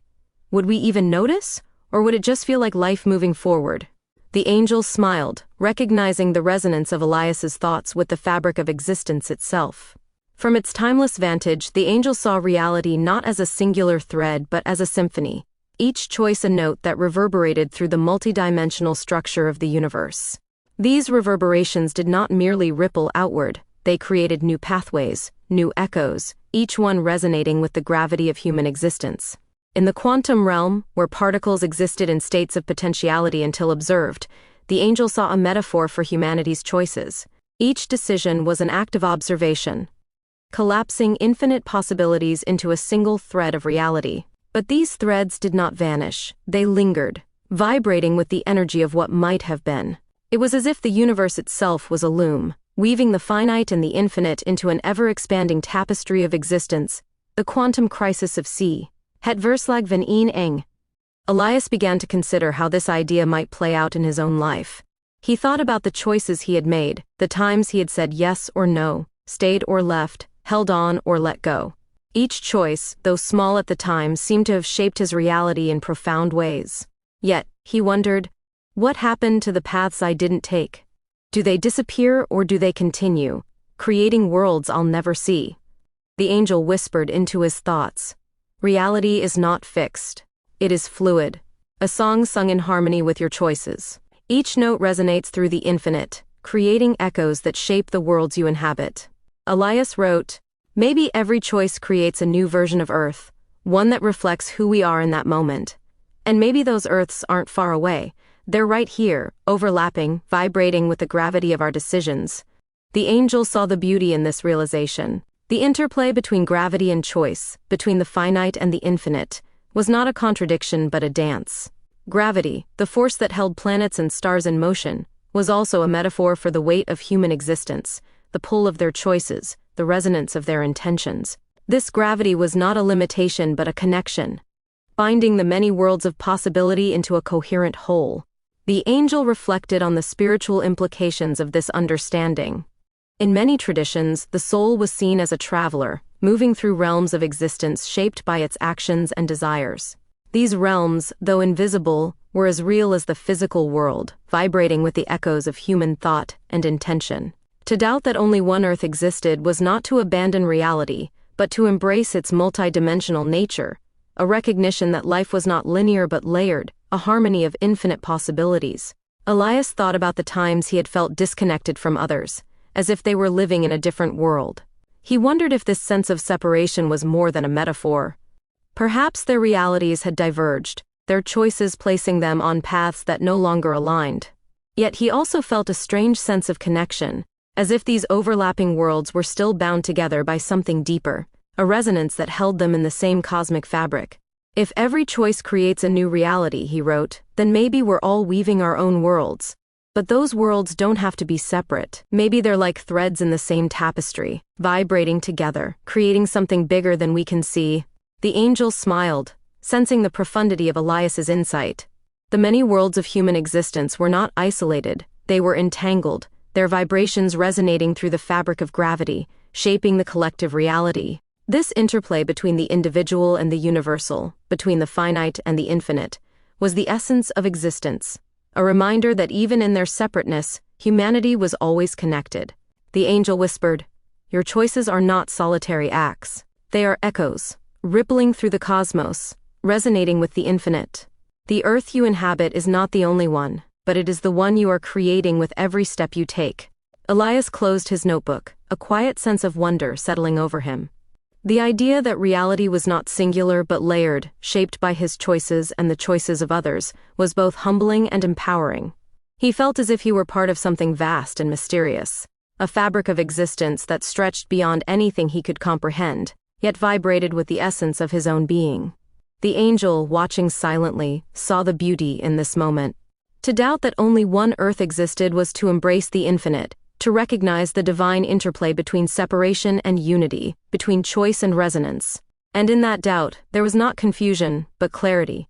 A reminder that reality, like the human soul, was a dynamic, evolving echo of the infinite itself. The angel, dwelling in the depths of humanity's layered existence, contemplated a profound question that rippled through the fabric of reality. What if humanity itself is an illusion, a construct born from the interplay of choices and parallel realities? What if the consciousness of the human being standing before you exists not here, but in a parallel universe, resonating across dimensions? Elias sat alone, staring at his reflection in the window. The city lights behind him shimmered, their glow fragmented by the glass, casting patterns that felt strangely alive. He couldn't shake the sense that his existence, his thoughts, his memories, his very self, might not be as solid as it seemed. What if his consciousness wasn't entirely here? What if it was only an echo, vibrating faintly from somewhere else? How do I know I exist? He wrote in his notebook, and if I do, how can I know anyone else does? The angel, observing his doubt, understood its significance. Humanity, with its fragile self-awareness, often assumed that existence was singular and consciousness a fixed state. Yet from the angel's perspective, reality was far more complex.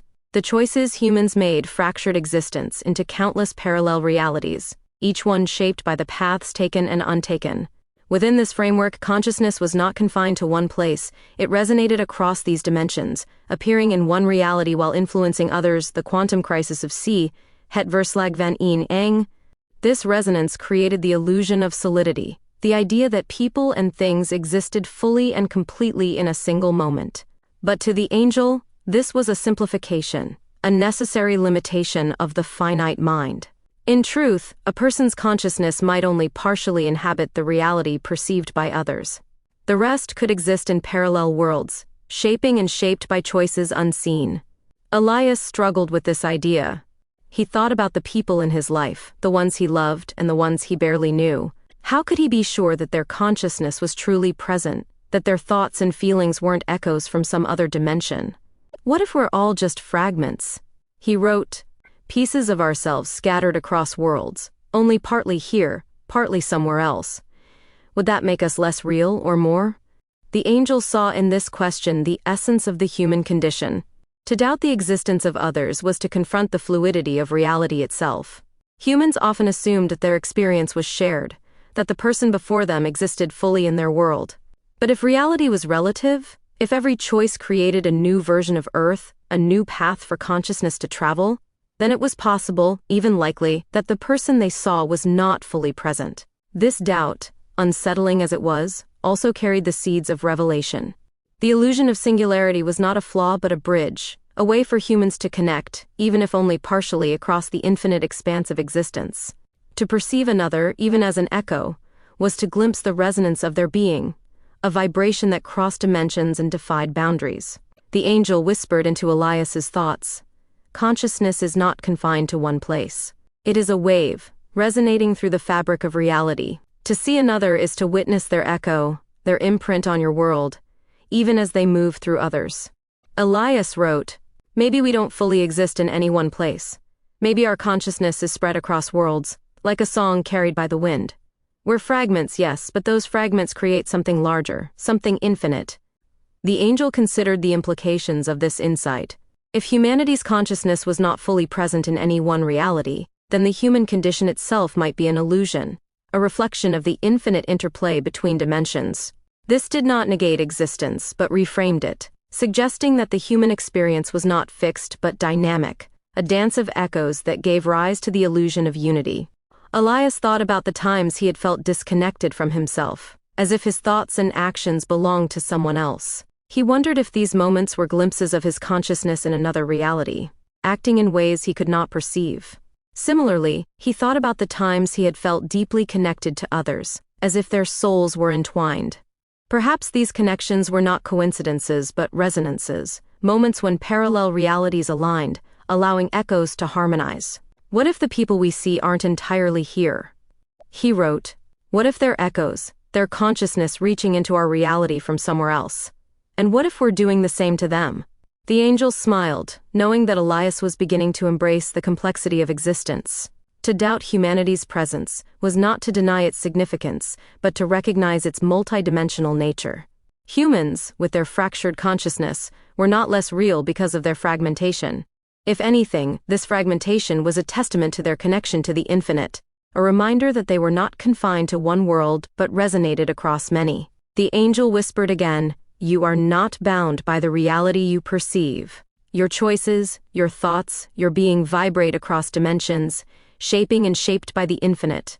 The person before you is not fully here, just as you are not fully there. Yet, in the resonance, there is connection. Elias paused, feeling a quiet sense of wonder. He didn't fully understand, but he felt closer to something, an awareness of the vast, intricate web of existence, where consciousness was not a fixed point but a wave, moving through the fabric of reality. The angel, observing silently, saw the beauty in this moment. To doubt that humans fully existed was to glimpse the truth of their infinite nature, a consciousness that transcended the limits of any one world, vibrating through the echoes of many. And in that doubt there was not despair but hope, a reminder that even in their fragmentation, humanity was always connected, always resonating, always becoming. The angel turned its attention to the fabric of existence, observing how echoes of consciousness intertwined with the forces of gravity and expansion. This interplay was not merely a reflection of human choices but a fundamental mechanism of the universe itself, a process where the increasing number of data points within reality fueled its growth both in scope and complexity. Each decision, each ripple of awareness added to the cosmos, contributing to its expansion and the emergence of new dimensions. Elias, still lost in thought, felt a strange sense of motion, as if the universe around him were alive and shifting. He considered the idea that every choice created a new thread of reality, an echo resonating through the infinite. But what happened, he wondered, when these threads multiplied, when the echoes layered upon each other and created patterns too intricate to comprehend? Maybe the universe grows because we do, he wrote. Every thought, every choice, every connection adds something new, another thread in the fabric of reality. And the more threads there are, the more complex the weave becomes. The angel smiled, sensing that Elias was beginning to grasp the magnitude of this truth. The universe, with its billions of galaxies and uncountable stars, was not static. It was a living tapestry, expanding and evolving as consciousness interacted with it. Each interaction, each data point, added to the cosmic weave, increasing not just the number of possibilities, but the dimensions in which those possibilities could exist. This growth, the angel understood, was driven by the abstraction of interdimensional communication. As echoes of consciousness resonated through the fabric of gravity, they connected disparate realities, creating networks of information that transcended space and time. These connections were not linear but exponential, each new data point multiplying the potential pathways and interactions within the universe. Elias began to write again. If every choice creates an echo, and every echo connects to others, then the universe isn't just expanding physically, it's expanding in complexity. Each new connection is like a spark, lighting up parts of reality we couldn't see before. And maybe that's how new dimensions are born. The angel reflected on this idea, recognizing its alignment with the deepest truths of existence. The creation of higher dimensions was not an external act, but an emergent phenomenon, arising naturally from the increasing complexity of the universe. As consciousness interacted with reality, it abstracted and synthesized new forms of connection, giving rise to dimensions that could not have existed before. These dimensions were not merely spatial or temporal. They were realms of abstraction, where concepts like time, choice, and identity were redefined and reimagined. The universe's expansion, driven by the increasing number of data points, was not limited to the visible cosmos. It was an expansion of understanding, of possibility, of the infinite itself. The angel whispered into Elias's thoughts, "The universe grows not through matter alone, but through meaning."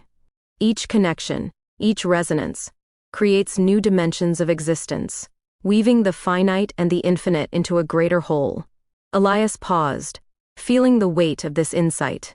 He thought about how gravity, the force that held stars and planets in place, might also be a metaphor for connection, the pull between data points, between echoes, between dimensions. If gravity could bind the physical universe, perhaps it also bound the abstract, holding the threads of existence together as they multiplied and expanded.